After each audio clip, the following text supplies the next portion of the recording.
New York City, 6 a.m. An out-of-control satellite radio show is being broadcasted to millions of Americans. At the controls, Greg Hughes, a father. I am amazed it lasted this long. Anthony Cumia, an alcoholic. Holy mother of God. And Jim Norton, a comedian. There's no positives out of this thing, except for everybody's blood. The three men make up the Opie and Anthony Show, a popular radio program known for its cringe style of entertainment and having very few limits. Oh, my God. Okay, no, this is getting really intense now. It starts funny and then gets very uncomfortable. In the past, they have been accused of multiple FCC violations and have even gotten their show suspended from satellite radio. You couldn't have picked a fucking more self-destructive show. The crazier the better, yeah. 2019? I'm 19. Delicious. You made Springer uncomfortable. Do you know how hard that is to do? Thank God this show's on radio. Everything you are about to hear is real. Real people, real excitement. And let's go fucking have a good time. What the fuck? Get ready to experience the thrill of a lifetime. This is the Opie and Anthony Show. Just sit back and enjoy the show. But enough of this palaver. Let's get the show on the road. Because people say Rush would never... Sorry, we're starting the show, but we're all fired up.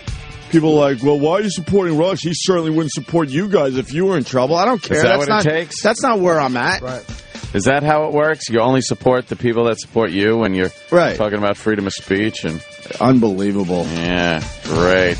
Good morning. Yeah. Super Tuesday morning. Good morning, Super Tuesday morning. Yeah. Super Tuesday. Yes. Sorry.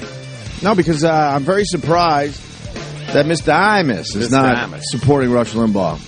Was Mr. Imus doing a character when he didn't support him? No. Hell no. That was Imus. I mean, I think I told Ant before the show, radio guys, they're all for themselves. So if a guy gets in trouble, for some reason, everyone gets really excited, like, yeah, man, fuck him. Good. Get him off the airwaves, because then that makes you a little more powerful. Gives you an extra fucking market, maybe. Yeah, exactly. But my thought would be that it hurts everybody and that you have to support these guys no matter what, Yeah. I was saying on Twitter yesterday, I don't even necessarily like Rush Limbaugh or his show. No. But I certainly would support him to be able to say whatever the hell he wants on his radio show as long as it's within FCC guidelines. Yeah, I don't care what he fucking talks about. But people are like, no, this sexist pig needs to be taken off the air. Does he? Oh, now he's a sexist pig because of one thing? Yeah. Or is it a few things? Or is it what? He spends his entire show going after women? I don't think so. And how about the fact that, do you listen to his show on a daily basis? Probably not. Then why the fuck do you care if it's on or not on? Exactly. Let the people that do listen to it, listen to it. People are so willing to just take away other people's shit. Right. You know, I enjoy listening to him on the way in. Right. Oh, you do? Right. Well, not anymore because I don't think it's appropriate. Well, do you listen? No, but right. Shut the fuck up. I tweeted that there's a big difference between being offended and the end was in capital letters, and being offended and wanting a show taken off the air for no one else to enjoy. Right. Yeah. There's a big difference there. You're absolutely allowed to be offended by what we say, what Rush says, what Imus says, Howard says. Absolutely, you're absolutely could be offended by what you hear. But then you want, because you're offended, you don't want anyone else to hear that particular show. That's crazy talk. Crazy talk. They want him gone, dude. They've wanted him gone for so long. They're fucking gunning. This is just the chant. It's like when the star athlete fucking pulls his Achilles, everybody's just jumping on. That's all it is. Yeah, of course, yeah. But there's people that do enjoy the show, and it will affect other broadcasters if he goes, and that's why this is extremely important. And people are like, well, it's a free market society. You could tell I was fucking dealing with this all night yesterday. But what the hell? I like the debate I had on Twitter where they're like, it's a free market society, and yeah, he has the right to say what he did, but then the advertisers have the right to pull out. The advertisers are feeling the heat, and made a good point before the show. That these advertisers absolutely do not want to pull out of Rush Limbaugh. Just about every single one of them, if you sat them down behind closed doors. There's no morality or ethics that are keeping them from staying on his show. That has nothing to do with it. They panic, and it's not the community standards. It's not the the marketplace that's dictating. Right. That's what people have to understand. It's like, well, the consequences of saying that, the marketplace will speak. No. A minority, a small fucking nothing of the marketplace will speak very loudly and scare the living shit out of advertisers using mob tactics. I completely agree. To take away the freedom of speech, to take away the freedom to let other people listen to something. And again, technically, yes, it's the station, it's their station, it's a private enterprise. It's not like you just have a soapbox on a corner and you're spewing your whatever. So technically, yeah, there is this accountability that goes with what you say. But he's not inciting riots. He's not, he really isn't slandering anybody. This is him talking about, and the way he presented it was fine. He said, hey, she's asking for money so she could have sex. Now, I know when people ask for money for sex, that's called prostitution. Right. She's a slut because that's how he presented it. Right. It was done in a very theatrical way. Sure. It wasn't as if they were sitting together at a movie theater or a library or something, and he walked up, pointed his finger at her, and said, "You slut! Right. You slut!" Yeah, but that's how it's being portrayed on TV now. Because no one saw or heard the clip. Of course. It's the way the news portrays it. Of course. Once again, no one actually heard the show that day. So you get these idiots that go, Rush, that bully, called that nice girl a slut. No, not really. He was painting a picture about a woman that's asking for money so she could then have sex with birth control, and making the analogy that if you ask for money for sex in any way, shape, or form, you're a prostitute. Many guys in the entertainment field or just sitting around with their friends in a bar have brought up the fact that if a woman won't have sex with you unless you take her out to a nice dinner and have a date where you get her something and treat her and spend some of your money, they've speculated that that's prostitution. Now, is that literally calling the girl a prostitute? No. But the media has jumped on this in a way that now history will always say and present it in a way that Rush Limbaugh walked up to a girl and pointed at this poor girl and called her a slut and a prostitute, and that's now what really happened because that's the way it's been presented. And AOL pulled out their advertising because, let's be honest, Ariana Huffington and the Huffington Post is a huge part of AOL. Motivated, and she obviously does not like Rush. She's very, very far left. Well, so, then why was she part of the advertising to begin with? I'm guessing they had already had a long-term relationship. I'm going to assume they were already there. Yeah. When by the time, I think they've only been there for a year and a half or 2 years, and they probably had a long-standing, and this is a chance to get them. And Obama calling her, which, Rush raised a great point about Bill Maher. Hey, look, I mean, Bill is a comic. He should be able to say what he wants. But he called Sarah Palin a cunt and a stupid twat. And why isn't Obama, and I know she's a public figure in Sandra Fluke, I get the difference. But look at the barbarity of that language, and compared to what Rush said, how come Obama wasn't calling Palin? Get on the phone. Come on. Obama should stay the fuck out of it, first of all. But if he is going to get in it, he should say, look, Rush has the right to say whatever the fuck he wants in this country. You might not like what he says, but he has the right to say it. Wouldn't you love the president or any politician? That's exactly what he should say. Absolutely. That's exactly what Obama should say. Do you know? Has been the lapdog for the right, so it's political. Of course it's political. But do you know what a breaking of the conventional lines it would be? If Obama came out and said, look, I don't like what Rush Limbaugh said. I think it's rude. Right. It's inappropriate. It's nasty. Right. But in this country, the price you pay is people say things that are rude and nasty at times. He had a great opportunity, but that's a scary place to go, obviously. Because it's real forward progressive thinking, not this fake shit. That's real talk. That's real talk. So, yeah, I guess in this free market society, advertisers have decided they don't want to be on Rush's show anymore. But like Ant made the point, they're feeling the heat and the pressure. That's all that's about. These guys are fucking – I got to be careful. We deal with advertisers. Trust me. Yeah. They're whores. They want their product on these type of shows. And they're wimps. They can't fucking stand up for 2 seconds to back somebody. Kind of wimpy, right? They can't for a second back anybody. They pull out. Ah! The one thing I would say, I think maybe even our show, I don't know. If you really like a radio show, the audience has got to get together. They have to finally organize. Yeah, they never do, though. They never do, but the problem is they got to, or whatever show you really like, whether it's ours, Howard, Imus, fucking Rush, you lose. They're gonna take that show away because no one pushes back. The audience doesn't have a voice to push back because they're like, I think you said it a long time ago. It's like kicking an anthill. Like when we got in trouble over the years, God bless our listeners, because they wanted to organize. They didn't know how. Yeah. So when we got fired or got in crazy trouble, our listeners to this day always did the right thing as best they could.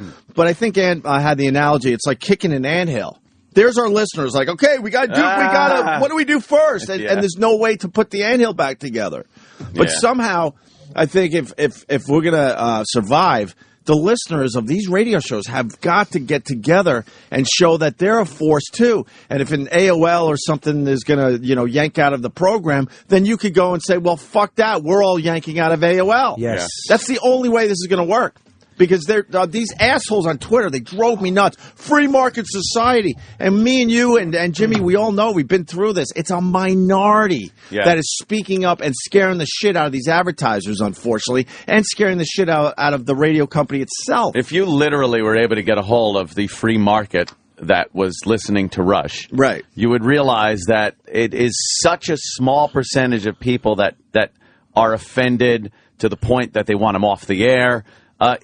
You can't even, it wouldn't even register. That's how small a portion of the actual listeners are. Right. Now you get the people that never heard the show. They hear the news account and want him off the air for some reason. And it's not a free market. That's a really weird line people walk. Yep, they love saying it. Well, it's easy. That's what they go with always. And it beats the option, which is we want you gone because we don't like what you say. Don't like what you're saying. When you're supposed to have freedom of speech, I understand he's not being thrown in jail for what he's saying, but you're not supposed to lose your job when you don't break the rules. The rules are the FCC. That's why the FCC is there. The government already says, here's what you can't say. Yeah. He was saying what he wanted to say. His opinion was being heard. People liked it. A free market society is if his ratings drop and they fire him. That's a free market society. Because no one's listening. Of course. Why would we advertise here? Yes. That's free market. But why don't they wait and see how the next rating book plays out? Right. If they're right, maybe if these advertisers are right, maybe his ratings will drop. People in droves will run away from his show. Advertising numbers go in the toilet. That's free market society. This pressure is not that. That's a pure free market society. Right. That's a lie. The guys on Twitter are lying. Of course. Should you have a threat over your head to lose your fucking job and livelihood based on the content of what you say that has nothing to do with FCC violations or anything? No, and that threat is there. That's why I say it's mob tactics. There's a threat, and a threat should never be put over your head to dictate what you say, your freedom of speech. No. Stephen in Ronkonkoma, shut up. He slandered the shit out of a private citizen. Didn't slander her, first of all. And second of all... Try to make that one stick, And dummy. second of all, you're allowed to do that. And there are ramifications. She can now turn around and sue him if that's exactly what happened, sir. He was drawing an analogy between somebody asking for money in order to have sex, whether it's a prostitute or a slut asking for money for sex, or a woman that is in front of Congress asking for money so that she can have sex. That's the analogy he was drawing. He wasn't pointing his finger at her and saying, this woman is a slut, this woman is a prostitute. He was saying, if she's asking for money, what do they call that? That's called prostitution, if you ask me. If you listen to the fucking clip, you'd realize that. It's not a slander case. It absolutely is not. And her private citizenship is lovely. But when you testify before Congress, public. You put yourself in the public eye, and you hold yourself up to be criticized or commented on. It wasn't like she was just minding her own business, and Rush found her on the street somewhere. So you shut up. And then this guy says, someone with a wide audience on public radio should not get away with denigrating women and have continued success. And you then, can get away with denigrating dopey. women. Of course you can. Continued success. But that's what these people don't understand. Of course they can. Yeah. And you're a bunch of idiots for wanting this to go away.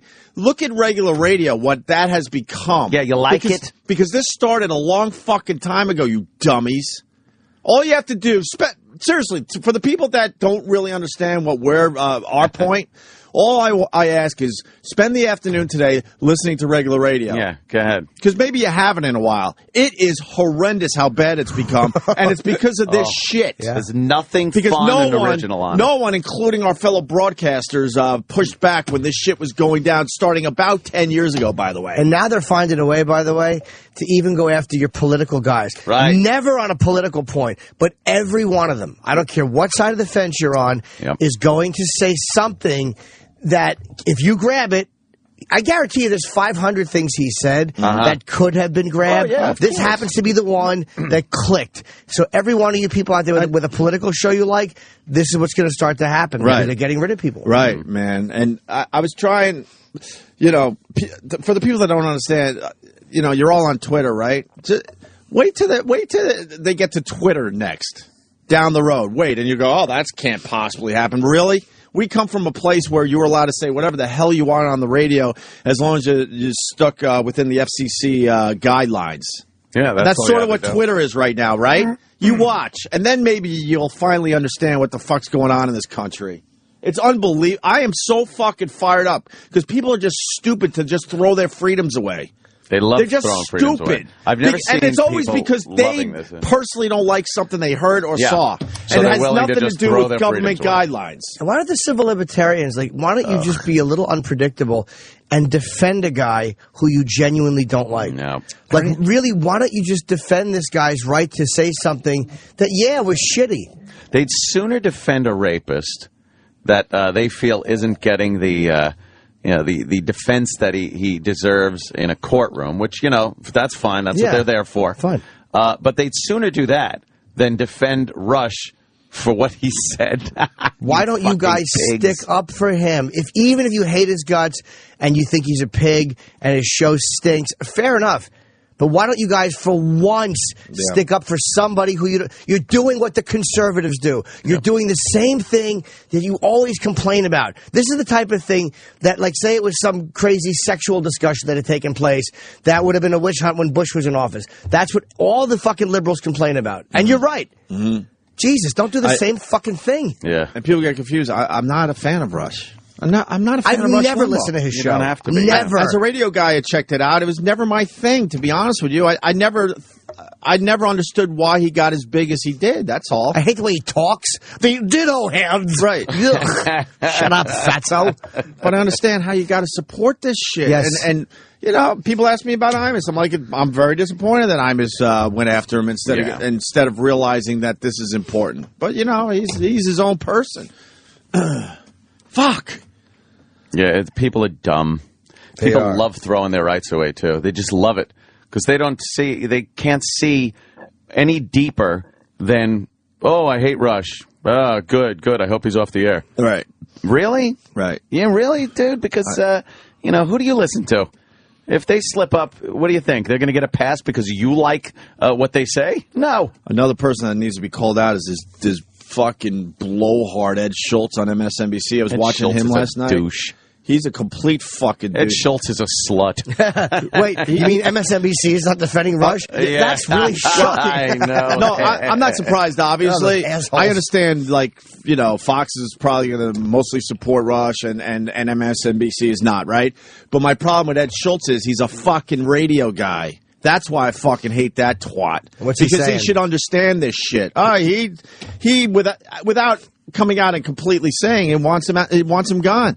And and Ed Schultz called Laura Ingraham a slut and had to apologize and all that and grovel, so he understands how this game is played. But then he did a whole thing on a show last night, like how what he did is different than what Rush did because of how he apologized. But his apology was just as fake and not sincere as Rush's was. How is Rush's? Do we have his on-air apology? We have explaining his apology on the air. Okay. I've never hit the table as much as I have today. I'm out of my mind. It's infuriating. And then people think I'm a Fox guy. I'm not a Fox guy. What? I'm probably moderate to slightly left, you idiots. You're Foxy. I am Foxy. But this Ed Schultz, I'm like, he does a radio show on Sirius XM, and you want a radio guy fired? You're a dope. You're a stupid fucking dope. They almost took your show. You barely survived. You had a grovel on MSNBC. They played part of it yesterday, a 9-minute apology to Laura Ingraham, because he knew damn well he was in deep fucking trouble. And now he's bitching about Rush. Yeah, but because he's trying to say it's different, because he was sincere. It's always and different. blah, blah, blah. It's pretty much the same thing. None difference. Yeah, you had a gun at your head. You said you were sorry, better than he did with a gun at his head, you fucking fraud. Exactly. And Ed, when you fucking dye your hair, you gotta like wash your scalp good. It's all fucking. You look like an idiot yesterday. Can I see Ed Schultz's picture? He's got dark hair. Ed Schultz. And his fucking scalp is all dark because he dyed his own skin. Kept the dyeing it too long, you idiot. Ed Schultz. Just another fucking. Everybody is so predictable on their opinion. Yeah. The left will say this, and the right will say this. That's what drives me nuts. Country. Sometimes they got to get together. I understand you're on a side, but it can't always be like that. You got to kind of come together every once in a while. Obama completely disappointing in this whole thing. Why is Obama, again... Shut up. It has nothing to do with you. Nothing to do with you. How about you worry about what's going on in fucking Iran and Israel instead of what's happening to this fucking stupid Sandra Fluke, who looks like Fan, who used to work for us. Look at her face. She looks like Fan. I've had enough of her and her Inspector Gadget face. Well, he knows he could pick up... teeny mouth. He knows he could pick up a few of the women's votes out there. He's already got the women's votes. Already got them. Oh, maybe it wouldn't hurt to get a few more is probably what he's thinking. And to the women out there, I'm sorry. We support women issues on this show, but you got to wake up. I love fucking without a bag. Good. Get on the birth control. Absolutely. Is this the Ed Schultz apology? No, this is what he played yesterday. Let me see. Yeah, start over. This will drive you nuts. And not surprising, but what puts it over the top for me is another radio guy. Not going to wait for apologies from the left ever. And you shouldn't either. They won't come. Don't expect apologies. They're never going to apologize to you or to me or any of us. That's the difference between them and us. Really? Rush Limbaugh is trying to defend himself by claiming liberals never apologize. As usual, he's flat out wrong. But there are a lot of right-wingers out there comparing Rush Limbaugh's ugly tirade for 9 hours against Sandra Fluke to an inappropriate statement I made for 12 seconds last year about Laura Ingraham. 9 hours? First of all... I don't think you went on for 9 hours. It wasn't 9 hours, you fucking asshole. And what's the difference if it's 12 seconds or 9 hours, by the way? Yeah. I'll tell you the difference.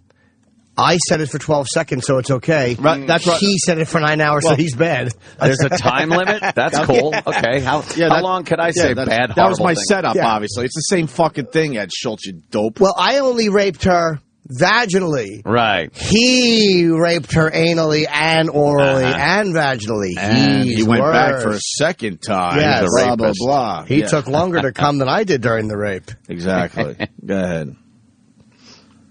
And this guy, right-wingers out there comparing Rush Limbaugh's ugly tirade for 9 hours against Sandra Fluke to an inappropriate statement I made for 12 seconds last year about Laura Ingraham. Inappropriate statement. Drawing a moral equivalence between me and Rush is not only inaccurate, but it diminishes can you pause the outrage. I'm sorry.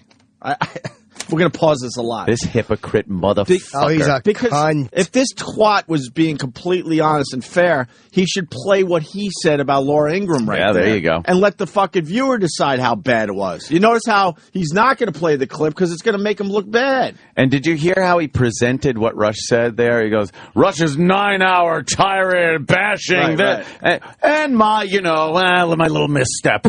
9 hours, that's so not true. No. He did it for 3 days. So what, is Rush's show 3 hours? I don't even know. So is that what he's saying? It's 9 hours because of that? It's not. It's certainly not. Just trying to somehow... It's like he knows he's a hypocrite, and he's trying to set up why he's not a hypocrite. Yeah, he's trying to own it. He's trying to make it about himself a What little a bit, too. cocksucker. And this cunt, if you had him at a bar somewhere, would openly admit to you he wished he was Rush Limbaugh as far as, his radio show went. Go ahead. Just nature of Limbaugh's prolonged attack on Sandra Fluke. And Limbaugh has completely failed to offer an adequate apology. A statement on a Saturday afternoon, a much lower profile being used. Pause. Sorry, but he's smart enough to know that it doesn't matter when Rush Limbaugh made his apology or made his statement that the whole fucking world was going to take it and go with it. So doesn't matter. So it doesn't matter if he did it in the middle of the fucking night. Time or place of an apology matters. I've seen Rush's apology probably 20 times, and I wasn't even searching it out. It's everywhere. This guy's got a lot of apology rules and a lot of things that make him different than Rush. He's in the media. He's being dishonest. He knows how the media works now. If you throw a statement out there when everyone is focused on you, don't worry about it. Everyone is going to get out there. It's going to happen. He's offered up a series of excuses. And his so-called apology only came after a bunch of his advertisers cut and run. Pause that. That's when everybody apologizes when they're in trouble. Of course. Yeah. When you're a kid and you knock the lamp over, you don't say you don't apologize unless your mother goes, "Who knocked that lamp over?" Right. Oh, I did. Sorry. Right. And did Ed just out of nowhere decide he was going to apologize when he said that? Of course not. Or were people saying, "Hey, wait till you hear that"? Yeah. Because see. We have the inside scoop. We know how this shit works. And he's lying to his viewers. Wait till you hear that. Piece of shit. Wait till you hear that one. Station list is going to get pause short. that again. Yeah, and Jimmy is absolutely right. No one in the end wants to apologize for anything. No. Especially in radio. Yuck. A much lower profile being used. He's offered up a series of excuses. And his so-called apology only came after a bunch of his advertisers cut and run. And now the station list is going to get short. When I made an inappropriate comment last year His was just on an inappropriate my radio comment. show, I took it to a much higher platform. I went to management here at MSNBC, and I said, I've made a mistake. I need to take myself off the air without pay. Pause. Thank you. Shut up. Thank you, Ant. Thank you. Shut the fuck up. Thank you. Management dragged you in. Thank you. The reaction I knew you would have. You fucking had a meeting with management. How could we fucking quell this? All right, look. You should take some days off. Right. And, No one is that goody two-shoes on the radio. Even the idiots that just play jazz songs. He knew he was in deep fucking trouble, and he went to he either went to management or management went to them. They certainly worked together and said, what can we do? We got to get... Yeah. It's called getting ahead of the story. Right. We Damage all control. know. Damage control. We got to get ahead of this before it gets out of control. So what we're going to do is, how about you take responsibility and you take yourself off the air? Oh, that's great. That's great. Let's go with that. He turned the mic off and went, man, I don't like what I just said. I'm going to take myself off the air. I shouldn't get paid. Do you know something? Isn't he the worst? What a douche. Let me tell you something. I really don't like some of the stuff I said this morning. I'm taking myself off the air you today. know what, Ed? Yeah. I think I'm Can with he get you. my truck? I'm taking myself off the air and going to bed. I think I'm with you on that. And getting paid, of course. Yes, well, of course. He won't get paid. But... You know how many times we fucked up and they told the media... we took Opie and Anthony off. There was a famous one in Boston where we didn't get fired for. I forgot exactly what it was. Bruce Mittman sat us down and goes, "Don't worry, we're paying you, but we need to calm everyone down. So go enjoy a few days off, play golf, do whatever you want. Don't worry, you'll still get paid." And then the story in the media was Opie and Anthony taken off the air and not going to be paid for the next week. Yeah. Happens all the fucking time. Meanwhile, paid, of course, every fucking cent. I got every fucking cent from every company I ever worked for. Ed Schultz is a idiot. Dude, this drove me nuts yesterday. And more because he's a radio guy. That's why it really kills me.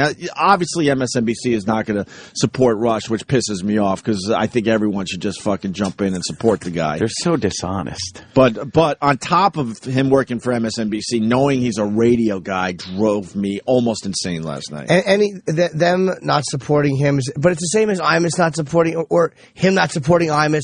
It's this piranha mentality that people get when one guy who's big is going down. Everybody just kind of gathers around and kicks at him and thinks that they're going one step up. Right. Like these dumb... anyone who's happy to see him get thrown off who's a radio guy thinks that their slot is somehow going to go up a notch because he comes down. It's not an elevator. Right. It doesn't work that way. He comes down. It doesn't mean that you shoot up, you dumb motherfuckers. In this day and age, every radio guy is in deep fucking trouble of this happening to them. Why are we the only ones defending these guys who I don't even listen to? I don't even like his dumb fucking show. Sarah Palin, shut up. He annoys me. He annoys me. He's a biased fatso. I guarantee if you spend a few hours, you could probably find quickly 100 things that are worse than what he said about this broad. Yeah, that we've said so far and will continue to say. Hear. All right, here we go. Ed Schultz. While Limbaugh apologized on a website, I apologized on MSNBC, a much bigger platform. Than Rush's website? Come on. See how dishonest this guy is? No, I don't even remember seeing Ed Schultz's apology because guess what? In the scheme of things, it wasn't as big as the Rush Limbaugh thing. And Rush Limbaugh apologizing on a website which is now picked up by every media outlet in the fucking world. It's on every website, you dope. Yeah. I think if you take Rush's apology and Ed's apology and see how many people actually heard and read it, Rush blows his away. Jesus. The guy's so dishonest. He's dishonest. I would hope he's delusional, but I just think he's dishonest. He's not delusional. He's dishonest. He knows this is how he's going to play it. But does he really think that MSNBC is a giant platform? Have you looked at the ratings, Ed? Yeah, I think... Nobody's watching MSNBC. It's a joke. Yeah, it's a fucking horribly rated network. Nobody remembers your apology. No. Nobody. I honestly think we have more listeners than he has viewers. Yeah. And that's not even saying much. Nobody watches that shitty network. Yeah. It's terrible. You just assume, TV shows have more viewers in general than radio shows. But, I think this little fucking show has more people. Go ahead. Yeah. And where I made I'm sitting at home over the weekend, and I'm looking at Twitter. He doesn't even believe what he's saying. And this is how low it can get. People having fun in the social world. Well, you've got to drop Ed, too, because of what he said about Laura Ingraham. Really? Yeah. This is how that's how it should work, right? My apology. On my radio show yesterday, I used vile and inappropriate language when talking about talk show host Laura Ingraham. I am deeply sorry, and I apologize. It was wrong, uncalled for, and I recognize the severity of what I said. I apologize to you, Laura, and ask for your forgiveness. It doesn't matter what the circumstances were. It doesn't matter that it was on radio and I was ad-libbing. None of that matters. None of that matters. Pause right there. It matters because you brought it up. That's why you brought it up, fat boy. Of course it matters. It doesn't matter that I really didn't mean it, and technically it's not an FCC violation. That's what he was saying right there. You fucking twat. It doesn't matter that I was ad-libbing. Hey, screw the fact that, people do this every day. Right. He's sucking the man's asshole. He's sucking the man's asshole. A cunt. The man being fucking the greater fucking being of this media world. And no one just does this. No one just does this. What happened that made him get on the airwaves and do this? If there was nobody saying anything like calling for an apology, he would never apologize out of the kindness of his heart. He was scared. He heard the footsteps coming for him. Yep. That's it. Well, he put himself in bed without supper. Yeah. That's all it is. He put himself in bed without supper because he heard the footsteps. And that's why he's been through it. That's why he should, step up and go. Obviously, MSNBC wouldn't allow it. He's not his own person on there. No. Obviously. He doesn't even know who the fuck he is. What matters is what I said was terribly vile. and not of the standards that I or any other person should adhere to. I stand before you tonight to take full responsibility for what I said and how I said it, and I am deeply sorry. And the only way that I can prove my sincerity in all of this is if I never use those words again. I'll never do it again. That was a good one. I'm so glad you guys are enjoying Oh, my this. God. And I will say to myself in the mirror, be nice to Laura Ingraham before I go to work. Fuck yourself, Ed. What a fucking pussy. Oh, what a fucking pussy. That's disgusting. And I vow to never use those words again. Fucking, go ahead. Tonight, you have my word that I won't. What word? Slut? Laura Ingraham, fake groveling asshole. Very sorry. Are you? And to this day, I haven't. That went on for 9 minutes. I just played you a short clip of it. This weekend, Laura Ingraham tweeted she was still waiting for President Obama's call because of a comment that I made a year ago. Yeah? Well, she got a call from me. She accepted my apology on Fox News, and we moved on. I did restitution. I was off the air for a week. Now she's using it as an attack on President Obama. Once again, the right wing is making a false comparison between myself and Rush Limbaugh. It's the same thing. It's the exact same thing. What false comparison? But this is a great example. Did both use the word slut? Yes. This is how people think. Yeah. What I did is different than you. Right. What I did is forgivable, defendable, and acceptable. And what you did is not. Because the way I handled it was brilliant. So why? Because Rush didn't do the fake groveling apology? Rush's apology was kind of more real. He didn't want to do it, but you could hear it in his voice. This was practice. This guy practiced his apology. You can say. Said that apology went on for 9 agonizing minutes. He might have went to an acting coach even. Yeah. It's so obvious he practiced that shit and how he was going to do it on camera. Oh, my God. What a fraud. Finish the clip up. But it's like, this is a perfect example. And they do it on the right, too. It's like nobody just admits, that we shouldn't, I don't like what he said, and that's the end of it. Let him say it. She's got the right to say it. Because I refreshed my memory, but when Imus went down, right, I don't think Fox... they supported Imus, I think. Fox I know Hannity did, sure. Hannity Hannity's a free speech guy. But he's different because Hannity is a guy that will support no matter what. That's what I've always liked about the guy. I don't agree with him politically, but he supports all these guys when they get in trouble. He gets it. He gets the big picture. And Imus. What about the rest of them, though? I don't remember. I don't remember. But I think, again, there was also a racial element there, which Fox, let me tell you something, is no better than MSNBC.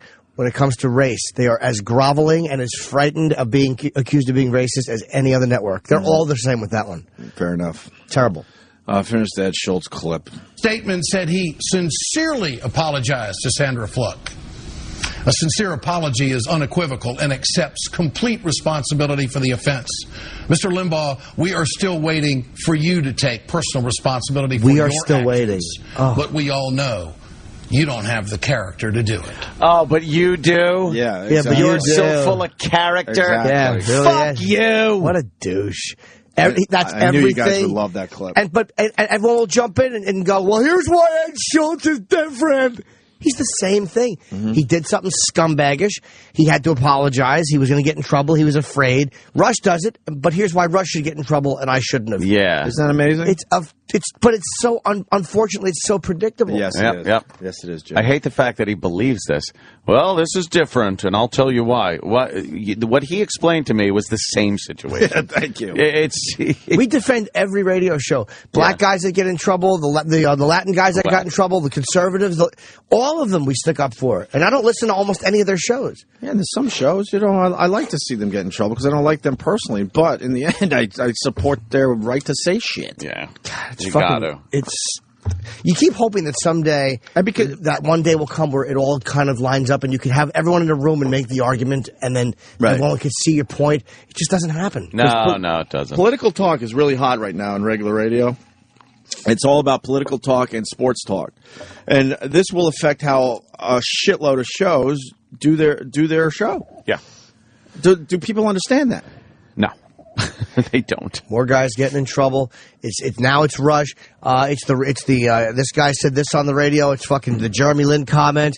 There is so much thought policing going on, and none of these guys are violating what the FCC has put in place. None of them. So is that what the free market society says? That all of a sudden, all of these guys are saying things that are so horrible, and the free market is walking away from? And there's a website some lady started, I forgot exactly what it's called, but it's Get Rush Limbaugh Off the Air. And she was so excited to announce last night that there are over 100,000 signatures already to get him off the air. And I'm thinking to myself, I can't imagine you're in your car, you hear something you don't like, and you lose your fucking mind and have to start writing letters and calling advertisers and calling the radio station. I don't understand the mentality that goes behind that. I've been offended listening to radio before, but never took that step. Why would you take that step?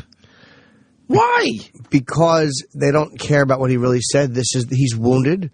This is their chance, and they're going after him. That's all it is. Yeah. And they won't be honest enough to admit that. And MSNBC... But I'm talking about the people that aren't have any political interest here. They still hate him, too, though. But you see it on Twitter. You can tell they're not, politically motivated. They're just dummies. They just don't like him. People just don't like him sometimes because he's Rush. He's like the picture of the right wing. Yeah, so has been for years. So turn off the fucking station. I've done it a million fucking times. MSNBC... The Ed Schultz, it's amazing to me how he figures out why his apology is better. And his network hired Sharpton. It's like Yeah. The hypocrisy, you can't even... There will never come a day where you can, again, sit everybody in a room and that hypocrisy can just be talked out and everybody goes, oh, that's right.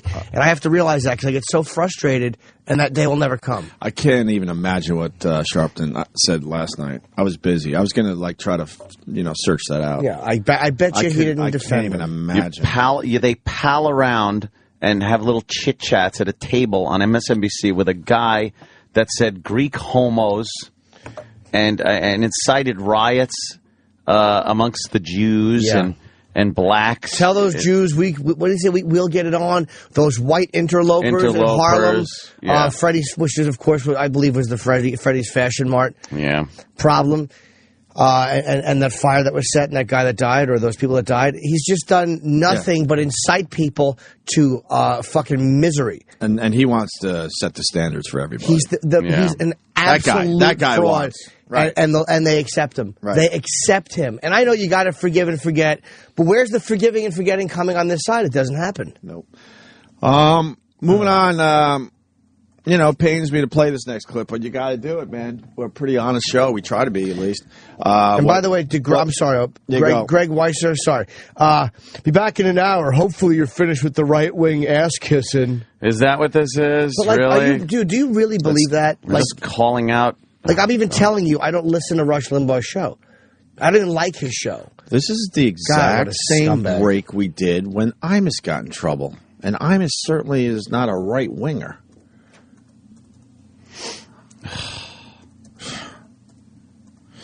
So this is what Imus said. Kind of disappointing. I think he's a little gun-shy. I think I don't know. We'll play the clip, I guess, and then we'll discuss it. This is what Imus said yesterday about Rush Limbaugh. Of course. A little commercial. The news this morning, 7 companies now pulling their advertising from the Rush Limbaugh radio program after his comments about that Georgetown law student who had been speaking out about whether birth control should be covered by insurance. Limbaugh did apologize over the weekend for... No, he didn't. First of all, he was a fat, gutless, pill-popping loser. And to apologize... a lame apology on his website, in which he says he didn't mean to personally attack her, is gutless. And a sustained, vile personal attack of this woman over 3 days. So if you want to apologize, but you have to go sit down with her face to face and say, I'm sorry, I'm not going to do it again. Anything short of that, he's a fat, gutless loser.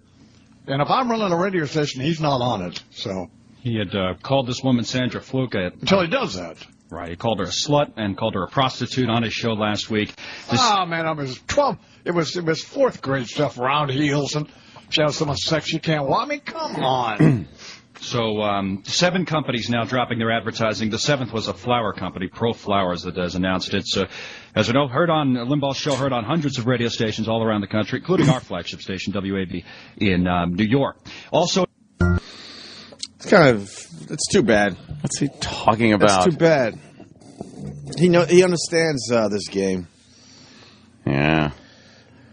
And anyone why are people obsessed with the politics of Rush during this? Like you're the right wing because why I'm not defending his politics or condemning them. I don't give a fuck about them. Why is anybody bringing up his politics in the middle of what's happening right now? This has nothing to do with what we're talking about. I'll scream for another day about it. They still won't get it because that's what I've been trying to say. I'll say it again. I don't really necessarily like Rush or his show. What do you think went on when Imus there? It's the same thing that happened to you, Imus. You didn't want to apologize. I know. And then you sat down face to face with Reverend Al. That was embarrassing. It was. And by the way, and that's, you had to suck up to his fat fucking ass. And that's what ruined Imus, was that apology to Reverend Al, because he should have attacked him. Right. That fat motherfucker sat there and he brought his daughter in. Right. And again, love to see what's on her iPod. Mm-hmm. Love to see if there's fucking guys on there that have called women nappy-headed hoes and bitches.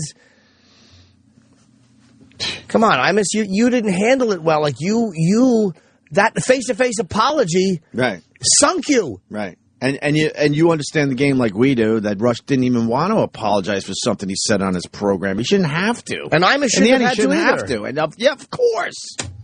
Of course. Well, everyone's talking about the apology. Is this new?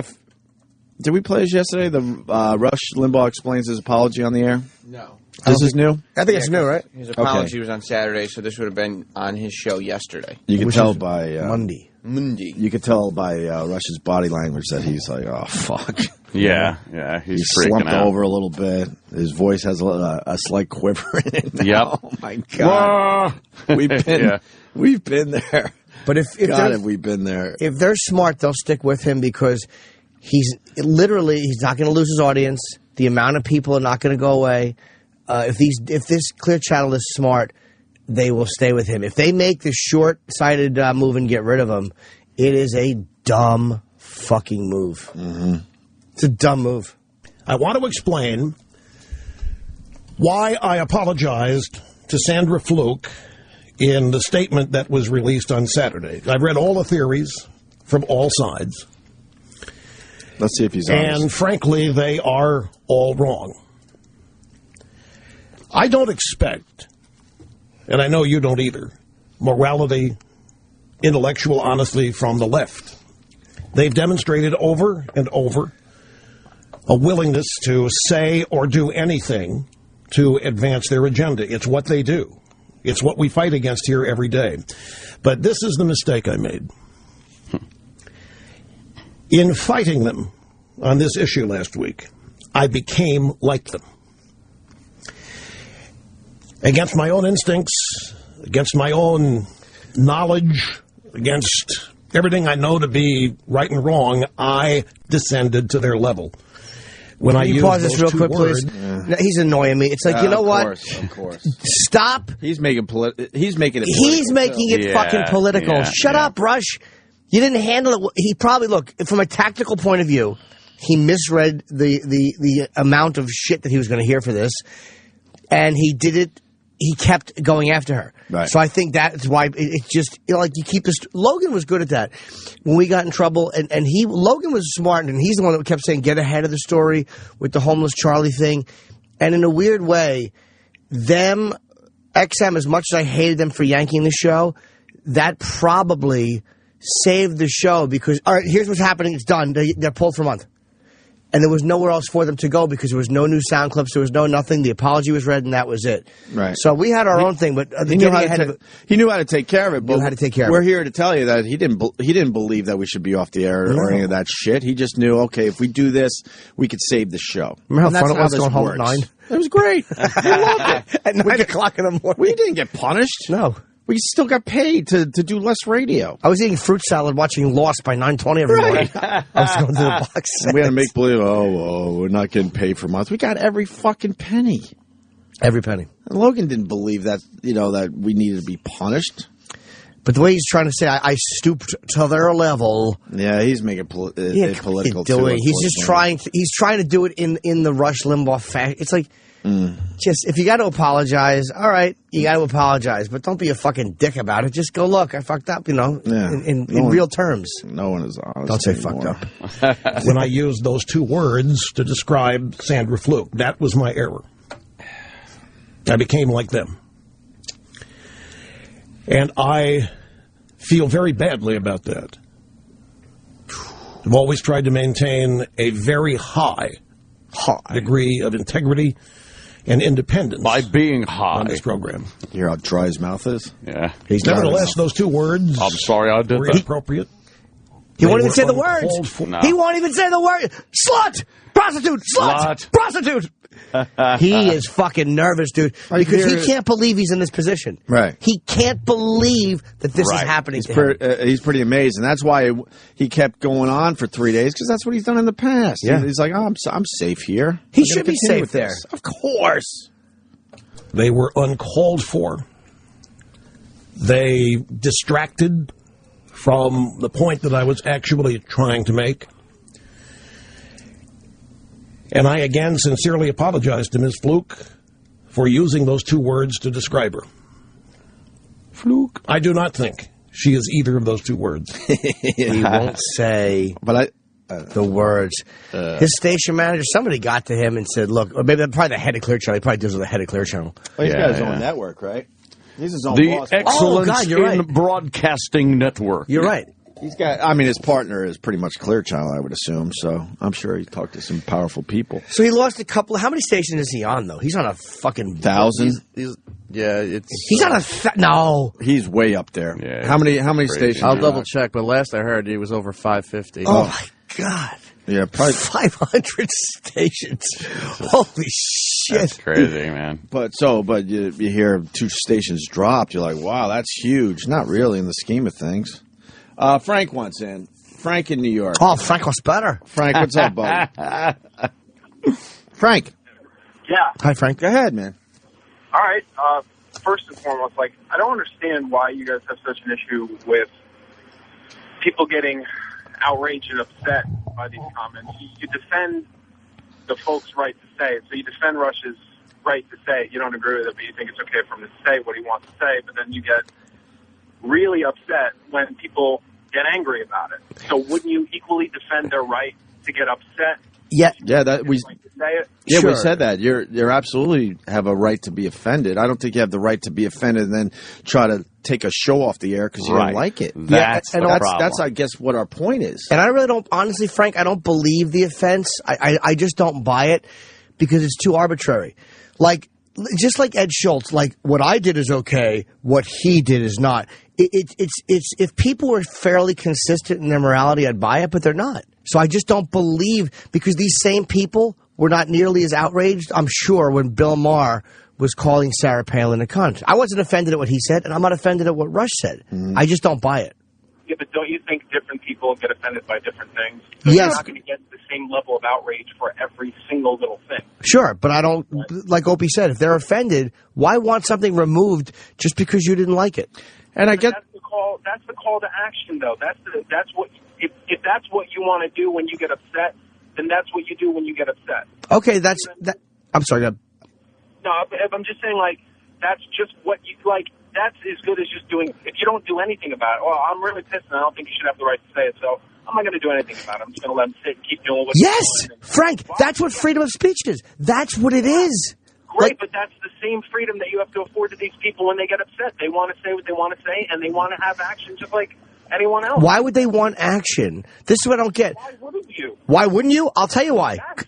Hold on, Frank. As a citizen, I've been offended, and I dislike a lot of things that a lot of people say. A lot of them. And I don't want them removed from their jobs. So I hold other people to the same standards that I hold myself to. But not everyone operates under the same standards that you do. Okay, right, Frank, then they don't want complete freedom of speech. Then let them just say that. They want freedom of speech that goes hand in hand with their ideological beliefs or their belief system. Frank, let me ask you this: what do you like? Do you like our radio show? What's your number one radio show? Is it us or somebody else? No, I listen to you guys every morning. Okay, let's say someone didn't like what we said, and they get us kicked off the air. Are you gonna be mad? Honestly, no. All right. I mean, look, You answered it fairly. Not to be a dick about it, right? But you do understand a lot of people will be really fucking pissed off that if we get kicked off the air, right? Yeah, of course. And no, and you would be fine with that. That just amazes me. No, hang on. I wouldn't be bummed. I wouldn't be pissed like I'm outraged and I'm going to start complaining. I'd be like, oh, it sucks. The show I listen to is off there, but oh well, life goes on. But you think those people have the right to take the Opie and Anthony show off the air because they personally were offended? Yes, because that's they crazy. have the same right to do what they need to do. See, that's but Frank, okay. So how about somebody comes out? Sorry, so somebody comes out and says, "Hey, I'm all for gay marriage." That offends vilely a giant percent of the population is offended by that concept and that thought. So if you just come out and state that you're for that, you are offending a lot of people. So should you be yanked for that, or is it only thing said to be funny? It depends, Jim, because just like yesterday, you guys were playing the Kirk Cameron clip, right? Mm-hmm. And he was asked the question, what's your opinion? If someone asks you what your opinion is and you offer it, well, you're just offering your opinion as based on what you were asked. But if I go around barking arbitrarily that I'm for gay marriage and someone gets pissed off at that, like I'm making that my platform, well, that's happened. That's happened. Oh, you frighten me, dude. You frighten me because I'll tell you why. Because listen to all these asterisks you have. Asterisks, hard to pluralize. As to when somebody can say what they want without penalty. No, I'm not that guy. I'm not that But guy. you really are, Frank. You and you just don't mean to explained be. yourself as that guy. Frank, you don't mean to be, but you are that guy. Can you tell me how so? I don't understand. I'll tell you. How so? You think, when Opie said you're okay with people taking something off just because people are offended, you said yes, because you think that is people doing what they have to do, a call to action. You think call to action means I hear something I don't like and I want that person removed? You're supposed to defend people's right to say things you don't like as long as they're not violating one of those, I guess, 3 freedom of speech things, time, place, and manner. You're supposed to defend people's right to do that whether you like it or what they're saying or not. Aren't you equally supposed to defend their right to say they want that show off the air? And then if the management kowtows to those people and takes them off the air, well, then that's what they did. The question I'm asking, Frank... Okay, go ahead. I'm sorry, buddy. The question I'm asking is, why want them off the air? Because, look, that's just what they're called. Look, that's what they want. That's what they want, right? No, that's not a real answer. Why? Do I think that it's maybe an overreaction? Maybe. But if that's what they want to do, I can't get in their heads and decide, well that's why they want them off the air. That like what was said, they're putting a call, and you use All right. You're saying the same thing over again. That part of your argument, I don't necessarily disagree, but the problem is there's no way for the audience of a really popular show to organize. So they're at a disadvantage whenever they get in trouble. And when I said to Frank, this is why you scare me, because when I said to you, if you said you're for gay marriage, that offends a lot of people. A lot worse than, like what Rush said is people just jumping on. But when you say you're for gay marriage, that offends people to their guts, like really like religious conservatives. Right. And you said, instead, your answer should have been, when I said, should you be in trouble for that? Never.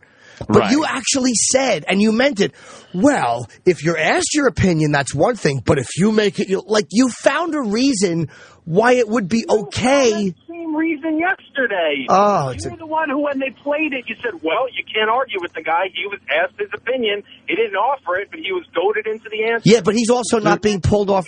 He's not being pulled off the air. I was actually saying, why would people get mad at a guy for offering his opinion when asked? If he had a radio show, hold on, Frank. Oh my God! If he had a radio show, I wouldn't say why was he giving his opinion. I'd know he was, because it was his radio show and his job. This was something he was asked out of context with his job, and he answered it. There is a difference.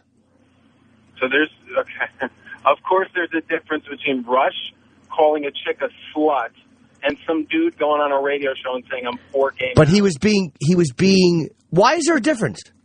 When one is difference, because one is fucking slander and the other one is but one is not. First of all, things said in humor are not slander, because Elizabeth Taylor tried to sue Joan. Okay, you know the answer to this. Elizabeth Taylor tried to sue Joan Rivers because of all of those things that she used to say on The Tonight Show. She would blast her. And what happened was, because it said in humor, it's allowable. And he was not really saying that. He was making fun of what she said. She testified something before Congress.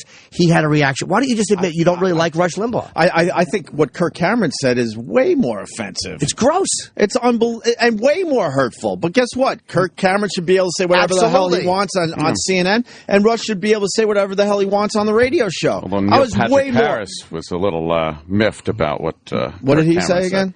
He Twittered... He goes, oh, that Kirk Cameron, he's wacky. Something like that, which was just kind of like, oh, boy, he's a gay basher. I don't want Kirk Cameron removed from the airwaves because of what he said. I want him removed because of his horrible religious movies he produces. And I think what he said was sickening. Exactly. Like, we're defending Kirk Cameron, and I hate what he said. And I don't like him. I think he's a twat. Exactly. I think he's a jerk-off to feel that way about gay marriage. You should be able to debate and have an open discussion about it, but you shouldn't want these guys completely removed. I agree, and you should defend everyone's right to say. I'm a free speech guy too. No, you're not. You're not even close. God, you're not even close to a free speech guy, Frank. You got to realize that, Frank. You're not even close. Go ahead. It's your show. Go ahead. I know it is, fuckhead. Frank, I know you think you are, and look, I'm not saying you're a Nazi, but I'm listening to you talk, and like what you're saying is really like this is how the country thinks. We're all free speech. What's that?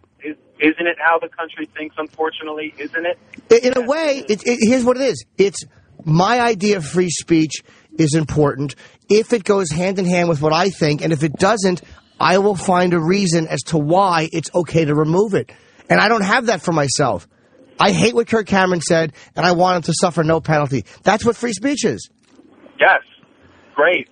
But equally, people are going to be pissed off about it, and they're going to do things to try to get those things removed because they didn't like it. I'm not saying I agree with that either, but I'm saying you have to equally support. No, you don't. No, you don't. Okay. I have the right. They have free speech. Don't support somebody's right to say what they want to say, but then don't support the backlash of people's right to say what they want. People can say what they want, but they want him to be removed for saying it. And the people with the loudest voices out there with this Rush thing don't even listen to his show. That's the problem. If Rush listeners had a huge issue with this, they would stop listening, the ratings would go down, and then the problem would take care of itself. But it has nothing to do with Rush Limbaugh listeners. You're trying to make the connection that in general, from by the way, Rush saying what he said and us supporting him is exactly like people trying to get him thrown off the air, and we should support that. It doesn't work like that. Okay. Then don't support. Okay, so you don't want to support his right to say if you don't support the backlash. Frank, you're not a free speech guy. I could support people saying, hey, I'm offended by what Rush said. I disagree with it wholeheartedly. Yeah. I'll support that, but I'm not going to support somebody trying to get him thrown off the fucking air and lose his job. That's a threat for your freedom of speech. That is a threat based on, I don't like what you're saying, so I'm going to take something from you. That is not freedom of speech. And ultimately, it should be off of the management that gives in to the minority that requests. Not the people who are looking at you. You want to be pissed off at them, that's fine too. But then you should be more pissed off at the management that gives in. We hate when management gives in. We hate when sponsors and management give in. Yes, of course. But I also hate the wormy public because what gets you in trouble changes. It's a changing ideology in that. Again, the gay marriage thing. Years ago, you could do racial humor. It wasn't a problem. Now you can't do it. Years ago, you could do this. Now you can't do it. And what's okay today won't be okay 6 months from now. So it just continues to change. And as special interest groups get more and more powerful, they go under the guise of being offended to have things they just disagree with removed. And for you to sit here and make all I'm concerned, you mean well, and you're absolutely not a free speech guy. Bravo. All right, then I probably didn't. Bravo. Bravo. Jimmy explained you perfectly. You have every right to say what you're saying on our show today, but don't say you're for freedom of speech because you're absolutely not. You're not. So admit that at least. Why would I admit it if I don't believe it? Well, I think you're sincere, Frank. I think you're being honest. I don't think you're being full of shit. And I think you really believe that you are. But I'm just listening to you. I've had this discussion 500 times because it's what we do for a living, and it's one of those things where I pay attention to all of it because it affects us a great deal. It affects me in stand-up. It affects me. It's like you kind of. That's why we become obsessed with it. I understand. I understand why you guys are obsessed. Believe me, I really do. And I don't agree with your assessment of me because I probably didn't explain myself. Okay. Ultimately, what it comes down to is I honestly don't give a fuck. You could say whatever you want to say. I don't give a shit personally. But if someone wants to get pissed off about it and they want to fucking picket and protest and get you thrown off or whatever medium you're on, I don't give a fuck about that either because ultimately I still got a fucking life that I got to deal with and bills I got to fucking pay, and it doesn't bother me to my core like it does everyone else. Let me ask you a question. I'm sorry. What kind of work do you do? I'm in IT. Okay. I'm trying to think of something that would affect... because again, to people who don't use, you talk in your job, but for people who don't make their living with it, it's not as important. Because like you said, you got to go out and make your living. But I'm trying to think of something that would affect IT that most of the rest of us wouldn't give a shit about. I know nothing about IT. God damn, I couldn't have another job. Well, I think you go with another angle. What kind of entertainment does Frank enjoy? And you're fine with people just taking that away from you because minstrel shows. No. I think you're misunderstanding what I'm saying. I don't think you're passionate enough about the Opie and Anthony show. So what else do you like entertainment wise in your life that you really dig? Child pornography. Yeah. It's really vile stuff. Scat. Human sacrifice. And how would you feel if that was taken away? I'm not passionate enough about any entertainment that I'd be pissed off if it was taken away. Okay. But hang on. When I say I wouldn't be pissed off about it, I'm saying I don't give a fuck if it goes or not because it's just there at the time and it'll be gone eventually. And if it's gone, it's gone. I'm not going to have this emotional tie to a show where if it's gone, I'm going to throw up my arms and start protesting. Then fucking it's gone. That's how a lot of people are. He's passive about his entertainment. He doesn't give a shit one way or the other. That's how a lot of people. That's how Howard's audience was. I mean, a lot of them went to satellite here. A lot didn't because that's how they see it. It was great when it was on, but it's not. And people got to go home and take care of their kids. They don't give a shit. Right. That's what it is, Jim. That's exactly what it is. I just don't have that tie where I'm that passionate about it. If it fucking goes, it goes. Like if you guys were off the air tomorrow because some protest group fucking did something and. They took you up there. Oh, well, fucking show was really good, man. But that's fair enough. That's fair enough. I think people should be able to yell and scream about something they're offended by, but I don't understand getting it yanked off the air because they are personally offended. That's the point we're making today. Free speech is tolerating things you don't like and not wanting them removed. Like, when you say, why don't I support those people? Of course they have the right to complain. I'm not questioning their right to complain. But when they want something removed and when they target the advertisers and say, don't put your money here, I don't like what he said, so I won't buy your flowers. That's going way beyond not liking. That is wanting somebody removed for giving an opinion or making a joke that you find offensive. And in my whole life, I have never once had that desire. So it's one of the few things I really like about myself is that I don't want other people penalized for what I don't agree with. And advertisers absolutely have the right to leave these radio shows. Of course. Of course. I agree with you. I'm not that guy either. I would never ask for a show to be pulled off of. I've never actually been offended by anything anyone has ever said in regards to entertainment. So I agree with you. But what I'm saying is if these protesters and these people want, that's what their call is and that's what they want to do, okay, then go ahead and try it. Try to get them off the air. And if management's going to give in to that like a bunch of fucking pussies, then that's on them. Well, that's true. Yeah, you're absolutely right about that point. Management ultimately are the ones who fire you, and they are the ones that are despicable at the end of it. And that's what we don't understand in this whole thing, and that's why we yell and scream really loud about it, that fucking management, the companies in general got to stick by their guys, and these advertisers got to show a little more bravery. They run away scared by a special interest group, a minority. Ann said it earlier. I agree with him. It's a minority of people getting to the advertisers, right. And then the advertisers get scared and remove their ads. Look at South Park. It's a show that has raised a lot of controversy. There's been death threats because of their jokes about Islam, and Comedy Central has done the right thing and stuck with them. And look what's happened. Nothing. Right. It's been a whole bunch of bullshit, a bunch of complaining, a bunch of nonsense, and that's still an edgy show. It's still a funny show, and it's still seen as parody because dumb Americans that we are only cartoons are where we see real. We allow South Park to do it because as an idiotic country that we are, we see cartoons as safe parody. We're dummy. We're dumb. Of course. We're not bright people. We think we're a bright nation, but we're not. We accept it from cartoons. Because South Park in the end probably says a lot worse than Rush. Oh my right? God! And they fought tooth and nail, and at this point, you know, they're untouchable. South Park. Yeah. They now laugh when someone tries to go after them. Like, really? They don't care. We've been down this road already. You're going to lose because we're supporting the show because it brings in huge fucking ratings. Yeah, it's a bigger show. All right, Frank. All right, Frank. Talk as usual, guys. Frank. All right. Yeah. Fair enough phone call. I don't really agree with him, but fair enough. That's how he thinks.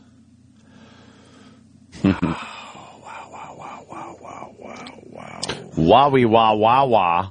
Mm-hmm. People, it just amazes me. I mean, and you start second guessing yourself. Like, am I wrong here? What? No. And I know what you mean. Where you see, like, you try to see it from someone else's point of view. Their point of view. But people who get offended, we've dealt with them enough. They are most times showboating. Most times there's another motive behind the offense. They want to use this moment to it's like when a group latches onto you. It's parasitic. You want to use the moment to launch into something else. That's all it is. You want to use this moment. It's like if you're mad at your chick for something, and all of a sudden dinner's cold, and you use it to fucking get her to finally give you the blowjob you wanted, but she wouldn't give you. Well, you know, it's a terrible example, but that's what it is. Sandra Fluke would do it for money. That was my Rush impression. Unbelievable. But that's how people think. And nobody ever wants to admit. Like, nobody will ever say, like, yeah, you know what? I am for free speech, kind of, but not completely. There's always a justification. Always. And that's how everybody is. And it's like that's why you can't win arguments or debates because everybody feels most people like that justified. Right? Yeah, because it's tough to defend something you're offended by. Dude, it really is. I get that part of it, but you got to do it. Ed Schultz believes what he's saying. He really absolutely. He knows. I mean, he knows he's playing a game. Phony, man. But I do too. But he also knows. He thinks that what he did was different than what Imus did because he handled the apology differently and he did this differently. Instead of just, I'm sorry, Rush. Instead of just realizing I said something fucked up, he said something fucked up. Yeah. I survived, he should survive. Right. But no, he's got to make it, it's different. Yeah. This guy should be fired, obviously, because he did, okay, the same thing I did. But. And by the way, if the president had called and gotten involved during your story, let's see how you would have handled it. Yeah. That's how this story got kept going because Obama called this woman. Mm-hmm. What is Rush supposed to do? Grovel and apologize because Obama calls her? Right. Which I thought was inappropriate. Why would the president of the free world waste his time with this dog shit? It's dog shit in the end. It's dog shit. As far as where he sits. You know, it's been said a lot. Disagree with what he says, but defend his right to say it. That's what it's about. Always is. But for some reason, people don't really understand that. What? 7:20? Yeah. I thought it was 6:06. That went fast. Yeah. I know. Yep. What did Barbara Walters say? I see you have that up on the screen. I'm sure it was. Sandra Fluke was on The View, right? Yeah, no. She's now a big star. Oh, she made the rounds. Yeah, she's loving it. Argument that she was still private. And wasn't she, by the way, involved in some big birth control movement, and that's why she joined? I mean, I don't know if that's true, but there's something to her that's more. Boy, fucking Breitbart's dead. Rush is in trouble. Although the right's taking a few hits. Yeah, taking some hits. Damn. I was wondering if Barbara supported Rush or not. Did Rush support Imus? Huh? Did he? Someone wrote that he did. Okay. I really don't know, though. It's just one guy, so I'm not even sure. One guy said that when we were playing the Imus clip, he was surprised because he said, you know, I believe Rush supported Imus. He might be confusing him with Hannity. I don't remember Rush I'm not really supporting sure, him. to be honest with you. Maybe we could look into that. It's like, come on, Imus, what are you doing? Yeah, that was kind of depressing, right? People ask, like, oh, now what are you going to say? Because look what Imus said. I'm like, look, I'm going to say the exact same thing. What we're gonna and say. I'm going to tell you that I'm disappointed in Imus. Right. He knows this game, too. And he's been around longer than us. And she does not want him to apologize to her person to person. She won't even probably take his call. Because she's in a point now, when the president calls you, there's nowhere to go from there. You're not going to get a better phone call. So she would almost rather be on the side that is watching Rush swing. Because I guarantee if Obama didn't call her and a guy of Rush Limbaugh's Power called her and said, I'm really sorry, and blah, blah, blah, it would mean something. But after Obama calls you, no phone call you get means anything. She doesn't even want to call from him, she said. Right. Yeah. Yeah, I'm not even going to attack the broad. I don't know anything about her. I don't care about it either way. I just know what Rush said was within his rights of... she should absolutely was. She should suck more dick. That's what I say. You don't want babies? Don't make me porf. Suck more dick, fan. Suck more dick, Inspector Gadget. Rush has over 600 stations. Fan. Every state. He's got every state. More than, and in a lot of cases, more than one fucking station. Obviously, if it's 600. Yeah. Do the math, idiot. Holy fuck, did I just say that? I guess that would average over 10 per state. Yeah. 12 per state. 12 per state to be. This guy's on the radio so much he would live in a little transistor or something, right? That doesn't even make sense, Chip. I think what Rush said is so rude and so inappropriate. But is it grody? It's so grody. Ugh. You don't like Valley Jim? Hate Valley Jim. I don't protect Valley Jim's right to say anything. You don't enjoy where freedom of speech ends for me. You don't enjoy Valley Jim? Valley Jim. Oh. I think Chip should be taken off the air. We're being honest today. I don't think that he should have said those things. I think they were so rude. And Sandra Fluke should really be upset. I know I would. Ugh. Please fire him. Why? I would want some granola and just not to say grody things. Oh, my God. Grody things. What does that even mean in this day and age? It's just not rad to say that stuff. Is it not rad to say that stuff? Oh, boy. Gag me with a spoon. Can we eat? Yeah, we could eat, certainly. We'll get into something different next. This is the Opie and Anthony channel on Sirius XM. Thanks for calling the Opie and Anthony FU line. Here's the latest batch of FUs. Fuck you! I'd like to say F you to the girl who gave me a yeast infection in my throat. F you! Fuck you! Hi, I want to say fuck you to my husband because he threw a pack of cigarettes in my face and I have a little cut in my face and he's a big dick. So I just wanted to say fuck you to him and I hope he drops dead. Fuck you! I'd like to give a fuck you to Rocky at work. You little bastard. Walking around thinking you the shit. You choke on your own semen, you little bastard. Fuck you! Fuck you! This fuck you goes up to Troy Kwan. Troy, I get you're a DJ, but nobody likes dubstep. Stop putting it in your production. Fuck you! Fuck you! Hey, this fuck you goes out to the guy who fucked my best friend's girlfriend after I told my best friend that you had recovered from your heroin addiction and that you were a good guy, and then you went and fucking relapsed and fucked his girlfriend of 2 years. Fuck you, you fucking piece of shit. Fuck you! This fuck you goes out to whomever Jess lost a bet to, and now she has to marry Sam. Don't you realize what you're doing to her? Fuck you. Fuck you! I seriously almost blew chunks all over my windshield listening to fucking douchebag Sam talk about his fucking cock and how disgusting it is. That is fucked up.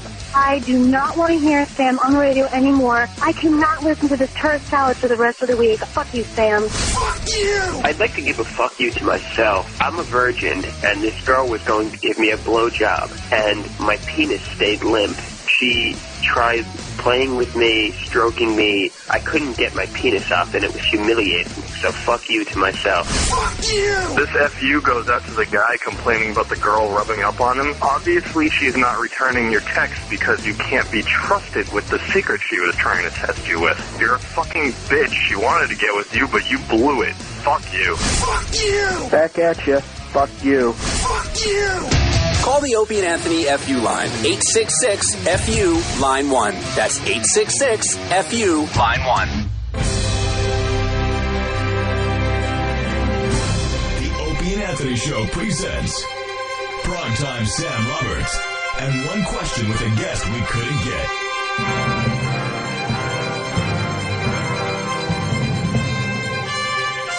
Big-time music star, pop and country music sensation, Taylor Swift. Primetime Sam Roberts here with Taylor Swift. Taylor, do you like grapes?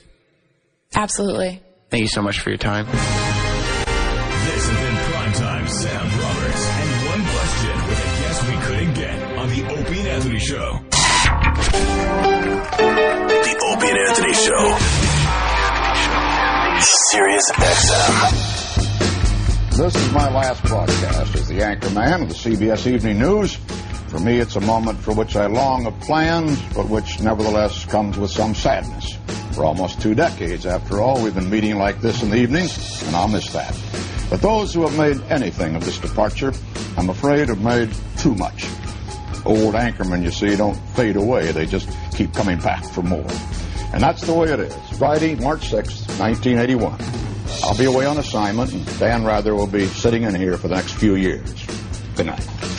And that's Walter Cronkite signing off. That's the way it was. How many years ago? 31 years ago, right? He signed off 31 years ago? Yeah, 1981. Rather took over. Oh, my God. And then Rather had a pretty good run. He didn't... Did he do his long... Yeah, he did a lot of years. What, Bush's... Something with the Bush thing brought him down in, 2005, maybe? Who, Rather? Yeah. It was 2006, okay. Oh, he did 24 years. Rather went off in 2005. 24 years with Rather. Dang. That was when the news was just kind of... I think the news always had a slant, to be honest with you. Yeah, it's always had way more now, obviously. But back then, you really felt like you were just watching the news. That was it. Yeah. And then you could kind of form your own opinion. I kind of like how it is today. It's flawed, obviously, but I don't mind that people are fucking giving their opinions alongside the news. I don't mind it. Especially now because you could just get pure news on the internet. It does dilute the actual news. True.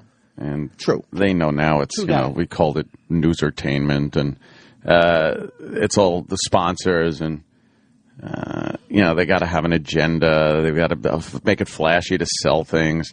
So you're really not getting the news. The good thing is there's plenty of other places to go to get news. And then people get confused and think Rush Limbaugh is a news program. Yeah. When it's more entertainment than news. Mm-hmm. Although he's very powerful. Yeah. Politically, obviously. But it's an entertainment show in the end. Entertainment show. In the end. That's what it is. That's when people get confused, too. It's like, it's an entertainment show. The guy's not fucking a news guy. He's talking about the news. He's using that as, the outline for his entertainment show. And I think people get it confused and think, well, a newsman can't say that. Yeah, well, no, but he's not a newsman. Right. You didn't want to go with Cosby today, huh, there, E-Rock? Oh, boy. Nah, the other one I was going to do was going to be Rob Reiner. We have some All in the Family clips. Rob Reiner, 65, all right. Cosby went off the air 20 years ago. Wow. 20 years ago. Went off the air. Off the air 20 years ago. I hate being older. It's so fucked up. What was the theme song for Cosby? I never watched it. I was not a fan of the show. E-Rock, you got that one? Oh, yeah. Oh, E-Rock. You know what you were supposed to play there? The Ropers? Exactly. I so thought I was going to hear wah, wah, wah, wah, wah. Well, let's talk about this for a second. It's terrible. What kind of style of music is this? Awful. Mixed with a little horrible. But what is it called? Horror awful? Yeah. Awful. Awful. There's a few songs like this out. This is like a jazz, scat jazz. Scat, and it is scat. You don't like this? And Bill Cosby doing his dumb dance. This is Bobby McFerrin doing it, too. It is, Bobby right? McFerrin's a slut. I'm Don't just worry, going to be call happy. everyone a slut until I get recognition. I know. What? Shut up. The Cosby Show 20 years ago. Did you like the Cosby Show? No, I mean, I recognized it. I guess it was funny, but I didn't really care. I like that episode where he dropped the kids off at the pool. Do you ever see that one? It's hilarious.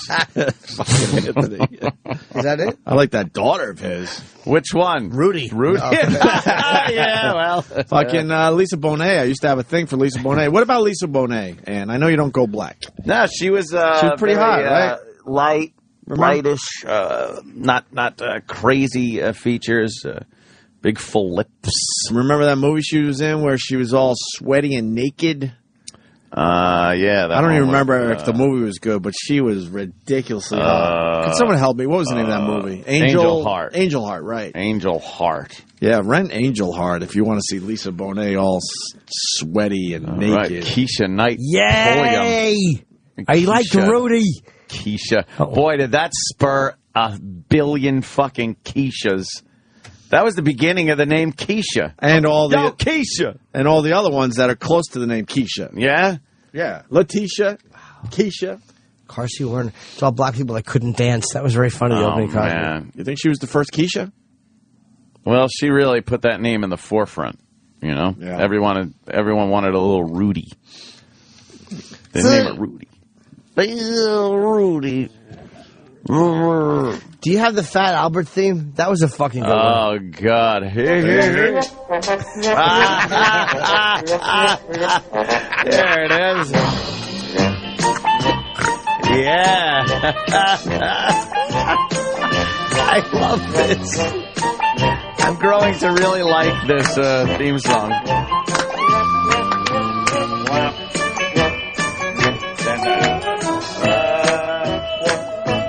Was that supposed to be some kind of sick joke?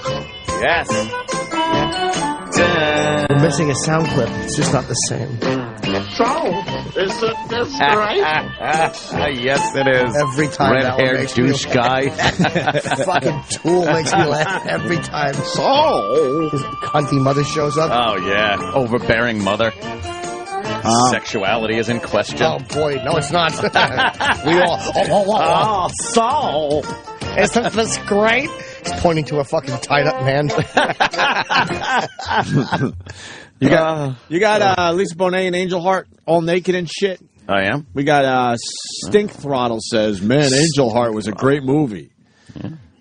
Come on, baby. Some sweaty Nolan sex going on here. Yeah, it's just... Some Cajun sex. All sweaty. Whoa. Holy shit. Look at Lisa Bonet. Yeah. Get the fuck out of here. You wouldn't do that, Ed? I never said that. All right. I'd be all over that shit. All right. Look at this fucking scene. Mickey Rourke, difficult to work with. Oh, boy. Nibbling on her own fingers. She's in heat.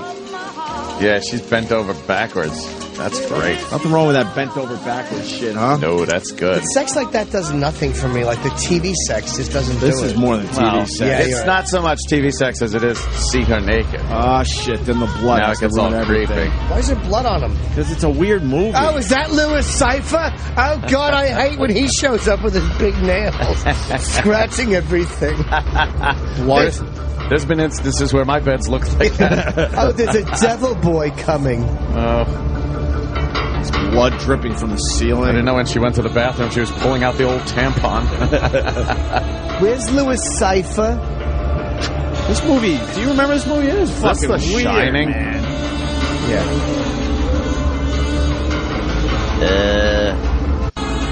Yeah, it's like very, a lot of voodoo-y stuff, a lot of... ritualistic. Yeah, De Niro yeah. was good in this. Huh? De Niro was good in this. Whoa. Was he in this? Blood everywhere. I don't know. I don't remember this movie at all. I He just played remember her Louis naked. Cypher.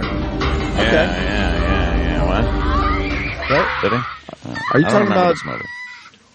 Are you talking about Devil's Advocate? No, that was Pacino. I don't remember. Wait, De Niro's in this movie? Yeah. Holy fuck! Can you click on Louis Cypher? He played Louis Cypher. He had the long fingernails and stuff, and he'd show up and do the bunch of scratching. Oh, that's very scary. Like a big scratching post or something. Scratching. Good call by Jimmy. I don't remember him in this movie. Was it a video? Yeah, now he was the devil. Okay, Yeah, I haven't seen the movie in a while. It's not on Mr. Skin, you queer. Go somewhere else. I want to see Louis Cypher being devilish. Devilish. I want to see him behaving devilishly, coughing everybody up all over town. Devil may care. Yeah, devil may care, but I sure don't give a heck. Kind of like Michael Myers there a little bit. That was really gross. That scene. Oh. No. Please. Oh my God, there was so much blood. Oh. Here's De Niro from Angel Yeah, Heart. he's got devil beard. Yeah. Oh, with the eggs, that's right. Found himself a perfect disappearing actor. Seems so. A little bit. Well, you know what they say about slugs. No, what do they say about slugs? They always leave slime in their tracks.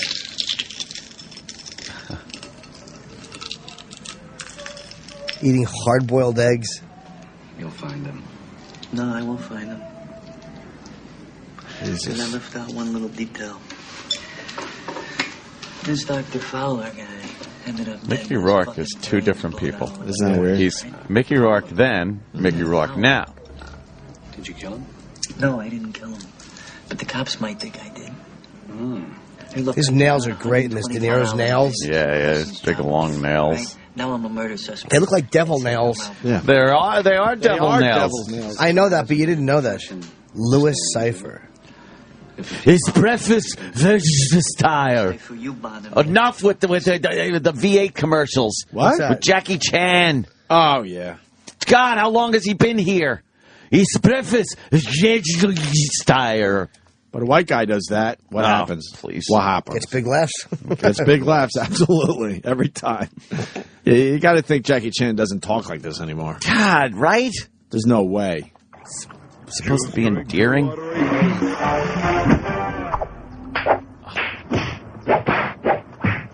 Feel the power, my young friend. No, that's not the veggie style one. No. Sam. Sam, you should know from watching TV which ones it is. Are you dumb wrestling shows? Yeah. Cranberry juice? Wake up! That's good morning, veggie style. That's good morning, veggie style. Yeah. What are you saying? Stand that. I don't know what he's saying. One more thing about nudes. Nudes. Did you see the chick from Mad Men? Her boobies are all over the internet. Christina Hendricks. I don't know who she is. Is that the phone hacking that went on or something? I guess. Mad Men? Because now they're saying Olivia Munn is nude as well. Yeah, I saw those pictures too. But Christina Hendricks has big boobies, and there's one shot where she's nude. Well, what have we got here? Look at it. Oh, hell. Remove those stars so we can see those the tits. nipples, please. Hey, Sam, could you do me a favor? Could you click on those fucking tits?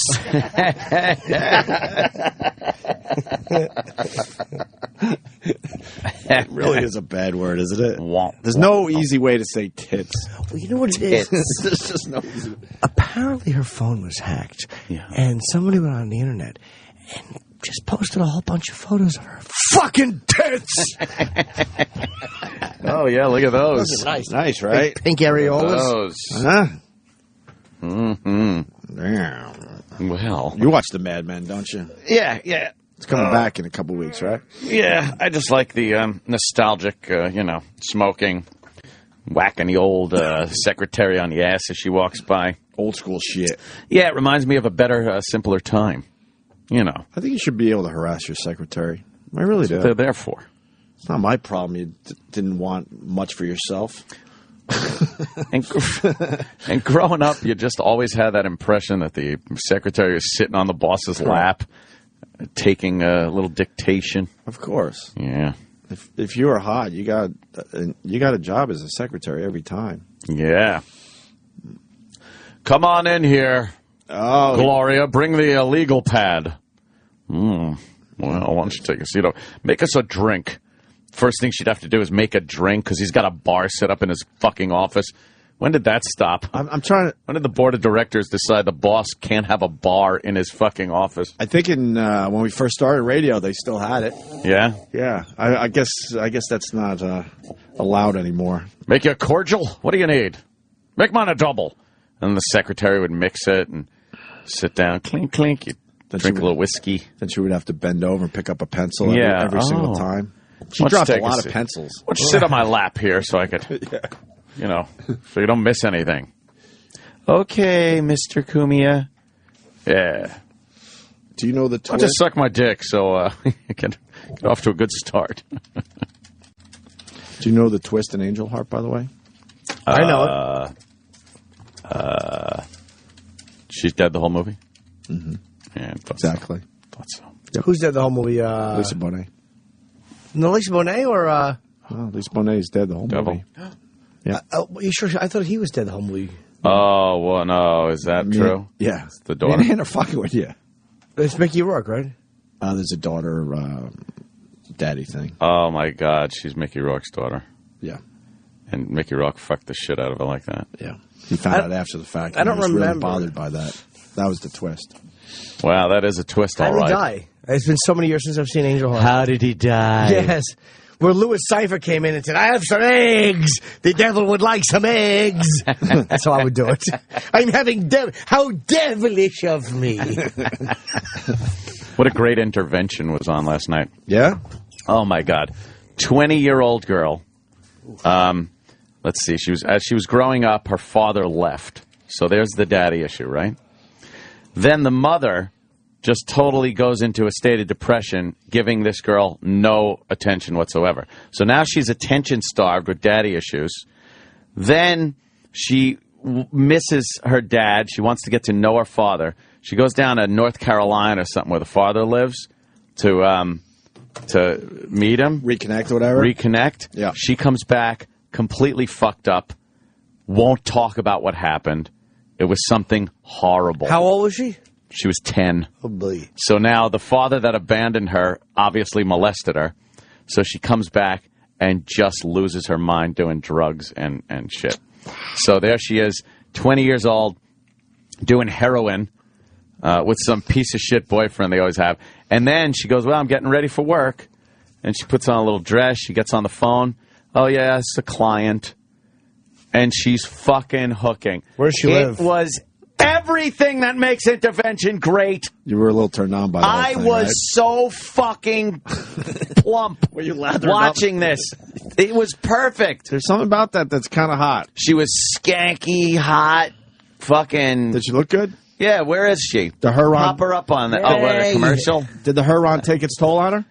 Well, yeah, but, not in a way that was too crazy. Right. Not too crazy. She still had a good year or two left in her before. She actually looked a little like that girl I had to take to the pediatrician. Jesus. If you recall. She kind of did look like her. Intervention. Very, very serious music. Dun, dun, dun, dun, dun, dun, dun. Was that it? No, I'm looking for Courtney. Looking for fucking Courtney, Sam. Sam, I'm looking for Courtney. The fuck is wrong with you? She's trying to find Courtney, Sam. There's a very young girl. Her name is Courtney. She was molested by her father. She's making a living selling her body on the street, Sam. That's so perfect. He gets all upset, talks fast. Turn the music off, please. Turn the music off. We're looking for a young girl.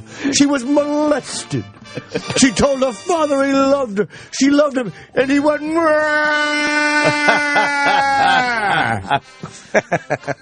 What happened, Sam? I saw it. Is this it? That was her. Well, her sister also, another feature. Where do they live? Her older sister is marrying another woman. Where does she live? Wanted her to be, I guess, Florida, maybe? Where is this for? Somewhere around there. That was great. The mother was driving the daughter around, trying to talk to her, and the daughter goes, oh, could you stop here? I got to pick up money from a friend. Oh, so God. she gets out, and she gets on the phone with a client. Oh, the mother God. drove her to go suck dick for money. Oh, my God. It's fantastic. Is the car moving there? Yes. They're dragging the sister's fiance. Oh, God. It's the best intervention I've seen. What did she think the camera crew was for? For a documentary on addiction. They still buy into that? Some of them do. And then... she's cute. You know how mad I'd be if she was coming to see me, and then they intervened before my dick was taken care of? As she's ringing your door, right? I'd be like, what the fudge? Yeah, she wound up not opting for the help. She went later on for like 4 days and then left treatment and went back to heroin. That's too bad. She loves the heroin. She said she loves it more than sex. She loves it more than anything, herself, her own body. Let's see, where is she? Come on. Right? It's Miami, Florida. That's it. Good old Miami. My name's Courtney. See? Damn, she's hot. I am 20 years old. Yes, you are. I live in Miami, Florida. My whole family lives here.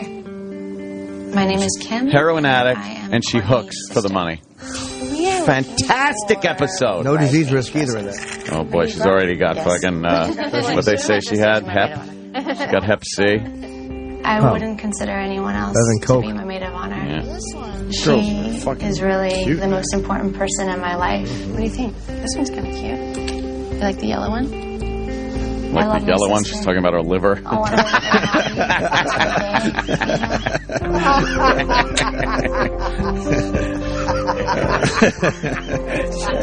Pretty woman. We have shared so much together. You're one of a kind, I don't have a connection with anyone else. Be a prize for I was going to say that. Her feet. Oh, Chip. See, isn't she? She looks like the girl next door kind of thing, right? Yeah, absolutely. She looks all nice and. Be inseparable, but now She's got a nice body on her. That heroin it's a chic. place, a happy place when I'm around Courtney. Uh-oh. Because I can see the vacancy in her eyes. Now she's like, oh, there they show her all stoned. Oh, boy. That's how I'd like to see her. I'm a heroin addict. Nice lips. Yeah. When I wake up in the morning, the first thing I think about is heroin. I will get my spoon. She's really bad at it, too. bag. She can't shoot up right. I'll She's drop really the bad at it, so water. she just got scars and Mix it around, bumps. squirt it up. Heroin's the best. Oh, the best. Heroin's the best. She started at 16? Yeah. Jesus. 6 times a day. She's fucking shooting up. I tell people heroin's my boyfriend. Yeah. She should call it horse. If I have heroin, I don't need to have sex. I don't need a guy. I don't need anything. It's better than any feeling ever. It's better than an orgasm. Her fingernails are terrible. Yeah, she got heroin fingernails. They're all chewed up. Oh, could it lead to death? Who knew? Now, here she's all fucked up. And there's always a piece of shit boyfriend. Ever. I've been a junkie for 4 years. You don't show his face? I just Yeah, started shitting myself up like 8 months, 9 months ago. Even now, Courtney does not know how to put it in her arm. This might take a while. Hey, when like you're using certain spots and then it stops. She doesn't know how to Hate do that. it, and she doesn't have any veins anyway anymore. Her arms are awful. Bumps and blood clots and holes and blood and dried blood. Oh, it's It's great. like the scariest thing for So me to see. sexy. Oh. She's bleeding. Ow! Ow! They're showing her shooting up, and she's just horrible at it. She stinks at heroin use. She's terrible. Because of the needles, she got hepatitis C before she was 18 years old. Nice. That's a sexy disease, right? Chronic disease. Liver failure and death. Her skin doesn't look well. Nope. Everything hurts her. You can't even hug her. It hurts her. I have taken Courtney to the hospital. Must be a horrible hooker to have over. I know, right? Ow, ow, ow. Ouch, ouch, ouch, ouch. All right, we'll cut it off after this part, but she's at the doctor. Yeah. And she's got infections on her foot. And abscesses? Ew, let me see your feet. Where's them tootsies? Lost your little toe. It's terrible. It's really bad. Ew. That was the most pain I've ever been in my entire life. Look, Sam, I could've they're lost pulling my the scab foot. off. Like, if I had waited Oh, a God. couple more days, I would have lost it. I hate to have a foot fetish and I her think come the over. most dangerous part of her addiction is Suck on her the foot, whole get a lifestyle. mouthful of pus. See, hold heroin tootsies. Yeah. She's just such a little girl. And her life is surrounded Well, she just by goes on to suck dick Arkansas. for Jesus. and then they have the intervention. She just walks right the fuck out of it. Doesn't want any part of it. So what was the update? That she went to treatment for 11 days, maybe I think it was. So and she's then out there. Checked herself out. Went back to heroin and hasn't had any contact with her sister or her mother. So Or now she's a her star in Miami. Yeah, she's like, hey, I saw you on intervention. And she's like, oh, yeah, I was on there. And he That's goes, sad, yeah, though. I saw that shit. It is sad. She She really wanted ruined you. nothing. She wanted nothing to do with life. She's young, though, man. She's 20. It's hard when you're shooting dope for 4 years. I'm saying that's a long time, but it's not a long Yeah, time. It's yeah. not like a... Well, you know what the thing, the Shit. sorry part is, she's going to be one ragged ass motherfucker when she finally quits. You know that 20-year-old thing goes away real fast with heroin. So we'll break. That was a good one. Yeah, absolutely. I'm gonna have to check that one out. We got the Edge coming in today. What? Is he still I wrestling? know him. Edge is not wrestling. He retired last year. Oh, really? So why is he coming in then? Well, he's going to be in a movie, and he's entering the Hall of Fame this year. Where's Christian? Fair enough. Christian is still wrestling. Where? WWE. Oh. Oh, yeah. Weren't they partners or something? They were, but then Edge, after a few injuries, has this condition. It says it somewhere on the sheet, but he risks. The doctor said he couldn't wrestle anymore without risking permanent neck down paralysis. So why don't? So he decided it was a good time to throw that towel in. But why wouldn't he wrestle and then just everyone understands leave his neck alone? Well, because sometimes... because it's fake, so can't they work around that if he's a big star? Well, you could ask Edge. I'm going to ask him that. I don't like the fact that, by the way, the prep sheets usually have two awful things, but of course it's a wrestler, so Sam has every detail. Right. He drove a blue Nova in high school. Yes, Sam. I got a question. I got a question for Sam that I want answered after the break. Have we gone 100 days without a wrestler dying? Oh. Sam will answer that next. This is the Opie and Anthony channel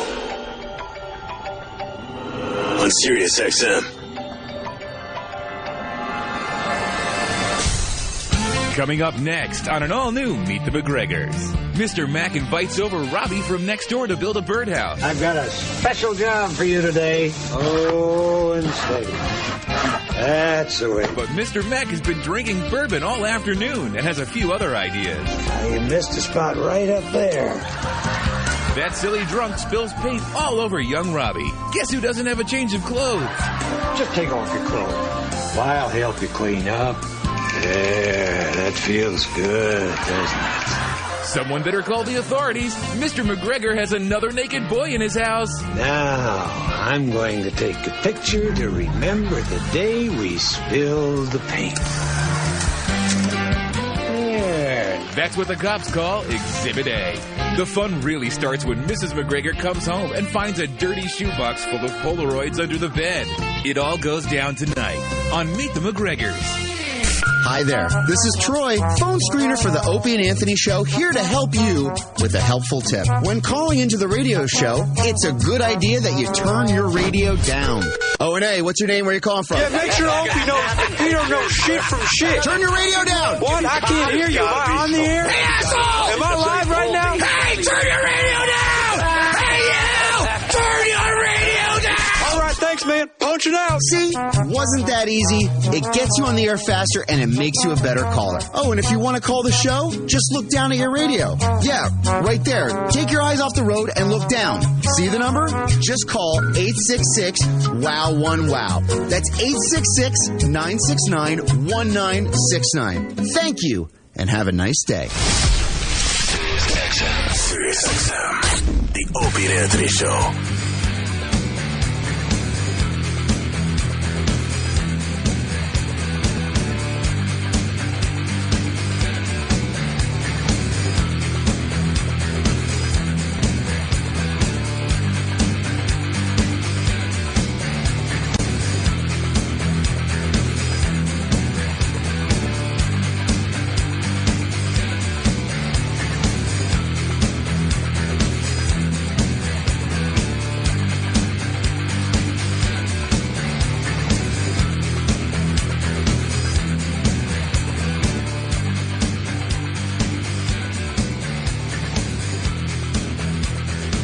I always wonder what's going on a radio show and the music is playing for a while. And then I don't have to with this show because, I'm there. Same thing that's going on when the music's not playing. Yeah, Nothing. It is odd, though, because you ever listen to a radio show and the music's going on for a little bit? You never do? And you just don't know what's going on. You're like, why is the music going on so long? What must be happening in that wacky machine that they work in? And it's some kind of, and you tell them this. Yeah, you're always thinking it's some kind of drama. I mean, there absolutely is. Somebody talking to the equivalent of dumb Roland. Yeah, true. Stupid Roland. Doppelganger Roland at some other station.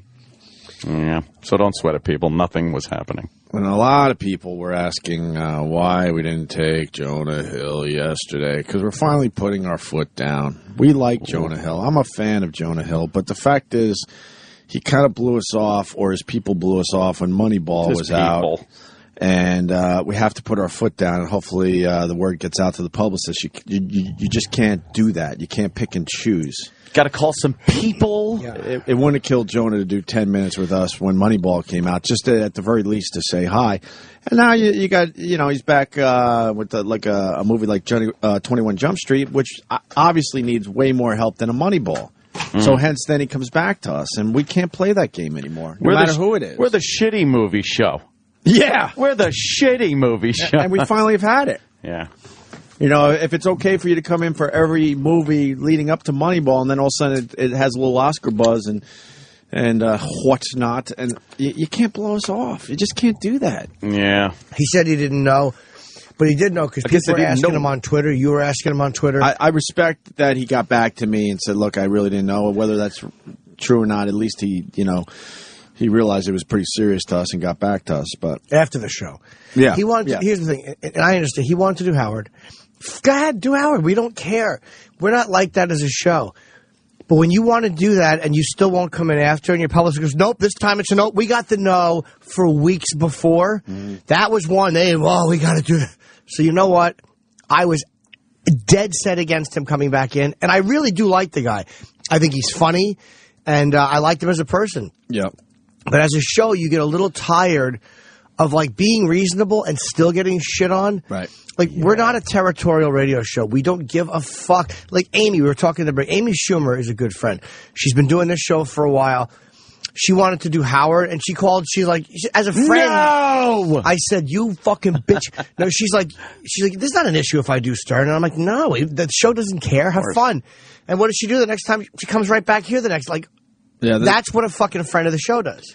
And there's other females that for some reason they're scared of how Howard will handle them doing other radio shows. It's so weird to me. Lisa Lampanelli comes to mind. We know Lisa Lampanelli. We go way back with the broad. For some reason, she has to show this weird loyalty to Howard Stern. Ah, slut. Just calling everyone slut. I want to make the news. It makes her a pussy in my eyes. Oh, I don't know why some people won't. She told me on the street, I would love to do your show. I ran into her once. Mm-hmm. And then she has to show this weird loyalty to Howard. He don't give a fuck about you in the end. You should really wake up to that before it's too late. I don't know why some people won't do it. I don't even care. It's only people who have been here before and then have an issue with coming back. It's like, nah. Like Russell Brand. He's another guy. I liked him when he was in studio. I thought he was a fun guest. Right. I thought he was open. He was a great guest. And I enjoyed him a lot. Yeah. But if you're going to come back and just do Stern and then completely blow us off, fair enough, but I never want to have him on again. Yeah, right. But it's not even a fuck you. Yeah, it really isn't. He's done with this show. I accept that. Because eventually he will request to come back, eventually. But we had Russell Brand on when no one in America knew who the fuck this guy was. Yeah, he was. No one. They were bus marketing for getting Sarah Marshall, and we had him and and you know what? Jason Segel still comes back. Yeah, man. He's a cool guy. He's becoming bigger and bigger. He comes back every fucking time. Yeah. So I was happy to say absolutely no to him and to anyone that does that. I would have had him on just to try to discuss how he felt. But I'm completely fine that he wasn't on yesterday. Yeah, because it would have been, the first thing we're doing is we're going to do this first. Right. You know what? Knock yourself out. Enjoy. Right. But you get tired of your and show. said it. What'd you say? I love that. We're the shit movie show. We're the shit movie show. Shit movie show. If you got a shit movie to promote, you certainly will. Right. We'll do our show. But if it's one that is getting a little buzz and getting really good reviews, you don't necessarily need to do Opie and Anthony. Not true for everyone, by the way, but... No. And a lot of this is... but a lot of people it is absolutely true with. And I'll tell you what could change that, and it sounds to be bitching, but if this studio is a little bit bigger, and we had cameras in here, and things that made it look like it's more of an event, people and publicists would look at this as a different radio show. I'm sure Baldy will get right on that. It's very busy. I don't think he'll be able to get right on that. I don't understand why you don't think I'm capable of doing the job for you guys. I don't get it. You saw Weezy's studio. He does these impersonations. I swear, you think it was the real people. Thank you. Yes, Weezy's studio is huge. We just, me and Jimmy went up to Rochester. Jimmy had shows, by the way. We didn't even talk about it yesterday, but the shows were amazing. Thank Jimmy, you. It was a great trip. And the fucking fans up there are rabid. Hardcore. They really love this show. And we went in and did some radio with Weezy. Yeah. And we're looking at this fucking beautiful studio, right? And I go, God, Weezy, I love your studio. He goes, I modeled it after what you guys had in New York. Great. Which made me even more depressed because I'm like, oh, that's right. We were the prototype for Weezy's studio. And then we get thrown out.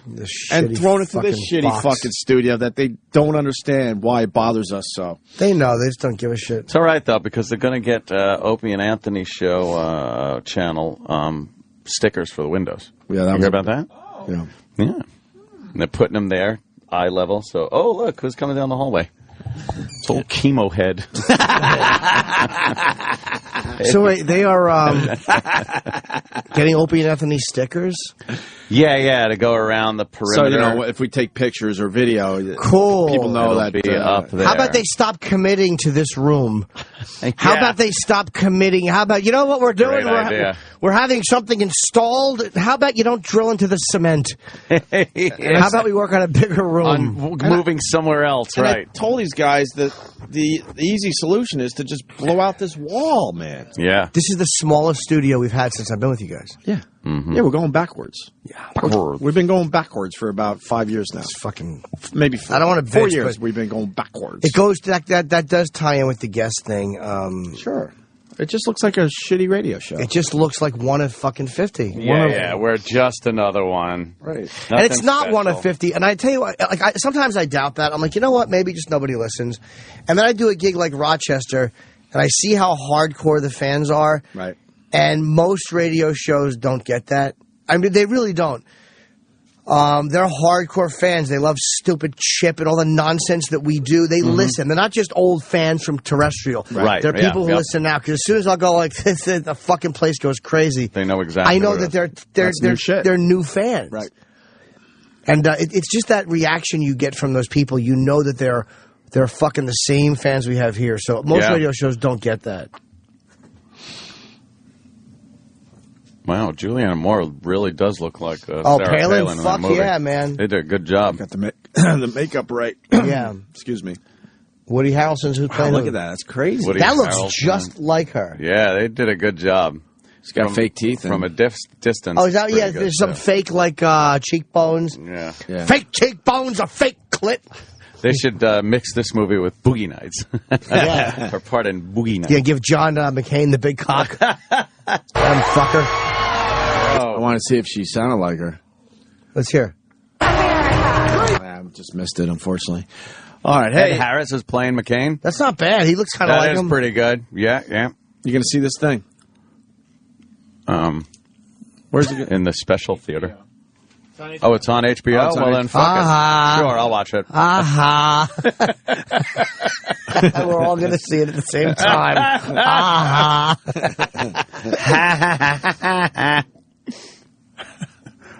Hey, Sam. Oh, Sam. The question is this. Wow.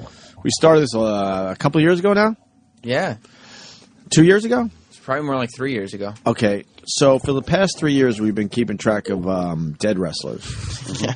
And one day, one of us said, I bet you we can't go 100 days without a wrestler dying. 100 days. And we're 3 years into this. That's right. Have we finally broken the 100-day thing? Well, it's been more than 100 days since you last asked. That's true. Okay. You know. So pick up from the last time we did this, which has probably been a while now. I think it was around September. Okay. When we lost Little Tokyo. Little Tokyo. Nuclear accident? No. He was a little midget wrestler. He married a girl named Bonnie. He was 70, so it's not that bad, and died of a heart attack. For a midget, that's 400 regular person. That really is old for a midget. Pretty good. But he died of a heart attack and tongue cancer. Oh, Jesus. Tongue cancer. Yeah. It's because his head is ass height all the time. Yeah, his tongue's always hitting the ground, picking up cigarette butts. Little twerp tongue. Then we made it all the way 77 days. Nice. To November 22nd, when a guy who wrestled on the Independents as well as Japan named Bison Smith died at the age of 38 due to heart complications. Oh, boy. And you're not, like, reaching for wrestlers? These No, are guys no. that... Sorry. Well, how about it? That guy just take a tumble? Is that live? Yeah, out in front of the Fox building, they're doing these races with Carl Lewis back and forth, and the girls are racing, and some guy was racing, this fat guy, and he fell on his face. Fell right on his face. Oh, I'm so happy. I wish he was really hurt. That's right across the street from us. Yeah. He's embarrassed. Yes, he is. Oops, that'll be everywhere. Go ahead, Sam. There it is. The replay. He face planted. Oh, boy, and his hat fell off. Wow. Oh, my God, was that a good one? I wish he was carrying a knife. Would have been great if his glasses broke. So, does he have a small mustache, too? Yeah, should have fallen off. Little Hitler mustache. It looks thing. kind of Hitlerish, doesn't it? Yeah, exactly. He was booing a Jew when he tripped. Is the Hitler thing coming back? The mustache, I mean? The ideology. Oh, I thought you meant the ideology certainly is. Certainly is. This is a new wrestler. Did you hear about this new wrestler? Who? No. What was his first name? Why did you ask him? It wasn't. Well, I've heard rumors on the internet about some guy named Ace Sherbert. Oh, Ace Sherbert. The worst names ever for everything. Ace Sherbert is my new wrestler. Where I'm going to walk out in my wrestling, I'm going to wear a hat that's got 4 aces on it. Oh, and I'm going to be eating a bowl of sherbet while I taunt my opponent. That's pretty literal. Yeah, I know. Ace Sherbert. And I'm going to do the scoop. It's my big move. Oh, that's pretty good. What does it look like? Where you just take your arm and you go, scoop. Well, how do you get the guy with the scoop? Like you scoop him up. Oh. And you throw him down like a scoop. And the whole scoop and sherbet. Standard slam. Do you think the audience will like bring scoops, ice cream scoops, of course. and you'll hear them going click, click, click, click, click, click, click, like that when they want you to do the big move? Scoop, scoop, scoop, scoop. Sherbet scoop, the big sherbet scoop. I like it. They'll be able to sell giant foam scoops. Yeah. Oh, that too. Different flavors too. Jimmy Norton, Vince McMahon, I want to buy Scoop. I want to buy Scoop, and I'll pay anything for him. His name is Ace Sherbert. Ace Sherbert, whatever it is, I'm going to call him Scoop. Now, you can't use the name. I own it because I mentioned it. That's all it takes with Vince McMahon. I'd be good on the mic, too. It was Ace Sherbert. Oh, work the mic a little. Yeah. What would a promo sound like? I hope you guys know that I'm going to mean this in spades, that I'm going to club you until you're just a pile of diamonds because I got heart. Oh, see, all the suits. That's good. Yeah, and I'm going to give you a raspberry, and you're going to be leaving this ring feeling like there's sour lemons on you. The sherbet part. Yeah. Yeah. The sherbet part. The sherbet part. I'm going to freeze you and scoop you. Wow.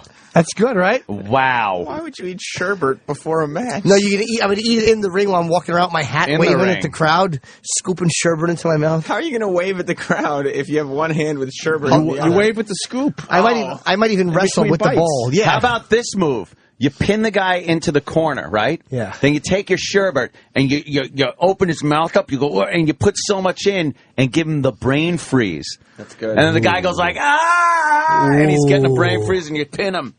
Yeah. Yeah. That's right. That was, and I'll stand up and I'll go, that was the boysenberry shuffle. Whoa, and you do something weird with your arms there. Yeah. Flex it. Ace Sherbert rules. Ace Sherbert. I could easily see somebody being blinded with sherbet being thrown in their eyes. Absolutely, because the ref is looking the other way. Oh, my God. And they have a cold, delicious treat thrown in their face. He's got that damn sherbet again. And sometimes I'd have my pretty girl at the side of the ring with some sherbet. Yeah. And when I got thrown against the ring, my head would go back, and she'd scoop some sherbet into my mouth for strength. And it would be like Popeye with the spinach. Yeah, and then I'd ricochet back off the ring and do the old sherbet scoop. Sherbet scoop. I like it. You need a catchphrase, people are saying. Oh, yeah. A wrestling catchphrase. Hold on. Yeah. I'm aces with you. Work on it. That's good. What would the girl's name be? Yeah. Elizabeth. No, they had Elizabeth. No, that's better. Mine's different. There's a different one. Oh, okay, a different one? Yeah. Matilda. That's the name of the bulldog. That ain't it. Matilda's good. No. For a girl named Matilda in a house dress. No. House dress. She got like aces all over it. Aces high. Live, take flight from the all-new Sportsbook. We present the premiere showing of Aces High. Aces with Sasha Semenoff Orchestra. Oh, and the Aces, Sam Rothstein dances. It's great. Mr. Rothstein is a professional gambler and the best football handicapper in America. Yeah, it's the way.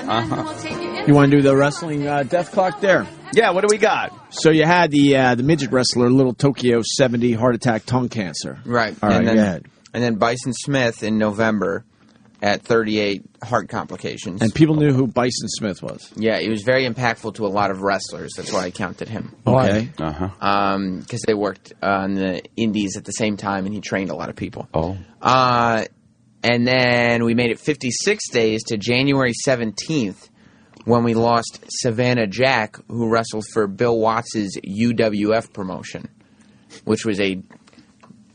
I don't know if he's stretching the bit or not. No. It's his bit. He wants it to keep going. Right. But I got a lot of bits at this point. If you start going to backyard wrestling, kids... No, UWF was a Bill Watts promotion that tried to compete with WWE at one point. And people would say, yeah, in the wrestling world, that's big. Yeah, UWF counts. Bill what?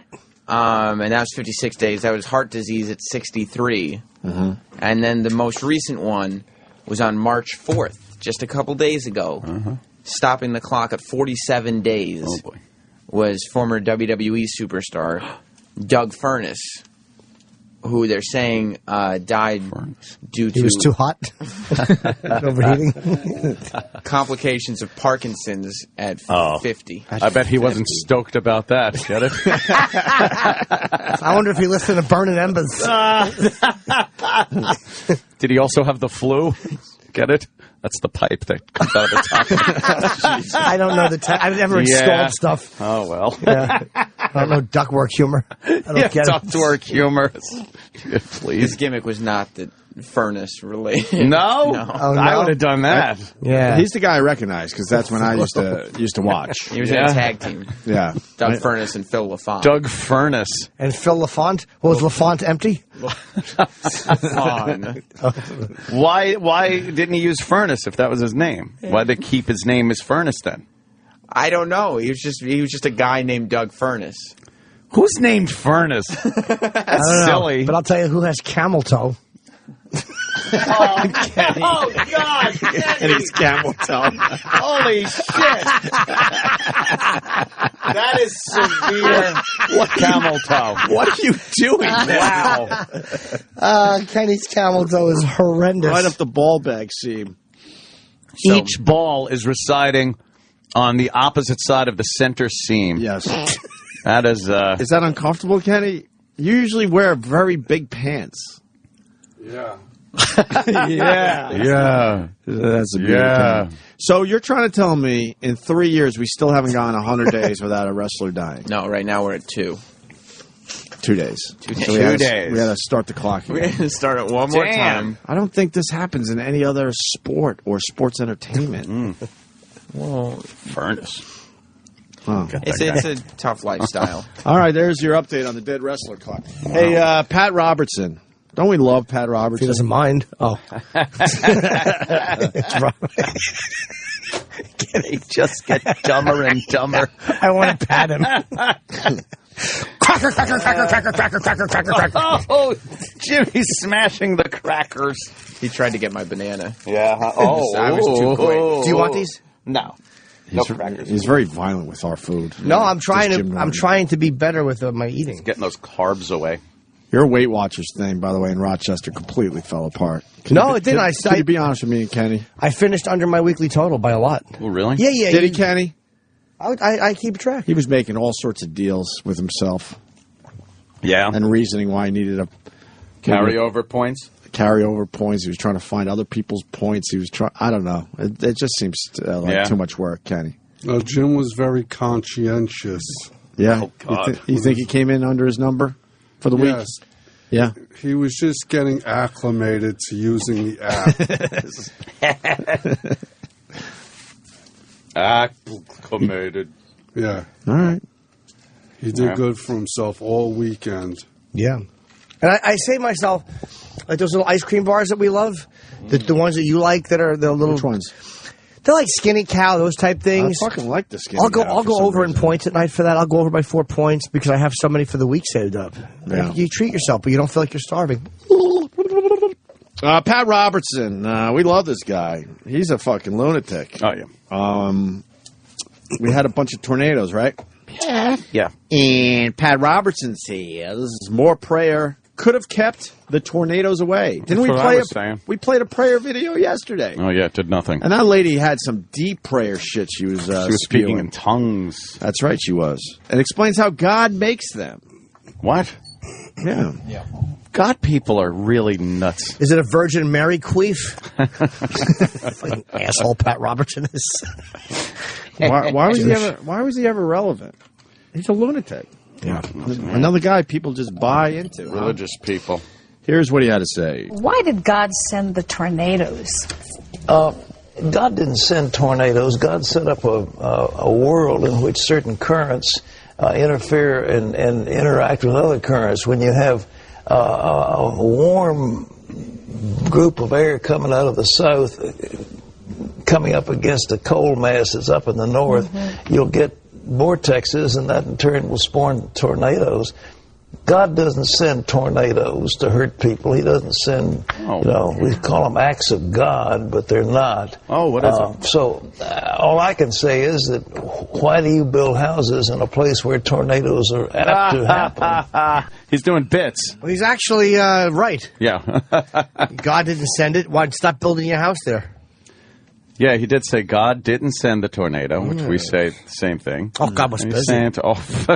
And he's saying, why the fuck are you building in Tornado Alley? Right. Can't you control what God does with prayer? I would think so. I would think so. Yeah. Apt to happen. Yeah. Well, and this year, of course, the weather patterns, the warm winter and the warm, early part of the year that we're having seems to affect all of that. But I think the bigger question for people spiritually is always not so much why did God send them, but why didn't he intervene? Don't you think people always ask that question when there's tragedy? If enough people were praying, he would intervene. You could pray. Oh, my God. There wasn't enough people Not praying. enough prayer. See? God likes to look and say, no, you're not quite doing it. God's like those guys that go, we having a good time tonight? Yeah. I can't hear you. Are we having a good time tonight? Yeah! God's that guy. Oh, I didn't know that. Yeah. You can't get just one person praying. He's going to be like, fuck this. Ain't worth my time. But as he looks down from above, yeah.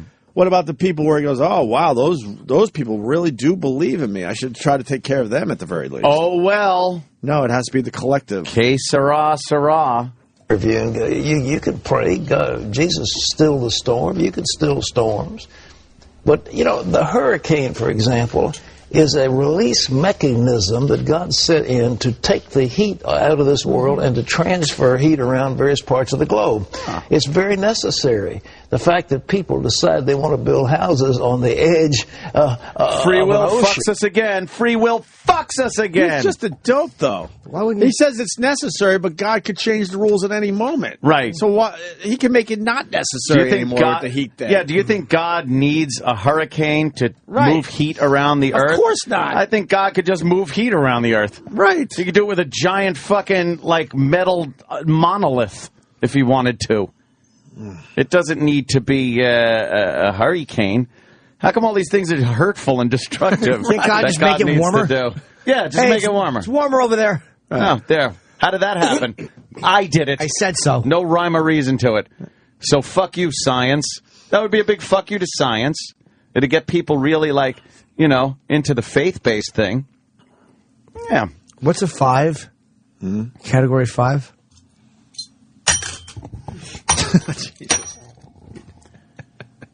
It's like the finger of God. We really need a fork and knife for that bit. I know. I'm thinking. Clang. We need that clang off a plate. Finger of God. I got to see that movie. It's so bad. Is it really douchey? The Extreme. It's not good. It doesn't hold up, I guess. Huge fucking blockbuster at the time. I just want to see that one scene. Yeah, the music. It's already here. Oh, is that what it's from, that movie? Oh, yeah. It's so bad. You make a good point with the God thing, though. one statement by God would change everybody around and go, fuck. Yeah. So why is he waiting? Wouldn't be faith. He wants faith instead of irrefutable truth. Maybe he should realize at this point the faith thing isn't working out as well as he would like, and maybe he needs to up his game a little bit. If you want praise, I would make it so everybody that prays and is God-fearing, right? Only good things happen to them, never bad things. You would see people hop on that God bandwagon in a second. Mm-hmm. You'd be like, yeah, okay, it's been proven. I like it. Why is it they got to be faith-based? Why do we need free will? Don't you have? He should be able to adjust the game plan. We're too stupid. Of course we're going to fuck it up. I hate free will. I don't like my life on a track. I like the song Free Will by Rush, though. Well, I will choose free will.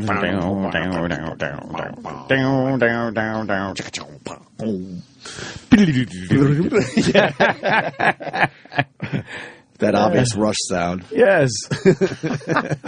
And they're not in the Hall of Fame. Has to be mentioned every time. No. Rush. That's because they're Canucks. Here's the rest of the Pat Robertson clip. The fact that people decide they want to build houses on the edge of an ocean, it's their fault. It's not God's. You know, it's the same thing with if you're going to build a house in the San Andreas Fault. You know, where are we supposed to live, Pat? The earth is faulted. They're going to be earthquakes. So don't blame God for doing something foolish. But we're talking about unpredictable tornadoes that just come down.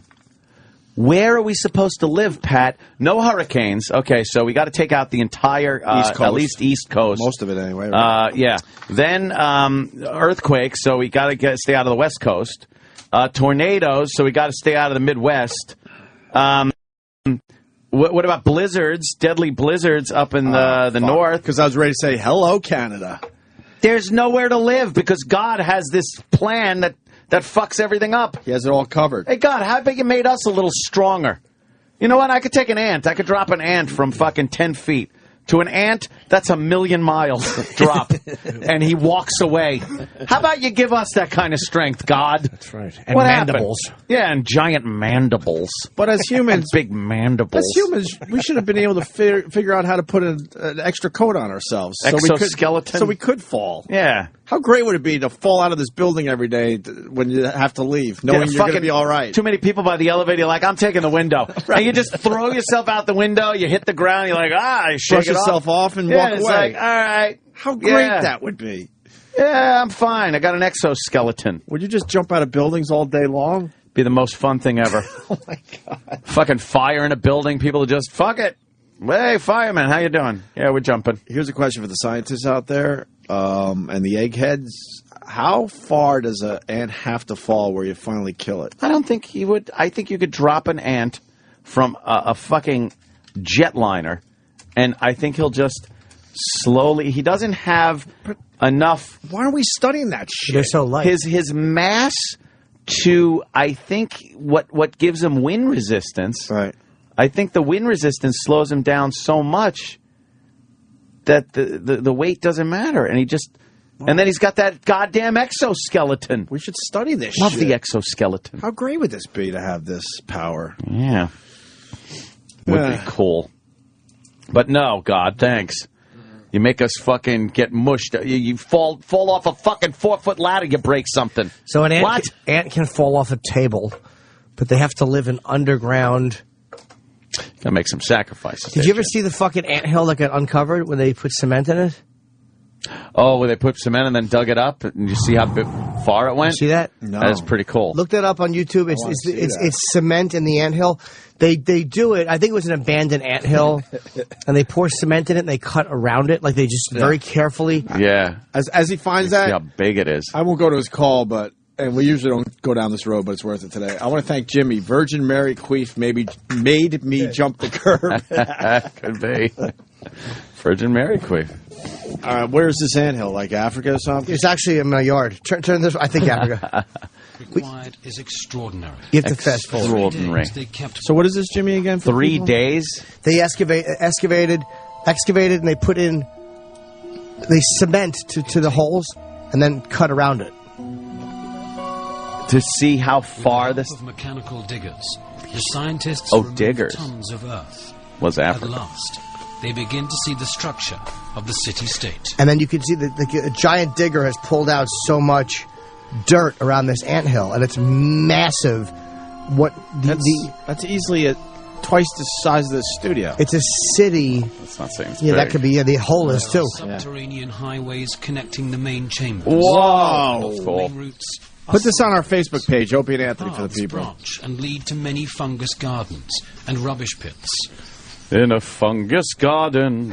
How big are the ants, though? It's regular size ants. They're as big as people. Yeah. Good ventilation and provide the shortest transport routes. Isn't it amazing? How do they do this? Yeah, how do they get the cement in there? And how do they know how to do it? How do they know to work as a collective? Everything looks like it has been designed by an architect. Holy a single mind. fuck. Odd Vandelay. Of course, that isn't true. These guys are probably 12 feet underground, too. Was created right? by the Yeah, collective about 12 feet will under. of the ant colony. There's all these little bubbles Superorganism. coming off of. It looks like little tree branches with little sacs on them. Yeah. And that's for oxygen and storage and garbage and. But the ants we have in America, they don't Structure build covers shit like 50 this, right? square meters and goes 8 meters into the earth. What's a meter? In its construction, Almost like a yard. the colony moved 40 tons of soil. Yeah. Billions of antloads of soil were brought to the surface. Each load weighed 4 times as much as the worker. It's amazing. And in human terms, was carried a kilometer to the surface. Damn. It's pretty cool. I'm going to break that and just kick it over. Fucking amazing. The equivalent of Really building is. the Great Wall of China. It is truly a wonder of the world. So maybe the ants built the fucking pyramids then. They know, right? Could be. Giant ants. Oh, my God. Giant ants, though, sure. If I was there, I would just keep saying, hey, where's all the uncles? Place would be cracking up. I wonder how much bigger ants would have to be to fuck us up to where we would just fucking not exist. Like, how much bigger? Do you think the size of a fucking cat? Think if ants were the size of cats, we would be fucking dead as a race of I think beings? they could be a lot smaller than that. Smaller, like a rat? Rat-size ants? Like a mouse. Because now picture the same amount of ants. Yes, same amount, as big as a rat. No, do you think they take us? Smaller? Yes. As big as I said a mouse. An elephant. A mouse? Oh. Elephant size. Mouse with ants. That's crazy. With the jaws they got. Mandibles. Mandibles. I say jaws. You would think size of a mouse. You could still crush them. Yeah, we're smarter than not they with are. that fucking outer fucking I'm shell. talking about you have to fight a fucking giant ant. Yeah, like fist fight the motherfucker. You're going to be able to take out a few, sure, but there you have a lot. And they can lift 50 times their weight. No, oh, man. So a mouse, So can I, though. So a mouse lifting 50 times its weight, that would be, well, I guess less than 50 But now pounds, his mandible can definitely inflict some harm on you. Definitely. But not a fatal or a chop your fucking foot off. Dude, if he's the size of a mouse. I think it's a bullet ant. If they bite you now, they do that ritual. They hurt you now. Oh, I know. But they can't drive tanks. You could run away. Oh, you're saying we use our fucking Military. know-how. Yeah. All right. No way. Just squash those little faggots. I'm thinking they're the size of you might have to go half rat. the size of us. Oh, no. Half the size of us. That way you could fight them like punch them. They're 50 times. That means they could break your hand. 50 Yeah, times. one punch would take you out. On their exoskeleton. You'd hate it if you could touch them. Then they'd start lifting tanks up if they were half the size of us. It'd What be about fucking crazy. What about guns? You could just start fucking shooting them. They could invent. Can you get it through their outer shell? Yeah. You'd be able to get though? through their exoskeleton. They would definitely. invent better guns. Did you see the city they invented? No. They're stupid and they don't have thumbs. You Stop it. They could build great cities. Yeah. But they're not fucking pulling triggers. You know what they're good at, though? Hiding spaces. Yeah, they could come out of you. nowhere. Fuck, they could come out of your closet. You open your closet to get dressed in the morning, ants already made a hole in the floor. I think you're right about the cat size. I think that's the size. Cat size is where the tipping point is. If an ant was what? Size of a cat.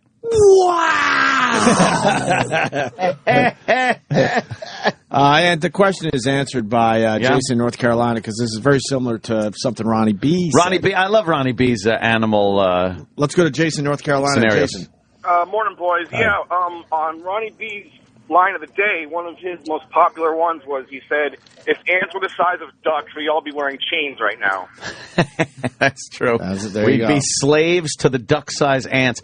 So the size of a duck. It's about the same size as a cat. Hi, buddy. Yeah. That's about right. I'm Cat thinking, size I'm thinking ant. 3 or 4 pounds. If they would, lift 50 Man. times their weight, We'd be doomed. you'd be fucked. Here's another. How'd that work fact. out that they don't have ants that big? We're doing fun facts So now. glad. We got a fun fact from Ryan in Minnesota. Yeah. Ryan, Hey, fun fact day. If you were to take all the ants in the world and weigh them on a scale, they would weigh more than all the humans put together. Yeah, it's crazy, though, Shit, because they got the numbers. I don't have a scale that big. No. And then, well, not if you had E-Rock on it. Yeah. It's not true. Oh, sorry. speaking of E-Rock, you know how we get topical? Someone wants to What? know why you didn't Bit? go with the Oreo cookie today. 100 years old. Oh. Yeah, what the fuck? Did he eat the prep sheet? Give us cookies. The Oreo cookie is 100 years old? That's right. The one on this desk. That's very progressive. I would love an Oreo. Of them back in the day. The cookie, I mean. Yeah. I think Ronnie's mad at us in Alabama. Why? Ronnie, are you mad at us? What do you got? No, man, I ain't mad. I was just going to say, going back to Pat Robertson, the dude's saying a lot of the things that y'all have said, but because God was mentioned, he's an ass. That's true. Thank you for agreeing. No, I mean, Why does God take out the God-loving people along with the sinners, though?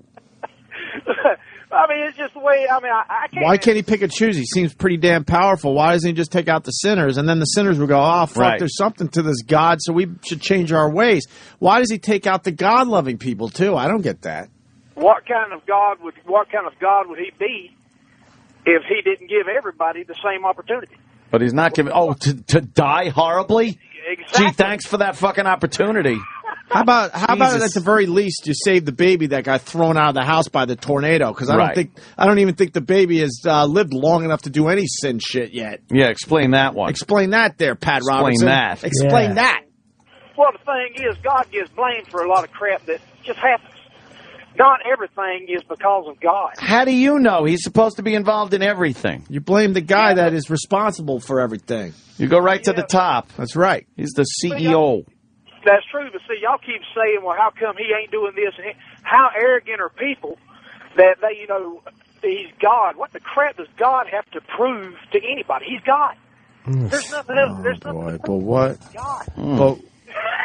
But he's kind of an asshole because you have the God-loving people that's not even good enough for God. When is it good enough for God? Well, again, man, I mean, I can say, I'll go ahead and tell you, I'm a Christian. Really? Yes, I am. Very surprised by that. Oh, well, you shouldn't be. Why do we even try to do intelligent shit on our Holy show? shit, we that should was just be fucking farting all day long. Insanely horrible. Go ahead, Ronnie. Yes, he's looking at Sam. I was just saying, I'm a Christian, and Really? I don't have all the answers. Nobody has all the answers, man. I do. I want to wear it. Sorry, I did. I'll take that back. See, I just, when they get all the answers, they change the questions right or wrong. That's a good one. More I know. importantly, I want to wear an ant helmet to work every day. That would no be one would cool fuck as shit. with you, man. Ants are scary-looking motherfuckers. When you put them under a microscope, microscope. holy shit, I want to come to work like that. If that was the size of a cat, we'd be finished. And you could throw it off the roof of a building. Is that and it wouldn't even hurt him. Nothing. Is that his creepy eyes right there? His creepy eyes are up top. My God. Oh, on the what side are of his those head. two things over there? Those are antennae. No, at the bottom, though. Doesn't it look like eyes? Those are Where? feelers. The fucking things that look like Look eyes. at his mouth. staring at Imagine you. getting a dick sucked by down that thing. here. Whoa. No, Think the those, fuck its mouth. oh, he's got nostrils. It's dimples. Those are in those little dimples. Yeah. These things. At the end of the antennas, the fucking round thing. Oh, those No. are Look the... like eyes to me. Those are the I know they're antennae. not, but That's I'm like a just saying. universal joint for his antenna. Gotcha. So he could spin around. No, those little discs on the side of his head are his eyes. No, I understand his that. compound eyes. But it looks scary if those two little things were his eyes. That thing looks Bonus scary eyes. regardless. That's a monster right there. Are those teeth? Yeah. Oh, yeah. They gotta be. It's bad teeth. Yeah, it's a good thing they're so Why don't they small. brush their teeth? Scary. Their teeth look like they're rotting. They don't make toothbrushes that small. See some more ants. Show me some more ants. I think we lost Alabama. Yeah, we were. Alabama Mall. Alabama Mall. See, look at this. Look at Oh, this man. ant. It's fucking up a raping cricket. the cricket. Yeah. And the cricket's way bigger. That's what I'm saying. Yeah. Yeah, I know. Crickets are pussies, big-eyed douche. Yeah, crickets. We'd kick the shit out of them no matter how big they are. Exactly. If crickets were 40 tons, we could knock them out in one punch. Exactly.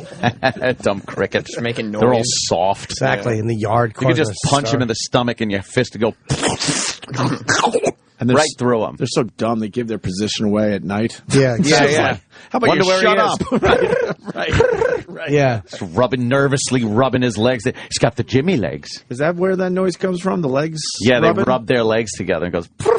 Kick him in his face. Why doesn't our fucking legs make noise when we rub them like that? It does. You know, rub Not like legs that, together. Yeah. They go. Well, why does it make that such a loud noise? I don't know. Why don't we study this shit? Do they have in the hair on their legs is hollow?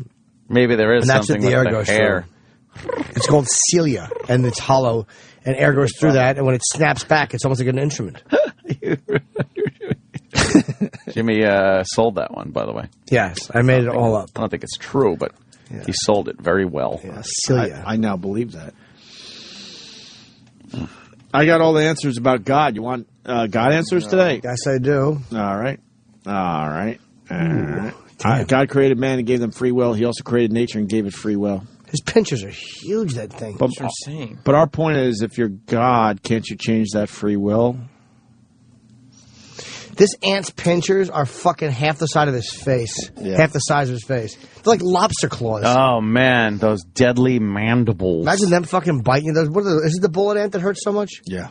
That's one of them. That'd bite you in half. Yeah. Imagine that biting your cock. I'd hate to have my dick bitten. Brian in Delaware. Brian? What's up, boys? Hi, Brian.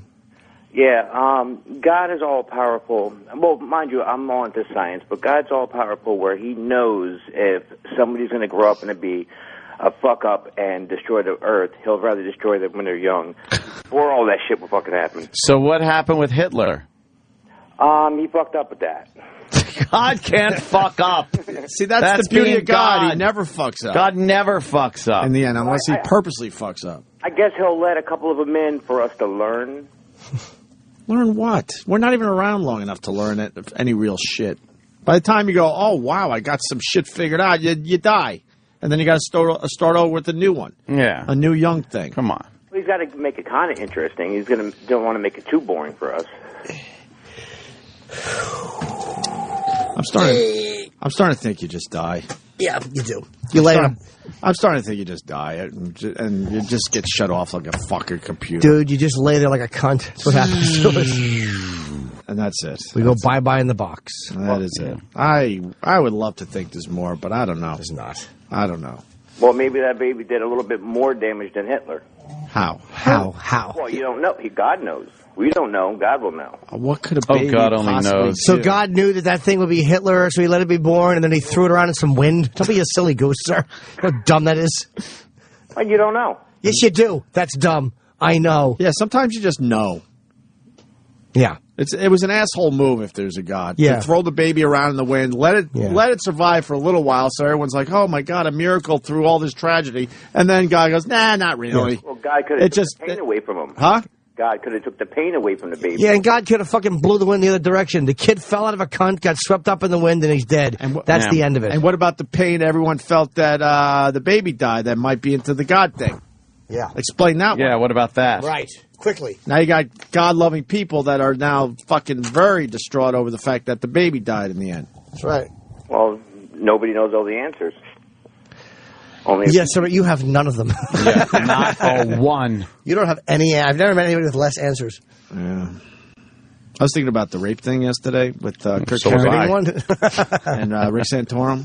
And I decided I want to be part of a religion that would force guilt and try to force a woman to have the baby after she's been raped. Yeah. That's a religion I don't want to be part of. I decided yesterday. Because that's what a lot of these people really believe. That's why I joined Islam. Yes. Good for you. Yeah, because then you could just stone them. They're even more conservative, dude. Oh, really? Good for you. Bury her up to the neck. Little bachabazi. Start throwing fucking rocks at her face. But to force a woman to have the baby after she was raped and just get her with a lot of guilt, and that's part of the religion. No, thank you. Yeah. I'll be just fucking nothing after this life. I'll be fine with that. I'll be fine with that. Yeah. I'll enjoy my time here, and that'll be it. Yeah, and that's it. Because I can't wrap my head around that. Just have a good time right now. That's what I say. Mm-hmm. Hey. I brought home some tapes from Brother Weezy's show. The Nom. A lot of good calls, though. What should we do? You want to do the Nom thing? Wow. I know why ants can't get any bigger. It's called the inverse square law. The inverse square law of why ants can't get any bigger. It's probably something with their size would literally crush them after a while if they get too big. I hope so. Their own weight. Does that happen to us too? I think it would if we were supersized. Iraq? But a lot of these guys I don't think our structure. But a lot of these guys get up to 700 and they're still walking around. They're fucked up. 800. Though. But also they're the same size. I think if we were on this planet, same atmosphere, same gravity and everything, and you increased our size to the point where we were as big as the Empire State Building. Nice. I don't think our structure itself that works at this size works at that large size. I think the mass of the body would crack like the ankles. So what happened to the dinosaurs? Crack your ankles. Too much weight. What about dinosaurs? Well, they were built different. They walked around pretty big. A lot of muscles on them legs. So why don't we work our muscles? Little legs. Why don't we work our muscles? What? What was the inverted square law? He's on the line. Chris in Maryland. Hey, Chris. What's going on, boys? Hey, man. Hey. Spock, explain. Hey, man. Yeah, no, the inverse square law is, you got it exactly right. Like, if ants got much bigger, good for you, their legs would collapse. You know, exoskeletons only work up to a certain size, and they can't support the weight of their own structure. Ah. You were talking about how people were the size of the Empire State Building, even before, you know, our bones would snap. You know, we'd never be able to make it up to our head, even with a giant heart pumping that shit around. Yeah, we would need like a real squat, kind of thick leg, and leg bones would have to be huge. Like it would be kind of like a person would have to be on, or a being would have to be on Jupiter. What does inverse square mean, though? I don't know what that means. You're an inverse square. Yeah, I'm cool and hip. The inverse square law is it's pretty simple. It's just that, you know, you have the square of a circle. Say, you know, square of 2 is 4, square of 3 is 9, square of 4 is, you know, it increases geometrically. The same thing happens inversely proportional to the size of the animal. Oh. And I'm sure I'm getting half this wrong, and somebody's going to call up and bitch about it. I like it. Well, the Sounds inverse good. square, what happens is when you get to a certain height, you can't get fluid up to the brain, and a lot of times the brain it'll cease to function, basically, because there's no way a scab can form a bit of a crustacean. A crustacean. And you're going to have seepage into the bloodstream. Seepage? And, death would be pretty quick. Fluids. Fluid. They have big mandibles. And they could bite your toes. Yeah. I treated an ant bite one time. It bit the person. The heart just was fluttering. Dr. Steve. What are you going to do with that? Well, that's pretty interesting. We got the edge coming in, but I did bring home some Wheeze tapes that I thought you might be interested in hearing. You wanted a little taste of this, and maybe we'll do more tomorrow? Yes. All right. My pal, Brother Weeze, did 3 tours of Vietnam. And he was a grunt, basically. 3 tours of the Nam. He was in the shit. He was in the jungles. He was part of some shit without giving it away. In the shit. He was in the fucking shit. In country. So what he did, he made some tapes from the field. Yeah. These tapes are 45 years old. It's a young Brother Weeze. He's probably 22-ish. Early 20s, making tapes to send back home about the war, and he's being pretty fucking honest here. It's good they survived. The tapes. So this first one is him talking about stacking bodies for the helicopter. Brother Weeze from 45 years ago. I tell you, I wanted to hear from girls over here, so all I want to do is hear from girls. But on your tapes, the one I enjoyed the best was tape of you and the guys at the Merchants. I could understand you. You were just telling me bullshit. It was great to hear from you guys. Those girls at the furnace, they ain't nothing, man. They ain't nothing. A dime a dozen. You get anyone you want, you can leave what you want. Right? Sure. I'll give you the situation here. First of all, in the last tape, I told you that we were going to go out on the road. Well, what happened was, the next day, they took 6 of us and put us up on top of a mountain, sort of a pony team. We stayed up there for 3 days. I had a little experience up there I'll tell you about right now. It was nothing much. We were up there. First night there wasn't much, nothing much happened. It's a pretty steep mountain. We went up by helicopter, we dropped off. Didn't look like much could get up there too good. We had trip flares set around our positions and a whole bunch of claymores out. We were feeling pretty secure. And one night, about 11:30, we were up bullshitting, getting ready to sack. And all of a sudden, we were sitting in a little group. There's all 6 of us, which is wrong, but you get pretty lax around here sometimes. Next thing you know, boom, trip flare goes off. Your hat goes down to your feet. Boy, but I'm telling you, we got our stuff in order, got our shit in order pretty good. About 5 seconds, we blew 2 claymores on this, whatever, tripped the trip flare, and Phelps had 2 frags on him. Vittorio shot a frag, and I lobbed one over there. And, well, then the trip flare went out. We just hung tight for a while, waited, nothing happened. We figured nothing would come back. Claymore was off, that's about it. So we waited till morning. Morning, we went down a little ledge there where trip flare went off and found 2 of those sneaky, slimy buddies of yours. And, another thing, anyway, let me tell you what we do with these guys. You see, in LZ, when you hear me talking in LZ, that means landing zone for a helicopter. Sometimes you got to chop one away for it to come in. Well, that's the way we had it on top of this mountain. Sometimes an RTO, that's the guy that carries your radio, he has a little orange pad he carries, and you put this down so the helicopter can see it. Well, we took these 2 bodies and made a T out of them for the helicopter to come in. You know how his eyes were bulging when he landed on him. Holy shit. Can you understand most of it? Yeah. Oh, yeah. That's what, 67, 68? 45 years ago. So, a couple guys, dead. Made a T so the helicopter could land and take those guys out of there. What year did he start radio? I don't know, like 80, early 80s, I guess. You know what's great perspective there? You listen to that. When that was going on, that's exactly when I was playing those drums with my brother. Yeah. Wow. Playing little Anthony was playing his drums and crying. Right. And Brother Weeze was throwing dead people around. Yeah. You want one more clip? Because he talks about the girls. Sex and love freaks. you long time. I got a whole bunch of I got about 7 clips. Some of them are a lot longer than the one I just played. This one's definitely worth playing, too. Well, what I was going to tell you.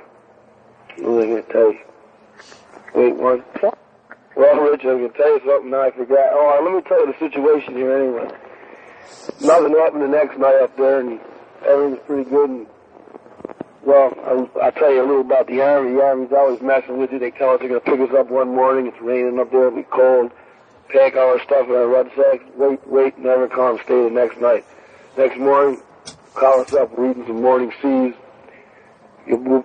Chopper will be up there 15 to 20 minutes. You know, it was there 3 hours later. It might not see nothing to you, but it gets out of man's mind. Right now, we're down guarding, see, artillery sets up out in the field here, and we got a perimeter around it. This is sort of like a rest for us. I told you we were out in the field 4.5 months, almost 5. But we're guarding them, and it's really terrible. I ain't kidding you. I mean, there's no Charlies or nothing like that. It's just chicken shit, what we call it. We got 2-man positions. Right now I'm in a bunker. There's 4 of us in here. The ones that aren't on guard and the other ones. We're just sitting in there smoking and joking. You listen to your tapes, got a big kick out of them.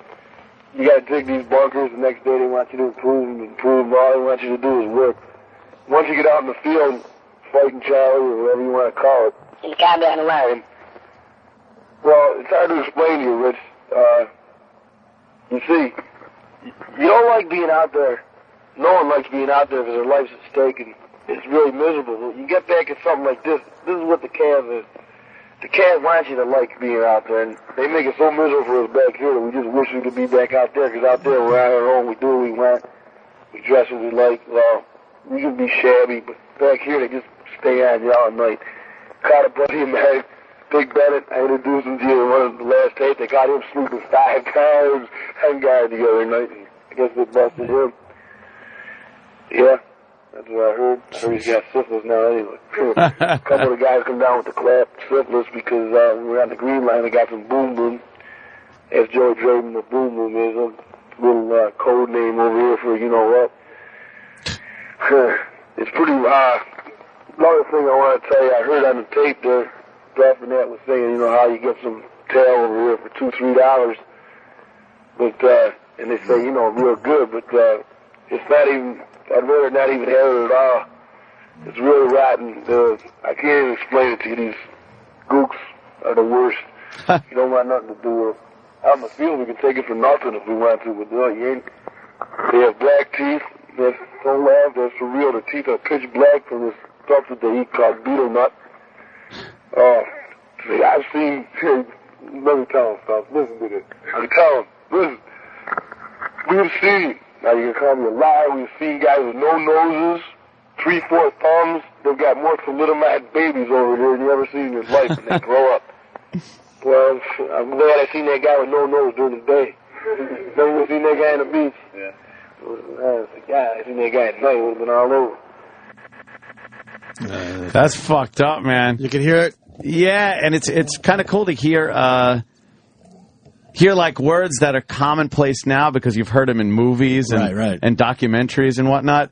But that was the time. So he's saying, you know, Gook and Charlie and boom boom and stuff like frag. that. Did he say frag before the first one? Yeah. You don't hear that much. It's all like stuff, but that was when it was happening. That's pretty fucking cool. Now, the gist of that track, because some of it's hard to listen to, obviously, he was complaining that, you know, he'd rather be in the woods because they leave you the fuck alone. Yeah. They just work you and make sure you're all clean and nice when you're not out there on patrol. Yeah, he'd rather be out in the woods. Be out in the woods where they leave you the fuck alone. Jeez. And then he was talking about pussy, obviously. Yeah, and I think you get a hooker. It sounded like for $2 or $3. Yeah, but you don't want to. But then he said there that they could just take women if they wanted to, as they're out there. But you don't want to because all their teeth are black from the beetle nut. Beetle nut. Supposedly the beetle nut, because I asked him about that, was something they ate all the fucking time. There's a tumor they took out of George's head. Jesus. That's what they called it. It's a very rare nut. But I guess they all were eating the beetle nut because it just gets them high. They all were just high all the fucking time. And it just makes your teeth completely black. Yeah, it sounds great. Yeah. And then I guess there's a lot of deformed fucking people over there. Thalidomide babies. It was kind of funny there because he said they saw that guy with no nose. No and nose. They were happy they saw him during the day. Yeah, at night that would have scared them. Oh, fuck yeah. It's hilarious. They're fucking in Vietnam. Right. So that's a taste. That's pretty cool. Was there anything else in there? Pretty much that was it, right, on that one? Yeah. Yeah. Why did he take these down offline? He should have left them up. He got a lot of complaints, I guess. Why? And I said, just put them back Complaints up. from who? Because he don't care. Who would complain? He don't care. You know, I asked him about this. I go, do you have any attachment to this experience of Vietnam? Because it's 45 years ago now. And he goes, it's like watching a movie to me.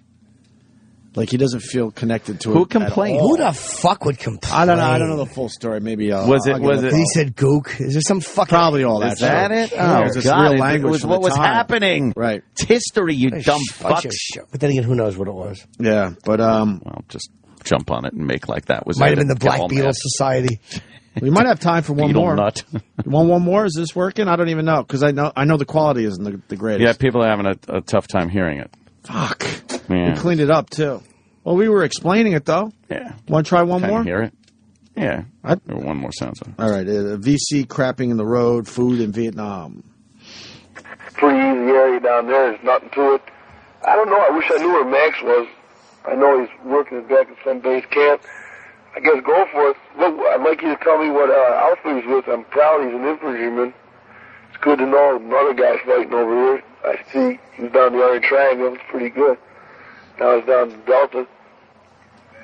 That's right. Go for it. Good man.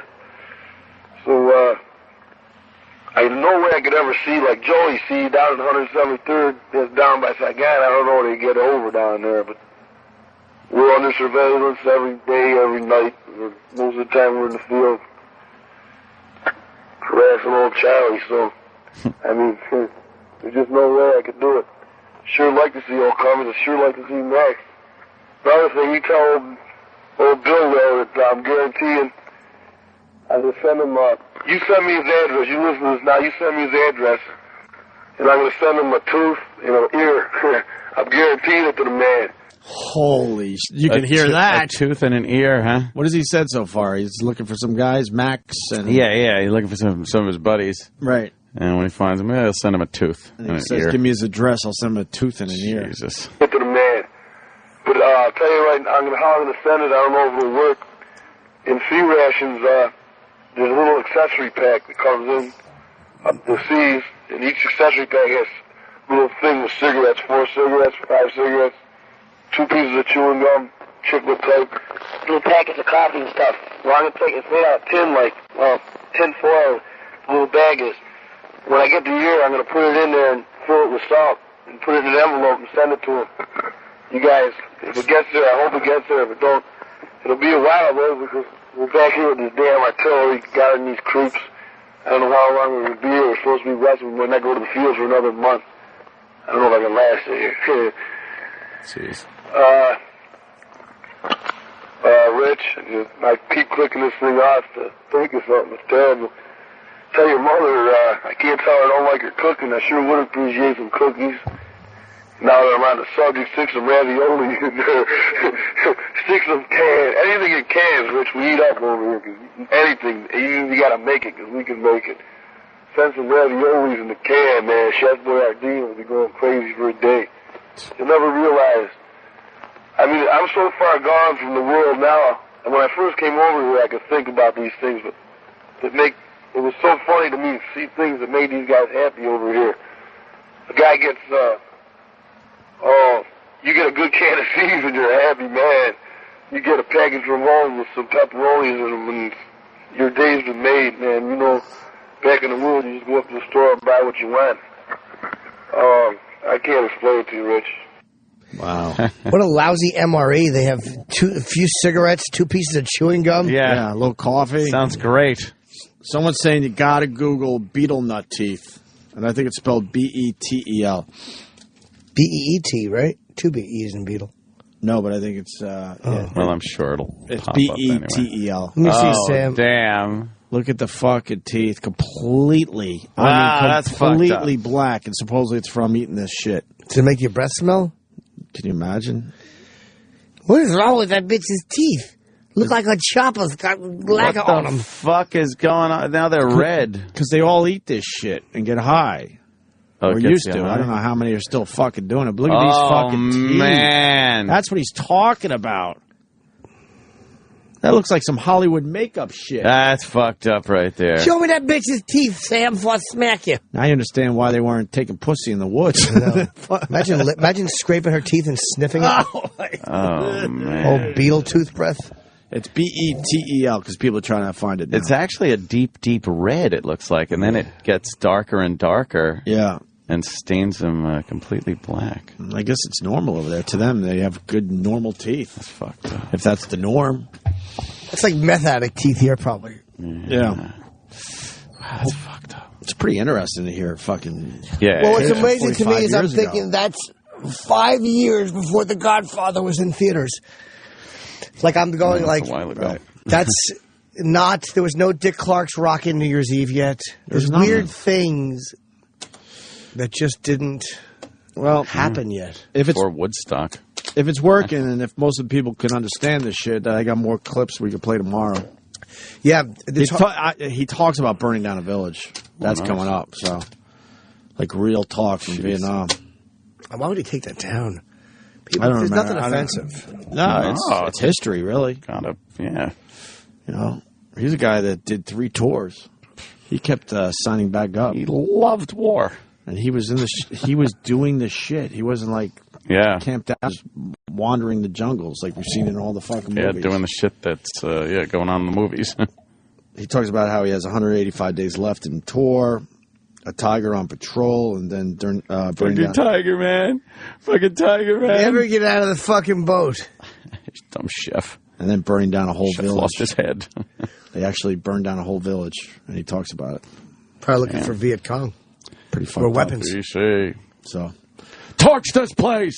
We'll do more of the tapes tomorrow. When we get back, I think the Edge will be here. Is he here now? Not yet. Oh, well, this is where you're going to shine, Sam. God, we could go home early. Sam's not going to shine. No? No. Why didn't you just schedule him for 10?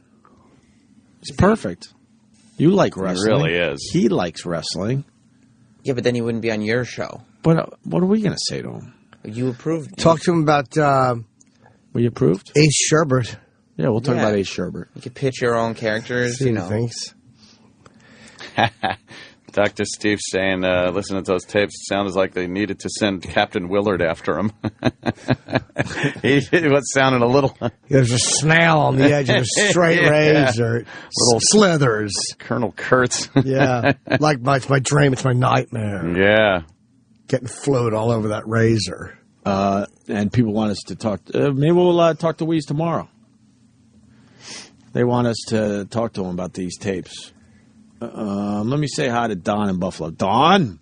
Hey, what's going on, guys? Hey, buddy. Hi. All right. I had a class for getting my boat captain certificate, and there was a dude there from Saipan, and he had the beetle nut, and he would try to share it with everybody, and he explained that it's basically their version of dip. And when I tried it, within 5 minutes, my whole mouth was completely numb. I was just like drooling out of my mouth. I couldn't take the shit. But did you feel high? Yeah. Does it give you a buzz? I guess it would be for like somebody who's never smoked a cigarette or took a dip. You know, that kind of lightheaded feeling. That's about how I felt. And how much do you have to do for your teeth to turn completely red and then black? First time. First time. Well, Nice. He said that he'd been doing it for years, and his teeth were getting kind of gray, like all the way up through the gums. It was getting kind of gray, but he said that a majority of his family, like, their teeth were black or they were just missing their teeth. Damn. All right. So, all right, boys, punch it out. All right. I thought it was more of a drug where you got all high, but I guess it's more of a kind of casual thing. Kind of a cigarette / tobacco thing. Yeah. I think we'll talk to Adam Edge Copeland next. Does he go by Adam Copeland? I don't know. He's probably not allowed to use Edge because I'm sure Vince McMahon owns that name. Well, he's still associated with WWE. Yeah. So. Oh, yes. All right, so he's still good. He's promoting, by the way, this Friday, tickets going on sale for the June 9th anti-social comedy show with Dave Attell, myself, Artie, and Nick DiPaolo. It's taking place June 9th at the MGM Grand Theater at Foxwoods. That will sell out. And then next Thursday through Saturday, I'll be in Orlando, Florida, and March 29th through April 1 here in New York, Carolines. Nice. That's going to be an amazing show, Jimmy. Let's hope so. Oh, my God, it's going to sell out immediately. Oh, I don't know. Don't fuck around. Get your tickets if you want to go see that show. Okay, The Edge next. Sirius XM.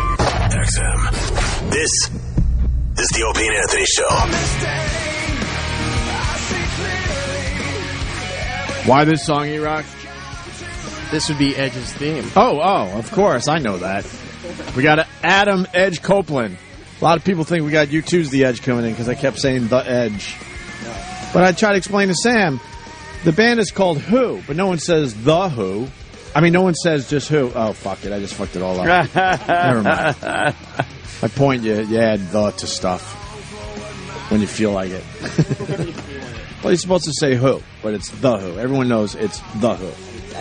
Adam Edge Copeland, of course, from the WWE.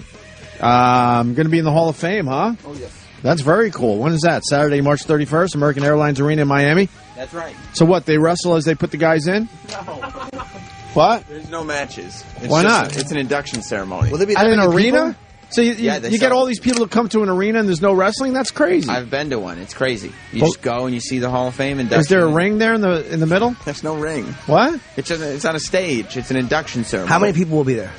They'll fill up the arena. There'll be 17,000 people to watch this? Yeah. Without any wrestling? There's no wrestling. This wrestling thing's pretty popular. Why wouldn't you do the induction ceremony in the actual ring?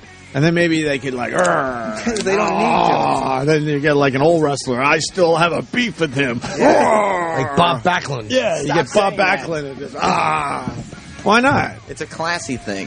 Why make it classy when you can make it cool? Or Sergeant Sluffner. Right. It's not Sluffner. You know that. I want the Hall of Fame guys wrestling as they get inducted. That would be different than other sports. And they wear suits and then not. Yeah, they can pull each other's suits off. Let me get out of my suit because I have a beef with him still. Somebody comes out and inducts them. They do a speech, and then the person getting inducted gives a speech. Who's going to induct Edge? I don't know. Maybe Christian. It's got to be Christian. What about Virgil? He's not doing it. Definitely not going to be Virgil. Virgil's not going to induct anyone? Virgil's not even in the Hall of Fame himself. Why? What? That's right. That's dumb. Coco Beware is. Coco Beware. Let's say hi to No way. Edge. Coco Beware is going to get in the Hall of Fame? We're on? Hey. Yeah. I know that guy. What's up, Edge? I thought we were in a commercial. What do you mean you thought we were in a commercial? I thought that was a commercial. Hey, man. Hey. What's happening? What's going on, man? What's going on? Yeah. Oh, yeah. I remember watching... Absolutely. Yeah. Some of those crazy ladder matches and shit. We're still paying for them. I don't doubt it, man. Well, we only learned today that you had to retire because of an injury. Yeah. That sucks. I mean, it doesn't. It doesn't. You were done? You were ready to move on? Yeah. But I actually assumed it would be this WrestleMania because I had a year left of my contract, and whether it's stupid work ethic or whatever it was, I wanted to see that through. Yeah. We finished Mania last year, and I knew stuff was going on because my arms were trembling and stuff. And I was like... Shaking and shit? Well, I had neck surgery in 2003, so they already put a plate in there. So I knew I was on borrowed time. And what had happened was the discs had been slamming off of that plate. Every time for the last 8 years you saw me landing, that's what was happening. So it got to the point where I was like, something's going on, and I couldn't hide it anymore. So they got MRIs the day after Mania and went, "You're done. Like, you don't have a choice in this. We are not allowing you. We're not clearing you to do this anymore." What was wrong? I have spinal stenosis is what I developed, which is a narrowing of the spinal column. So what's happened is my spinal column, even right now, because I haven't got another surgery yet, it's pinching my spinal cord. So if you look at it, it's like a straw being pinched. So how do you fix that? It depends. It depends. It's a learning process right now. Dentist chair, I found out, destroys me for 2 days. Just having my head back. Oh, really? Didn't know until I went and got my teeth cleaned. Right. And I went, whoa, that sucks. All right. Well, I guess I'll, floss more. Yeah. How do you fix that though? There's surgery, and it might be another fusion. Where they take it. I already have 2 levels fused. It would be a third, but then I've heard on that. Are you getting shorter? I think I already have. Because you're a tall guy. I think I already have. You get some height, though. Yeah, you're okay if they take another inch or 2. I'll still be 6'3". Jesus. So are you going to go in for the surgery? Eventually, I'm going to have to. I think because I still like to mountain bike, kayaking, and I want to still do stuff. And you were ready to leave? You think? Because you're a young guy. You're not even 40. I don't think. No, 38. I was 37 when I retired, but I was preparing myself for it anyway. I was already getting to that point where I was like, okay, it was a 20-year career too. I mean, I started when I was 17. I started in high school, so I knew from the time I was a little kid that this is what I wanted to do. So for me, I did everything I set out to do. Right. What are you going to do next? Well, while I was still wrestling, I shot a movie through WWE. I got a part in a TV show on Sci-Fi called Haven, and they got a DVD coming out, the documentary of the career, and they're inducted me in the Hall of Fame this year. So I'm retired, but what's cool going forward is it afforded me the luxury to pick and kind of choose. Whatever I do, I'm going to make sure it's fun. Right. God, you had some amazing matches too. I can look back and say I'm that ladder cool shit. Everything. Holy fuck! Who invented the ladder shit? Yeah, I can swear. Sorry. Should have told you that ahead of time. Who invented that ladder stuff? And then it got crazier and crazier for a while. It got pretty stupid, and we were responsible for that. I mean, we set the bar way too high. Right. But we all kind of, between us and the Hardys and the Dudleys, came up with the TLC thing, and that took it to a whole it just looked like a tornado through a trailer park. Oh, yeah. It was by the time it was done. What's the ladder match? Okay, well, usually what happens is there'll be a championship. There'll be a belt hung over the ring, and you got to climb a ladder to get it. And bad things happen. Does one person hold the ladder and support the other? No. No. The other person tries to knock you off the ladder.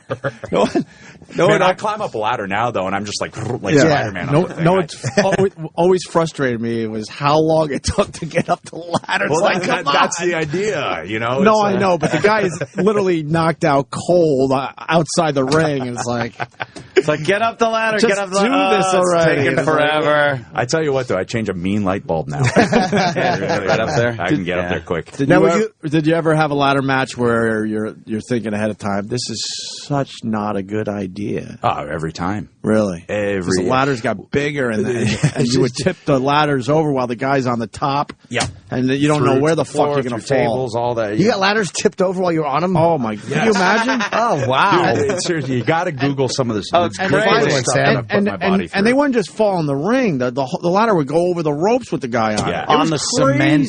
Yeah. On the metal stairs. It was just 4 tables. Yeah.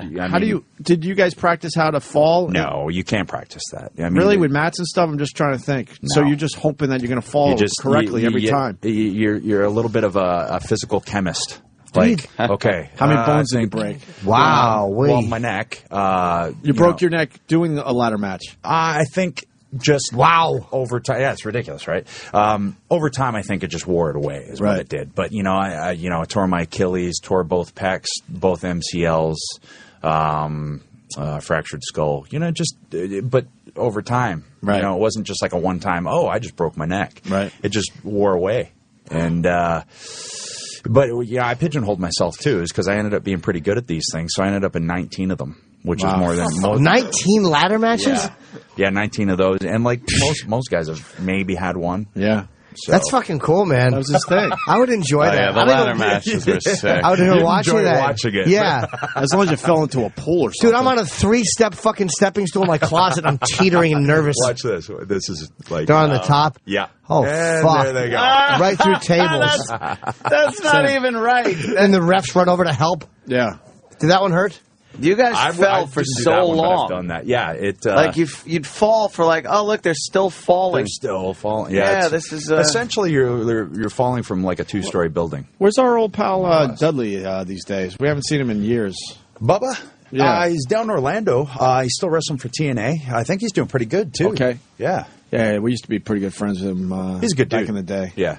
He's a good when dude. we used to have all you guys on all the time. Look how high is that ladder? That's a 15-footer. Right out of the fucking ring. That really is an amazing fucking... And you got to hope you hit the table. Well, yeah, and here's the thing. Hit it, slide, and now you're shooting into the crowd. Right, I mean, it's way too hard. So once you grab... see, this is just not safe. There's 4 people on the ladder. That's not obeying ladder safety. You think OSHA would have a problem with that? Obeying it's not ladder OSHA safety. code. OSHA. So now 4 guys on the ladder. Whoever just grabs the belt is the winner. Once you have it, or do you have to get down with it? Yeah, once you have it. Just grab it. Grab it. Who invented the ladder match? Did we get that out of the way? I think, honestly, the first ladder match might have been in Stampede Wrestling out in Calgary. And I want to say it was Bret Hart and Bad News Brown. Really? Wow. And I'm a bit of a historian. I think that's what it was. You're from Canada, I believe. Yeah, yeah, Toronto. Did you like Bob Backlund? No, I was never a Backlund guy. I never got with Backlund. I didn't like him either. Yeah, I don't. You're obsessed with him, though. No, but I just his name because he was so awful all the time. His name was so awful. Oh, Vince, I just giving real answers to questions. I just want to go out there and work hard. Shut up. He was howdy doody. Yeah, he was a goody gumdrops. Yeah, nice guy, but who's inducting you into the Hall of Fame? I wanted to be Christian, and I'm going to assume that's who it is because they asked me who I wanted to be, and I said him. I mean, we grew up together. We really did. We're not brothers, but we grew up together. We did all these matches together. Right. Act like brothers. You know, he's a complete dick. Can't stand him, but I love him. So I think one of he's those. the guy. Yeah. Love hates. Well, I mean, it's all love, but we always just bust each other's chops like guys do. Right. They're falling on ladders from ladders. That must suck. Enough about the ladder. To fall off a ladder and land on a ladder. It's like, motherfucker, that hurts. There's no good way to do it, I'll tell you that. Have people broken bones doing this? Oh, God. Yeah, but it's really more one of those, like, you just feel like hell for the next, week or so. How bad is it to get hit with a metal chair? It sucks. Dude, they're fucking just banging chairs into each other. Like, there's no way to do that without hurting yourself. And that's not a prop chair. And there's a guy running around hitting people with the ladder in the ladder match. Oh, we totally could have done a Home Depot commercial just to prove the strength of their stuff. Yeah. Wow. They really were amazing matches. So, are they still doing ladder matches? I don't even know.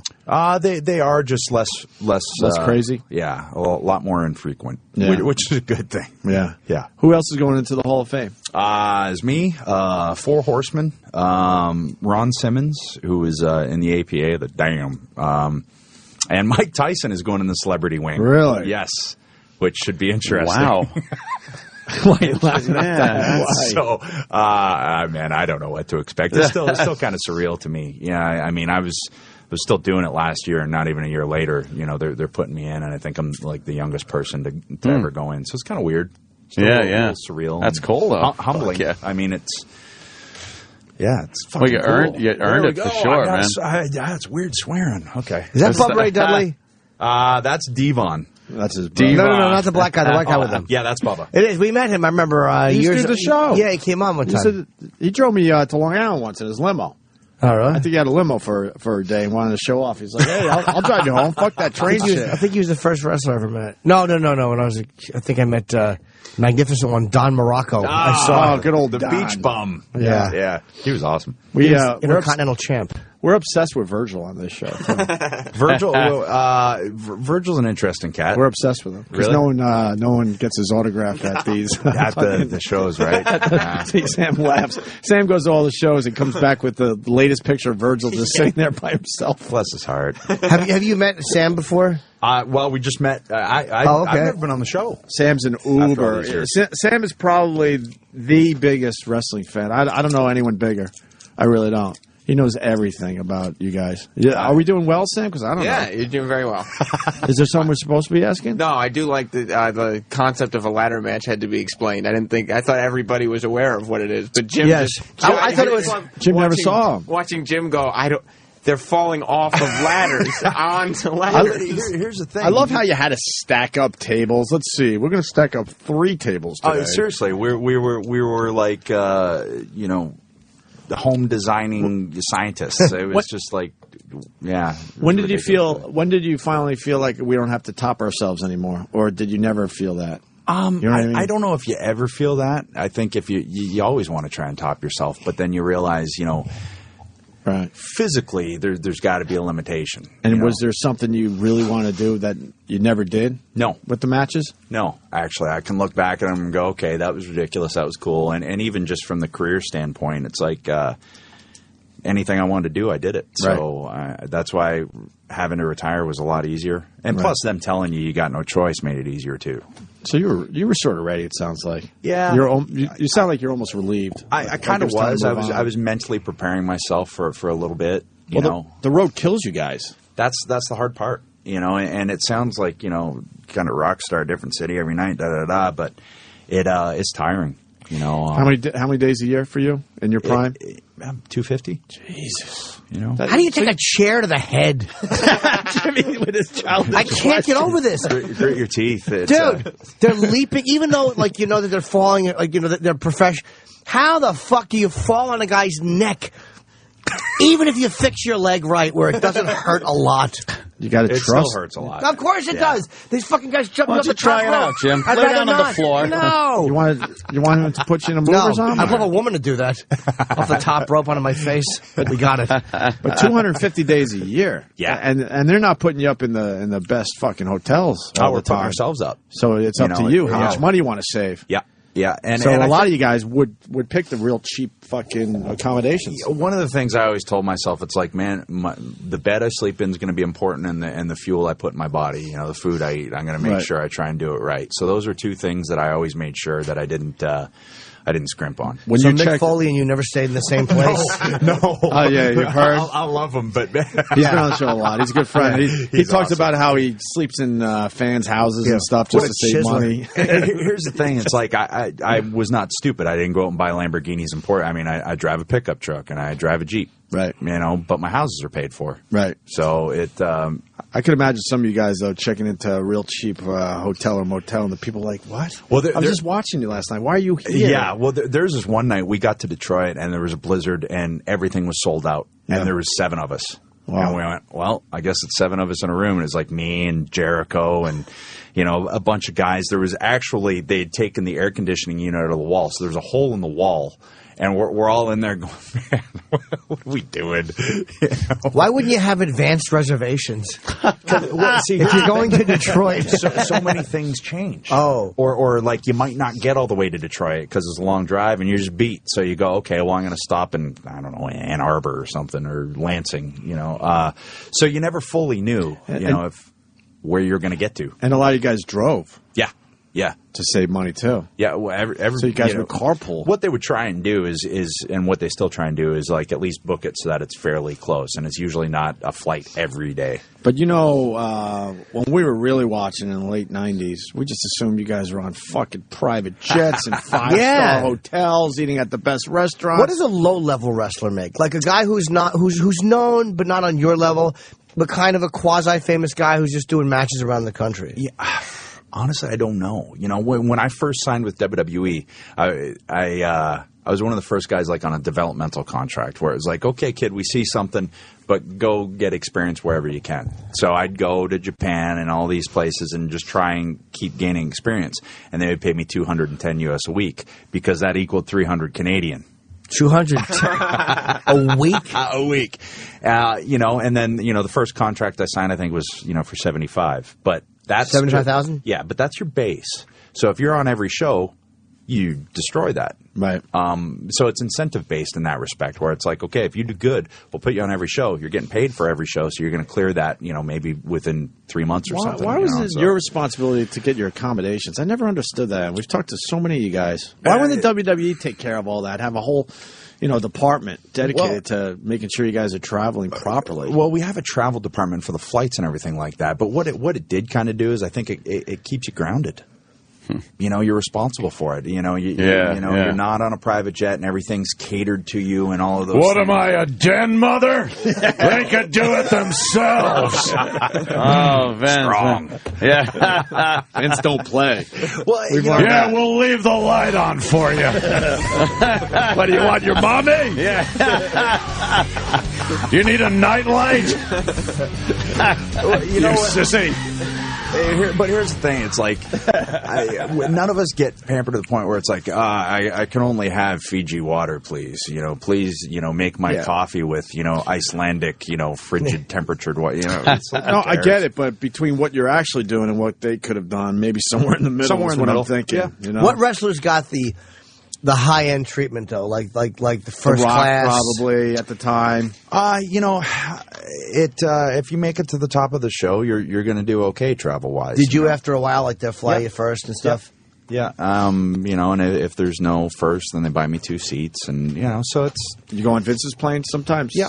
Yeah, I mean, when did that complain. stop, though? I was taken care of. But when does that stop? Because now you get up to that point, and then one day he's got to go. Yeah. You might want to get a carpool going. I think I got out before that happened. Okay.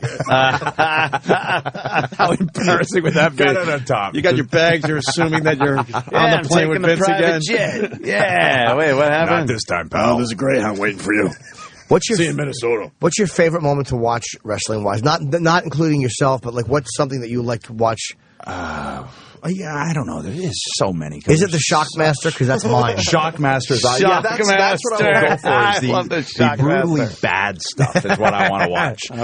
You know, just there's so many bad promos and clips and things like that I really do get a kick out of watching that. It's stuff. so bad. I still feel like it might have been done on purpose. No, I know. No. But no, or like even like last Monday with Rock and Cena, that was awkward.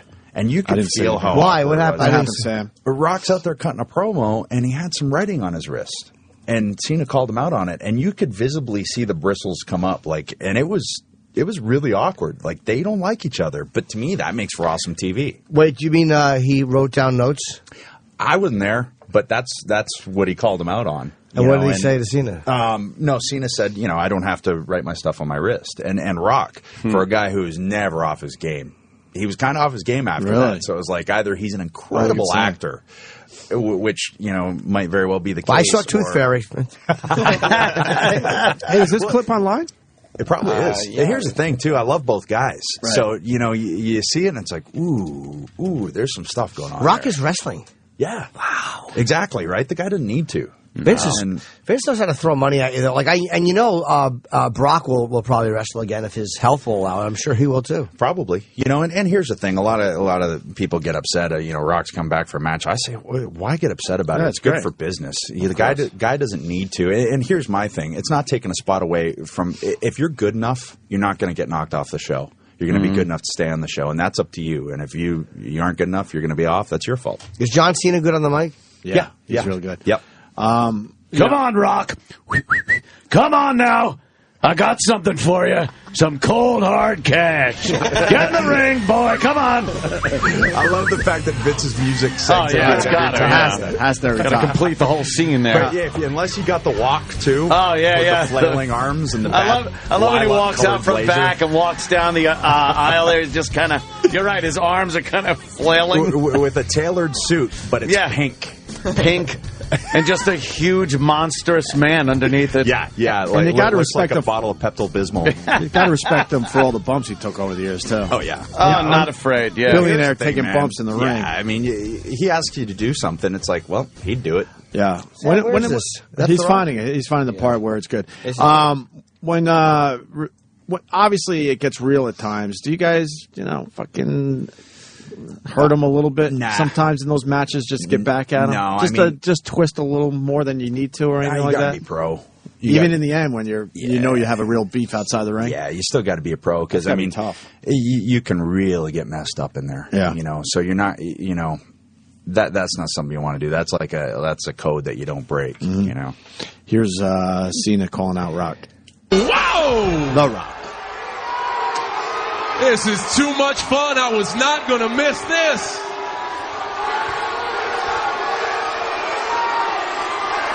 I mean, you actually referred to me as Kung Pao Chicken. Kung Pao Chicken. Only The Rock could refer to me as Kung Pao Chicken. It's genius. It's absolutely brilliant. Because every single Chinese restaurant you go to, it's always there. It's perfect, Rock. And this is perfect Rock. The Rock comes out, does his shtick, holds the millions in the palm of his hand like only The Rock can do. But I must admit, I didn't come out here to swing from the people's strudel or whatever you're calling your penis nowadays. I came out here to tell you were right. You're right, I am that guy. I'm the guy who runs you down when you're not here. But as usual, just like everything else, you're only half right. Because I'm the guy that runs you down when you are here.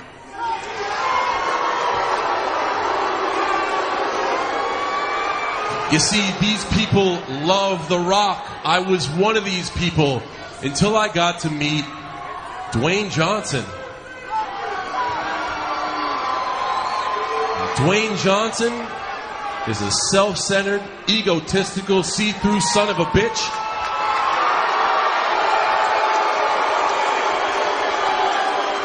That wouldn't give a rat's ass if this company closed its doors tomorrow. Now, I'll tell you something, Jack. I don't need words like respect and loyalty to trend worldwide.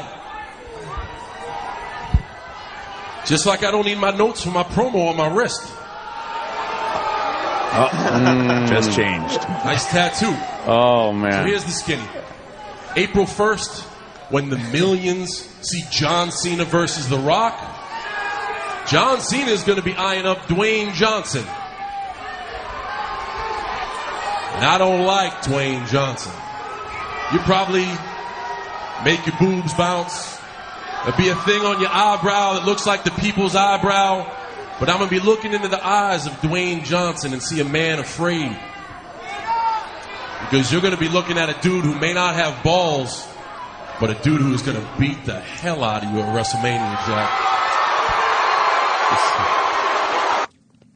So he didn't talk anymore. Why didn't The Rock say anything? He did after, and it was Well, that's the part we wanted, not the 5-minute build-up. Yes, Sam. Well, wouldn't we want the part where he's all like nervous now? Sam, what he got called out on? What are you doing there leaving in the parking lot? It was fucking awful. Not nervous, just a little flustered. Flustered. And for Rye, he's never flustered. Is he still good on the... Can I hear a little bit of the rock? I don't know. Well, see, but this clip, he's kind of flustered in it, so you're not going to get the true rock. Well, that's why I want to hear it, because we've all seen The Rock not flustered a million times.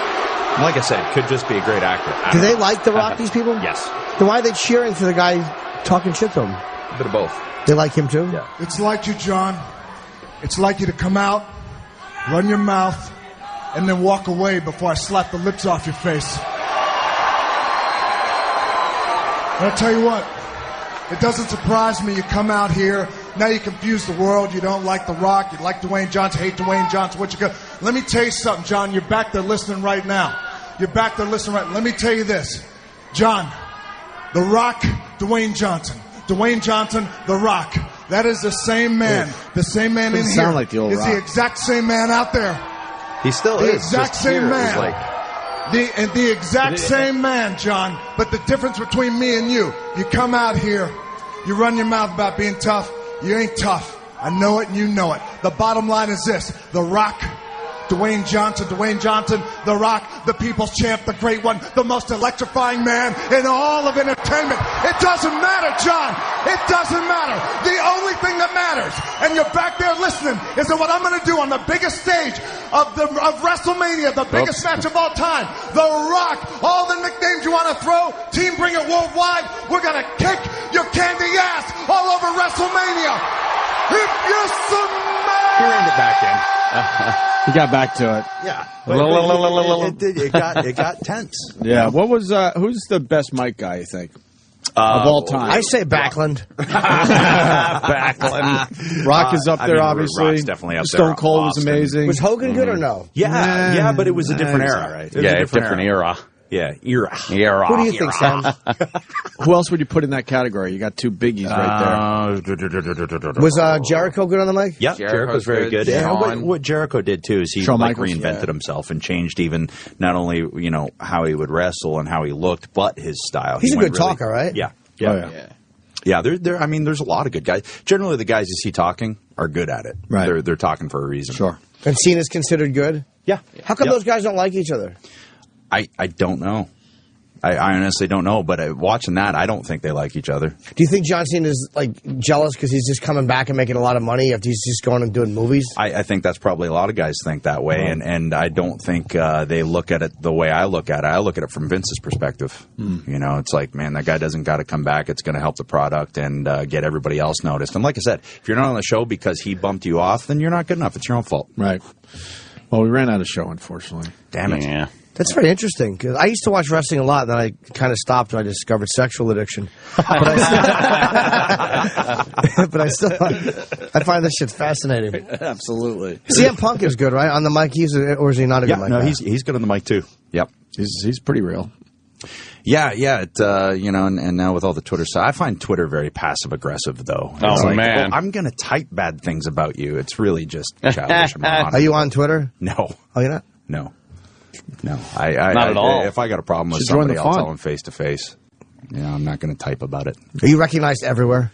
Yep. That's cool, right? Yeah. And the cool thing is everybody's usually pretty cool about it. It's like, man, I saw you did that. So that's nice. You're on Good feeling. TV for 20 years. It's going to happen. Right. Yeah, for some reason our fans love to bitch at us all the time. That's all they do. Holy fuck. Are you really a fan? I'm confused at this point. How about a little love every once in a while? Oh, my God. I'll give you love. I had fun. All right, good. The Edge. Good time. The Edge. Bending the rules is you played. Oh, thanks. I guess I should plug. We haven't plugged that, right? What is Bending the Rules again? So it's out Friday, limited. Yeah, it's a movie I did for WWE Films. I shot it while I was still on contract, so it was kind of cool because it gave me some experience as to what acting kind of was, but I don't consider myself an actor by any means. You don't want to do more acting? I will. Right. But I'm not going to be one of those guys that's out pounding the pavement or anything like that. It probably sounds like a dick, but if it falls in my lap, I'll do it. Good for you. Was it fun? It really is. It's hard though. See, here's the thing. I had fun my entire adult life wrestling. So if I do something, it's going to be fun. I don't want to do something that feels monotonous and is a job. Hey, where's Shane? He texts me on my birthday. Gets me every year on my birthday. What happened? Remembers every year. He got enough. He has a reminder probably on his He phone. got enough of it. Edge's birthday. Jimmy blown up Edge's spot. he doesn't Man, remember. I thought he cared for me. What happened with Shane, man? I don't know. He just didn't want to be in the family business anymore? I guess not. I honestly don't know. We never really talked about it. We'll just, shoot shit walked about away. Stuff, There's got to be a story there that no one's willing to I'm sure there is. To tell. And I'm sure he'll be the only one that knows it. Yeah. He manages Rory McIlroy. McIlroy, yeah, that golfer kid, right? He's the number one in the world now at 22. Jesus. Second Can you youngest tell I've ever. never But he's golfed? still Yeah, exactly. He's in, he's managing. Wow. And one of his clients through his company is Rory McIlroy. That's a damn good client. Number one golfer in the Good world. one to have, right? Yeah. But I want to know why he left the family business. We all want to know. Tired of hearing one more time. Just jump off the top rope and hit the table. You hit that table hard. Make you sell that. All right, Dad. Jesus. It's just looking anything, please. Anything else. It's one thing if your dad wants to take bumps, but to force your son to do it. Fuck. Well, what choice do you got? It's I know. Your dad just broke his tailbone through a table. I guess I got to. I have to do that. Dad, not the stink face, Dad. No. Hey, the stink face. If you suck in a match, would Vince tell you? Does he tell people, like, you didn't do this right or you didn't do that right? Oh, yeah, but here's the thing with Vince. I was like, man, you can't lace up my boots. You don't have an athletic bone in your body. I'm not going to take your criticism.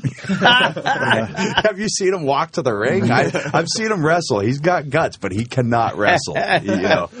So, he'll tell you, like, he's obviously watched enough matches to know stories and what's good and what isn't.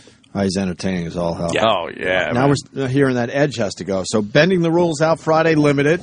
We'll check that out. And then, of course, the induction in the Hall of Fame. That's cool. Congratulations on that. Thank you. I know it's a big deal for you guys. Saturday, March 31st at the American Airlines Arena in Miami. I'm thinking you guys should fucking wrestle a little bit as you're being inducted. What do I know? Oh, man, if I could, I'd wear like a huge flannel lumberjack tuxedo and just grow a big, massive beard with birds nesting in it. But I'll probably have to do the GQ beard. Yeah. All right. Adam, Edge, Copeland, come back and see us, all right? Cool. Thanks, guys. Thanks for having me. And Jimmy, you're good with your plugs? Yeah, tickets go on sale Friday morning for my gig with Artie Lang, David Tell, myself, Nick DiPaolo. That's June 9th in Foxwoods Casino, and then I'll be at Caroline's at the end of this month. Very cool. See you guys tomorrow.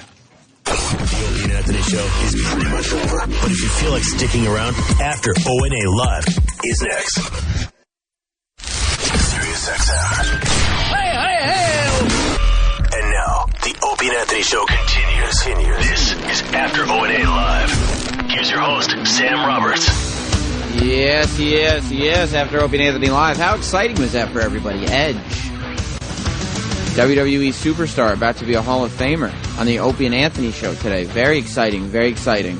The Hall of Fame ceremony is on March 31st. That's Saturday in the American Airlines Arena in Miami. So if you're going down to WrestleMania, or if you're in the Miami area anyway, and don't have tickets, why don't you go ahead and get yourself some tickets? Because you know what?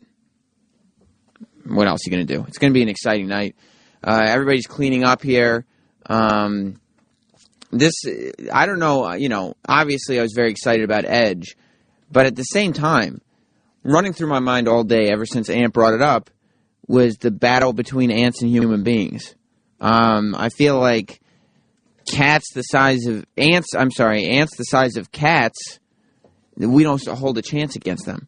And I mean, you could take your strongest human beings, because I feel like an ant that's the size of a cat could not only hide in places, but could lift up tanks. And once you're strong enough that you can lift up a tank, you're pretty much unstoppable. And there's more ants than human beings anyway. So that right there, and you'd have the same amount of ants, they'd just be much bigger. It's not like we just say the same surface area amount of ants. No, it's the same number. Because if you're talking about surface area, you'll be fine. But that is something we discussed today. Lisa Bonet being nude, like Christina Hendricks, is something we discussed today. We talked about intervention today. It was a great show. It was a very good show. Paul, you're here. Where's Paul? There he is. Paul's coming in. You are not keeping track of these people, Eric. Paul is I'm actually... not in charge of Paul. Who is? I don't know. He's just kind of here. Did you hear the interns talking shit about you yesterday? No, what happened? They were just saying, well, I asked intern Eric who does more for the show, Paul or Sal, and he said Sal. Okay. What's up? You want to, if he's a few minutes earlier? Yeah. That's cool, too. We got some stuff going on here. I'm going to throw it to a bit in a minute. But, how does that make... why is that the interns are under the perception that Sal is the man? Because did you hear yesterday's show? No. It was great. It was great. I would recommend going to Audible and downloading it. You got to hear it. Okay. The whole... you probably realized it was going on behind the scenes, but the whole Club Soda Kenny versus the interns thing, and Sal not going out for food orders, and somebody going to management, and this whole thing exploded. Really? Into a big mess, and it was great. It was great. Sal, are you over that yet? You took it kind of hard. No, that was I'm still, fatigued from yesterday. Are you? Yeah. It's a thing that happens where you then start questioning getting on a mic again. Because you don't know when there's going to be another implosion. Very, very traumatic. How many food orders did you go on today? None, huh? No. Let's say a couple. You did? Yeah. A lot of people wanted food today? Well, it was just the other dude came late, so... Eric came late? Oh, yeah, after talking shit about me yesterday. He came late today. You want me to count him? Well, I didn't know Eric was coming late now. We just had a discussion with him yesterday about how he was the dumb intern, right? Mm. And now he's coming late? Paul, I'm sorry I even brought you in here into this mess, because I didn't know we were dealing with a tardy intern. Yes. Eric... Yeah. What's going on with your guys? Well, he was texting me all morning and then sent me a link to... I see him rolling. There he is. He sent me a link to... Eric, we're talking about you being late. Stay in here. This news piece that he was on his train and the train broke down. Oh, and that yeah, while he was waiting for the rescue train, the rescue train broke down. Yeah, come on. That's a lie. Eric, we just had a discussion yesterday about you being a weaker intern, right? Yes. And then you show up the next day late? That's a very, if I could use an old intern's name, that's a very love buzz move. Well, I must say... You know what I mean? Listen, I don't have weaknesses in my internship because I showed strength through keeping everyone calm. Our train broke down. I was on there for 3 hours. You didn't need to keep everybody calm. You don't intern for the MTA, though. Yeah, exactly. You didn't need to keep anyone here calm, because I just found out you were late just now. Nobody knew you were even... Our train, listen, it was all over the news. If you were watching the local news here, trains were canceled in New Jersey. It was chaos. Well, I think you have something to say to Paul then, because you talked a little shit about Paul yesterday, but then I did not. You didn't say that Sal was better than Paul yesterday? I didn't say Sal was better than Paul. You asked if I saw Sal doing more work than Paul, and that is only because I follow Sal around. You see him doubling. I do, yeah. That's not doubling. That's backing up my statement. If you follow Sal around, how come you sat in that room behind me for the last 2.5 hours? Well, you're not even following him well. You got some shit to work on, buddy. Well, I'm working on something right now. What are you working on? I'm doing some drops. Doing some helping drops. With some drops. I don't know. Yeah. Right? Hopefully it's out the 36-story window. Yeah. Fingers crossed. That's fucked up. You don't think so? That's messed up. No. Well, my other favorite thing that we talked about yesterday was Ant's phone attachment. That Harry T. I ran into Harry T. He's a kid who interned in the same Opie and Anthony class as I. Yes! I was once an Opie and Anthony intern. A lot of you guys are looking at me like, no, that can't be true. Look at you. Yes, it's true. Way back when in the long, long ago. That's right. That's exactly right. That's exactly right, Saxman. Way back when.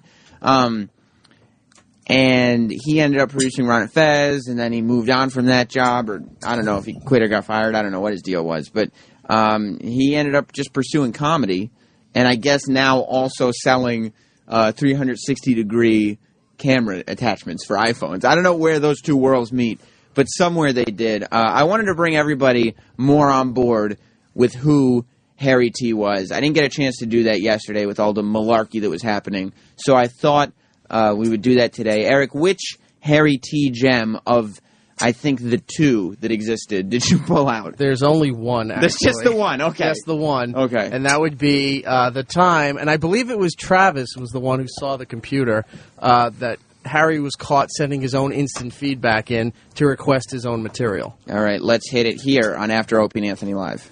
After O&A Live. So he's going to say... Even better. Hang on. That is killer, man. What is it? Is this true? It's completely confirmed, and Right, you go and do the interview. everyone's so excited. Old school movie about that. Yeah, it's been good if you want to put up. Well, someone has to explain. They're just Okay. handing this to us. Travis, you want in on this? It's instant feedback.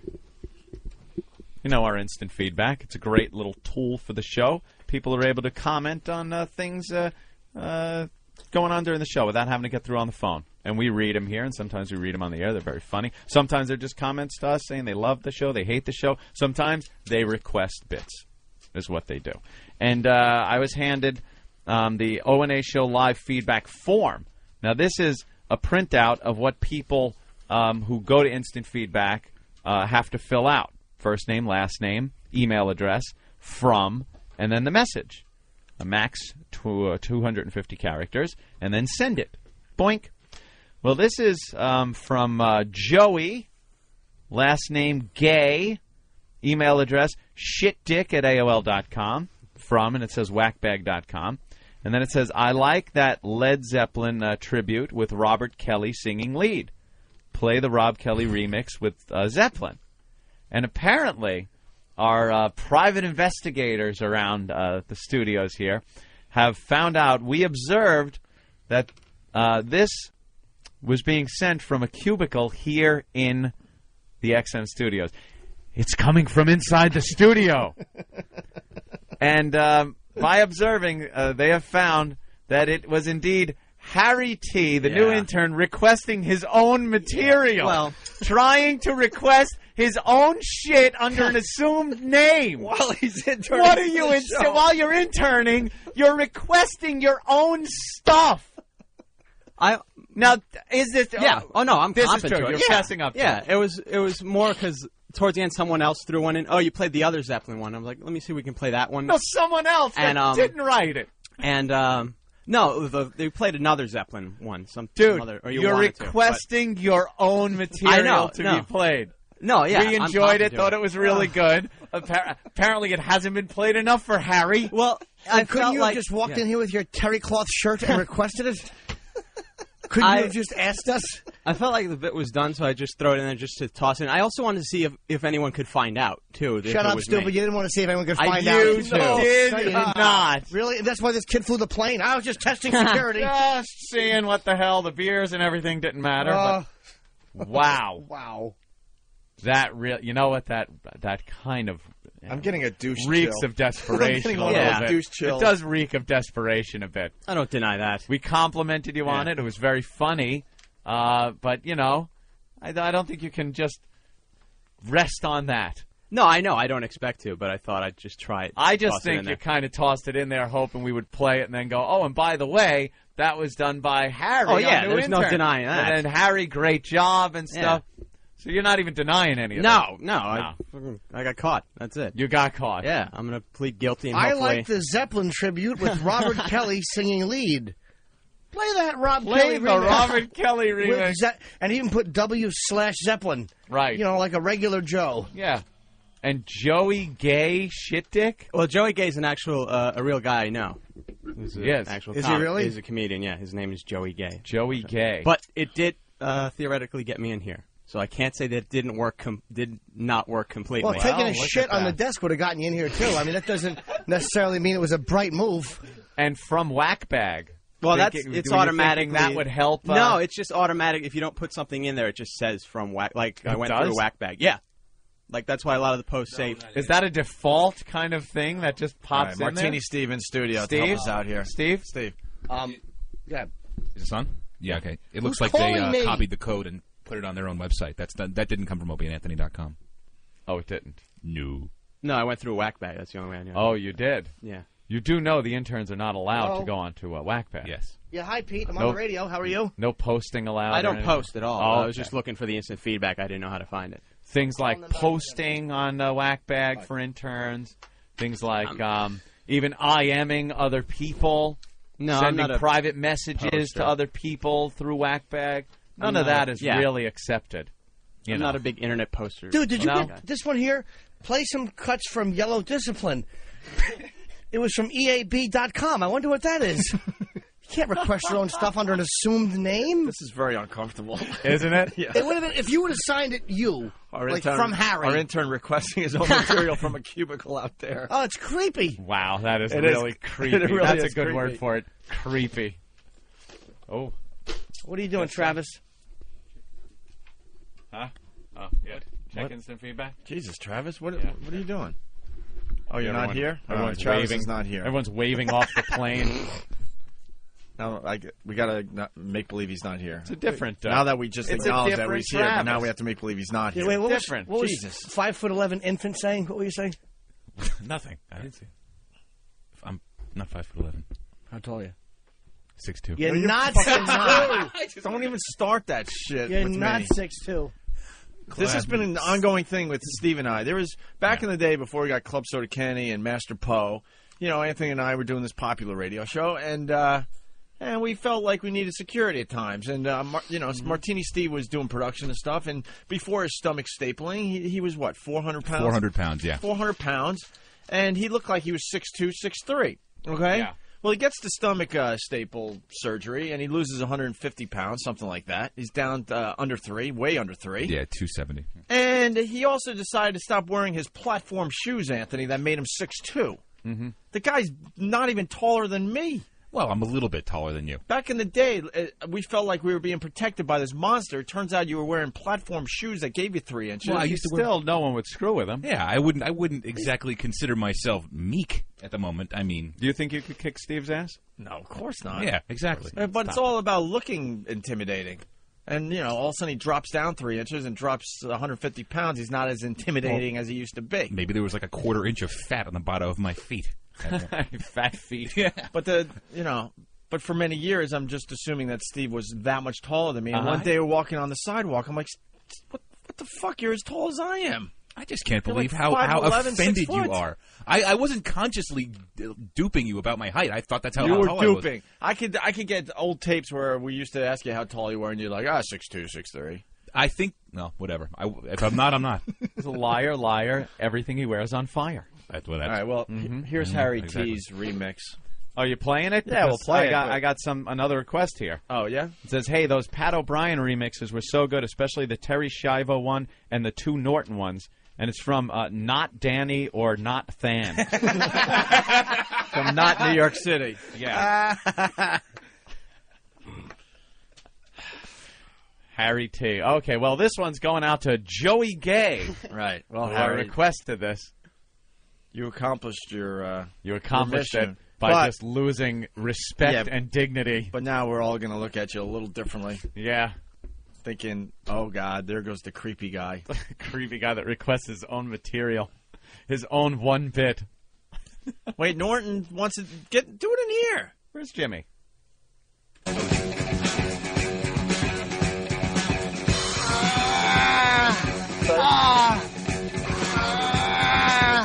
I broke my knee, man. Fuck. I broke my knee, man. I broke my fucking knee, dude. I broke it, dude. I felt the crack. Fuck. I broke my leg. I broke it.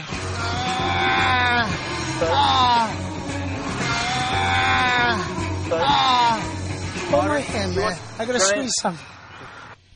You know, somehow it's just not as funny anymore. I know, it stinks now. Someone's got to dial this number for me. All right, Tony, go ahead. Hey, punish that motherfucker. Make him read for Rent Boys. Do we still have Rent Boys We around? certainly do. All right, get Rent Boys. Ugh. And let's go to Super Golfer from Whackbag. Super Golfer. How you boys? Hey. I want to know, is that intern, is he wearing an eye patch? Yeah, we got. Wow, you're going way back. We might have to tell the eye patch story again. We get creepy interns from time to time. The eye patch guy. Well, there was Luca that we nicknamed her Luca because she came in with black eyes and stuff. And She was always beat up. And then one day she just never showed up again. We still have no idea whatever happened to her. Just disappeared. And then there was the eye patch kid who missed a few days' work and then came in with this crazy story. Brian, his name was? He was in an accident or something? Yeah. He came in late and he was wearing an eye patch. And we asked him what happened. He said he got into an accident. And as we questioned him, his story fell apart, much like the owl-eyed runaway bride story. It just crumbled under questioning. He said he was on a motorcycle. When the motorcycle hit the car? Yeah, the motorcycle hit his car, and the glass from the passenger window broke, and some went in his eye. And we're talking about how did the window break if the motorcycle hit the door, and then he said, well, the guy kind of fell off the bike and his head hit the yeah, I don't remember but exactly. nothing. But he was nothing trying to went claim together. he had glass in his eye, and then he had kind of like abrasions around his eye. Yeah, and then we finally got him to take the patch off. He kept saying, no, my doctor said, no, don't take it off. Probably one of the most uncomfortable moments in Opie and Anthony history. He took it off to reveal absolutely nothing was wrong with his eye or anything. And then he's still trying to lie. He's still working it. Like, no, right here. Look, right see, here, right, you see. Right here, there's... And, the redness went away, but I still can't quite see it. And he was just lying through his teeth. Just like the investigators with the runaway bride. Yeah. We're like, Brian, there was no accident, right? No accident. None, right? And we actually fired him on the spot because it was like way too creepy. Yeah, that's different. What this guy did was like, Harry, well, Harry's he's fine. Whatever. He'll stay here, but we'll look at him now a little different. The Brian guy was creepy though because it was after he missed a couple days of work or whatever. Yeah, the eye patch and Harry's just a jizzbag. It's the worst of the Opie and Anthony Show. Let's meet AJ Poopyshits. Poopyshits. Here we go. Oh no. Hi, I'm AJ Poopyshits. I love chicks and I love tits. It's my favorite part of chicks. That's why I love the Opie and Anthony Show and their WOW sticker promotion. You just log on to the website, get yourself a sticker, throw it on the back of your hoopty, and you get to see some great chicks and their tits. Who could ask for more? Certainly not me. I'm all man, and if there's one thing that men like, it's chicks. Sometimes at home, I'll stand in front of the mirror, totally buck naked, and tuck my dick in between my legs. Pretend I'm a chick with great tits. Toodles. All right. It's the first observation of many. Yeah. You do there's a that few way there. too good. Yeah, I'll give you that. Look, Yeah. he's crying. He's tearing up. Just hearing your work on the air like that must be an emotional It's two moment. countries. It's two countries. I don't like AJ Poopyshits. Neither do I. I love him. Whoa! Yeah. The voice, you do it very well. So well that it's disturbing. Yeah. It's kind of, disturbing. And then the imagery that came to mind with the nudity and the tucking was, again, very sexy. I can't take full credit for the writing, but I will take partial credit. Oh, okay. I think we need more AJ Poopyshits promos. And the music in the background was very good. It was. You should do like a chick report. Oh, You're like the expert chick guy. Yeah. All right. That'd be good. Something maybe like you're on location at spring break. Well, just like maybe looking at the hot chicks. maybe just talking about like the hot chicks in pop culture. Just like you write up a whole thing. Oh, yeah. What you find, what chicks you find hot and why? Like a celebrities. gossip type. Yeah. All the hot movie chicks or TV or something like that. Well, that would just be a joy to do. What a smart ass. I guess you could intro like Morning Zoo Bit of the Day and talk about how hot Britney Spears is because you're all about the chicks with tits. And that's your catchphrase, by the way. Don't forget. Chicks with tits? Yeah, you could have used that a little more in your promo. Okay. I was feeling like you got a catchphrase now. Mm-hmm. That you like chicks and their tits. Okay. Was that the line? I think so. Yeah. All right, stop talking like salmon, and now let's say hi to AJ Poopyshits. Hey guys, what's up? This is AJ Poopyshits. I'm here on the O&A show, just having a great time with the guys. We're here to talk about Britney Spears. Whoa! What do you mean you're having a great time with the guys? That sounds a little weird, AJ. No, Poopyshits. just guys being guys, talking about chicks and their tits. He does. I knew he would look exactly like this when he did it. I'm just watching him on the camera so I don't throw him off. I don't want to throw you off. I want this to work, so I'm turned around. Ant's kind of looking through the Pal Talk camera. I just am here. We want to talk about Britney Spears and her fabulous tits, or gazungas. and just how great they've been looking lately. And hopefully this morning zoo bit of the day will be all about tits, because that's all I'm into. You like the tits, right? I friggin' love them. But she's not really that hot, AJ Poopyshits. Back in the day she was, but... Yeah, you seem not to really know who's hot. And yeah, you don't understand when someone... You can't just say Britney Spears is hot. You got to understand that maybe her hot days are long... Come on, long dude. gone. Chicks are chicks, and tits are tits. I mean, get he real. just loves tits. Well, he's got to keep the catchphrase out. But don't you think her tits are saggy by now, AJ Poopyshits? I guess they're a little saggy. I mean, they could be better. Yeah. But they're certainly better than, like, something on a guy or something. And you don't like guys, right? Oh, no. I mean, guys being guys and stuff is cool, but chicks is where it's at for me. Married man, Mr. Poopyshits? I'm playing the field right now, actually. Okay, playing the field. Just trying to get as many chicks as I can right now. Yeah. It's been going pretty well. Yeah?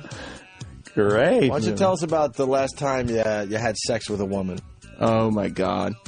It was great. It was this chick. She was so hot. She had, like, blonde hair and these great tits. And I just got to play with them and maybe, like, tweak their nipples a little.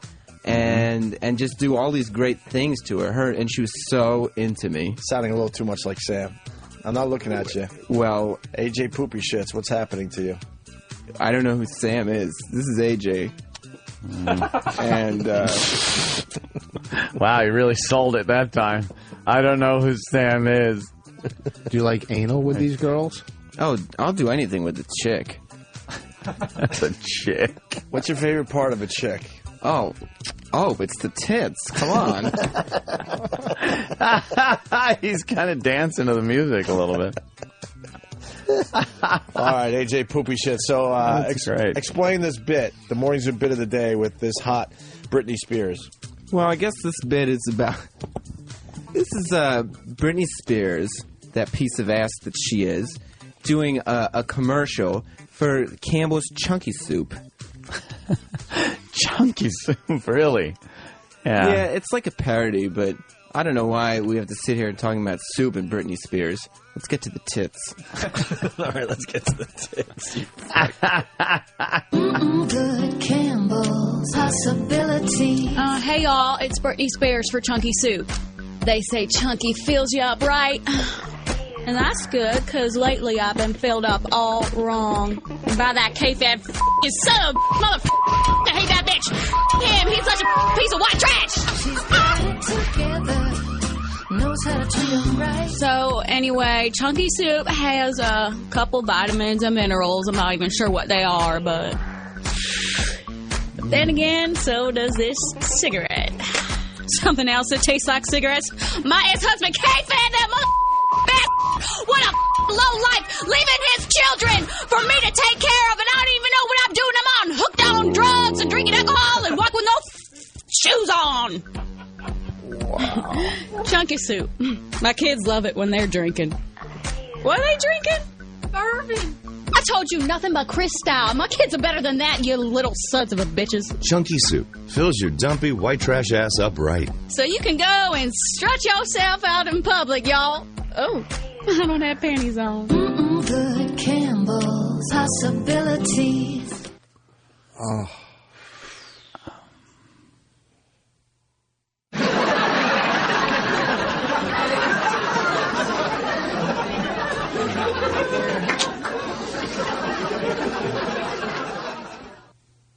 Does anybody remember last night? Shame, shame, shame, shame on you, goddamn rich cunt. That's terrific. That's terrific. Wow. And that's being played on a lot of stations, huh? Oh, sorry. That's good, huh? Can you dig that? I knew that you could. Yeah, I knew that you could. AJ Poopyshits, what did you think of that? Well, I mean, it was not funny. The song was all right that they were playing in the background. But just, I mean, my favorite part about that, the only really redeeming quality, is you get to picture Britney Spears. You know what I mean? And what would you picture about Britney? Oh, just everything. Her curves, like that comes right up to her tits. I just, Of course. I just love those. Don't you guys? You know, Oh yeah. Hey, we love tits, but AJ Poopyshits, you say that you love tits so much, it's a little suspicious because if a person didn't know much about women, they probably would go for the obvious, which would be that they love tits. Well, what then else do you like on a woman besides the tits? Well, I like a woman with like a nice ass or something like that. Good thighs, pretty hair. Like a nice mascara or something like that to bring out their features. Mascara. Do you like their shoes? Oh God! If a woman is wearing awful shoes, they just have no shot with AJ. I will tell you that right now. All right, AJ, let me let you in on something. Yeah. Men. Yeah. You know, men. Like us. Like most of us. Yeah. Mm-hmm. We don't look at the shoes. Really? Nope. You guys are missing out on a lot. I mean, I think chicks with tits buy shoes to show off to other chicks. Yeah. Well, that's They're not doing what it for I've the heard. men. Because men in general do not look at the feet unless you have like a foot fetish or something. Well, yeah, that's what I have. A foot fetish. For chicks. Right. That's why I'm looking at the shoes and stuff, because I have a foot fetish. I love women's feet in a sexual, heterosexual way. Sexual, heterosexual way. Well, I gotcha. Now, AJ Poopyshits, it seems like you've banged a lot of broads. Oh, tons. Where's the G-spot? Oh, it's right around the pussy. Like, right. It's right around the pussy. Right, like, under it. Okay. What do you mean under it? It's really hard to describe. And I think, like, a lot of chicks, if you've been with as many chicks as me, you know that it might vary from chick to chick. Yeah. Yeah. But it's right around the pussy area. Mm-hmm. Right around. I mean, dude, if you don't know where the G-spot is, then maybe you haven't been with a lot of chicks. Oh, and that's, to me, that's suspicious. But I asked you first. I know, but what I'm saying is it's suspicious that you don't know where it is. I know where it is. All right, then tell us. I told you. It's right around that area. Mm-hmm. Yeah, but where? Like right around where the pussy and the clit is. Give some advice to the guys out there. How do they find the G-spot on a woman? Well, and how do they work that G-spot? AJ's having a little trouble with the G-spot because Sam doesn't know where it is. I don't know who Sam is.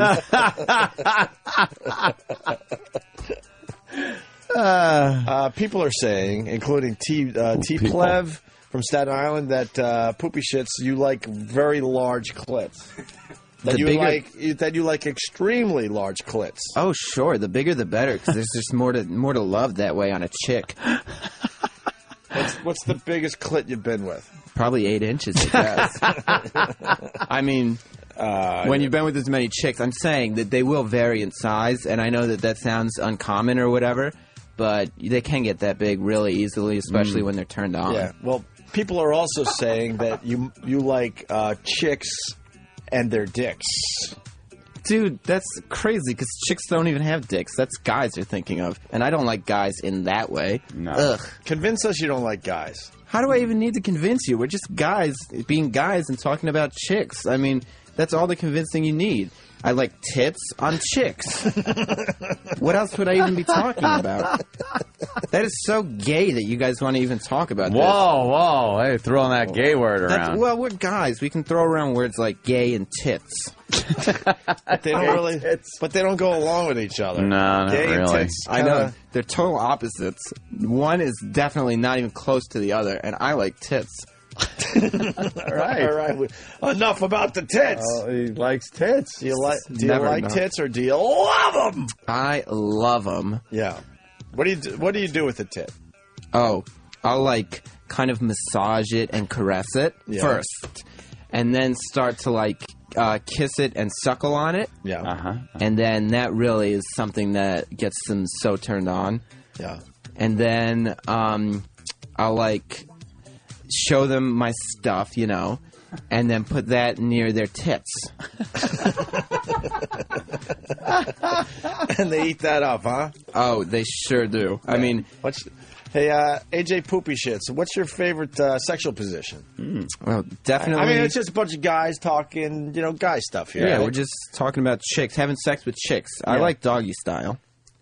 Oh, I like yeah? it. I definitely from behind. Why would you like it from behind in particular? Because- nothing wrong with that. No, because that way But- you could reach around and grab some tits while you're going for it. That's what I really am Sure into. likes those tits. Who doesn't? But it also, when you... What guy who doesn't, right? That's what I'm saying, Yeah. except one of those guys. Well, yeah. But, but when you're doing it doggy style, it's also a way to cover up a lot of things that you might find icky. Like what? Like tits? I love them. Tits, pussy. No, I grab all that stuff when I'm doing it doggy style. I just reach around and grab all that stuff. You just grab all of it. All of it. all I of just love it. Yeah? All the chick stuff. Well, just the chick stuff, right? Your voice, I got to tell you, sounds a little effeminate. Yeah. What do you mean? Like it sounds like a feminine voice. Like if you were a guy that was feminine, you would talk like that. But dude, let me tell you this: if you can trick a chick into thinking that you're sensitive or something like that, not that I am. But if they think you are, they will let you see their tits so much easier. Really? It's the best. That's all it takes, huh? If you can trick a chick into thinking that you really care or whatever, right? And she'll think you're sensitive, so she'll let you see her tits. So you don't try to get into their pants; you try to see their tits. I'm saying the tits are the first thing. Yeah, and then you can get into their pants later, but definitely in the same night. Yeah, but same night. That's what I do because I'm a roller. Do you ever reach into a girl's pants and say to yourself, "Wow, there's something missing here"? Like what? Oh, I don't know. You know. I've never said that unless they don't have underpants on or something. You never reached around and went, "Whoa, something's missing here." You know what I mean? I don't think so. Not unless if they're not wearing underpants, I'll say wear your underpants. But other than that, totally not. You're like, ew, icky. It's smooth down here. What do you mean? Of course. Well, yeah, I guess I do like a little more hair there. Oh, that's my personal preference. You like the hair around the what? Around the labia, and the pussy. Oh, so you know those areas. Yeah, and you don't like hair around the asshole, right? Oh, no way. That is gross. But why would a chick even grow hair there is what I'm saying. Oh, I don't know. Why don't you tell me, AJ Poopyshits? Well, I don't know what kind of chicks you've been with, but the chicks I've been with are totally not in that league. No, huh? No way. And you like big tits? Oh, I especially like big tits, but like all tits I really love. I mean, to me, tits are one of the most fabulous things on this earth. Right. And where do you go to pick up your broads? Oh, I'll go to like the tavern or whatever. The tavern? Yeah, you know. Tavern? Like a sports bar? Yeah, sports bar. I'll go to ESPN Zone. Yeah. Because you like sports because you're a man's man, right? Yeah. Any sports, beer, and tits. Totally. You are reading my mind. Boy, I'm with you, AJ. I like a place that has like lots of different types of beers, and then lots of different TV screens with different sporting matches on every one. And you like football, right? I love football. What do you like about football?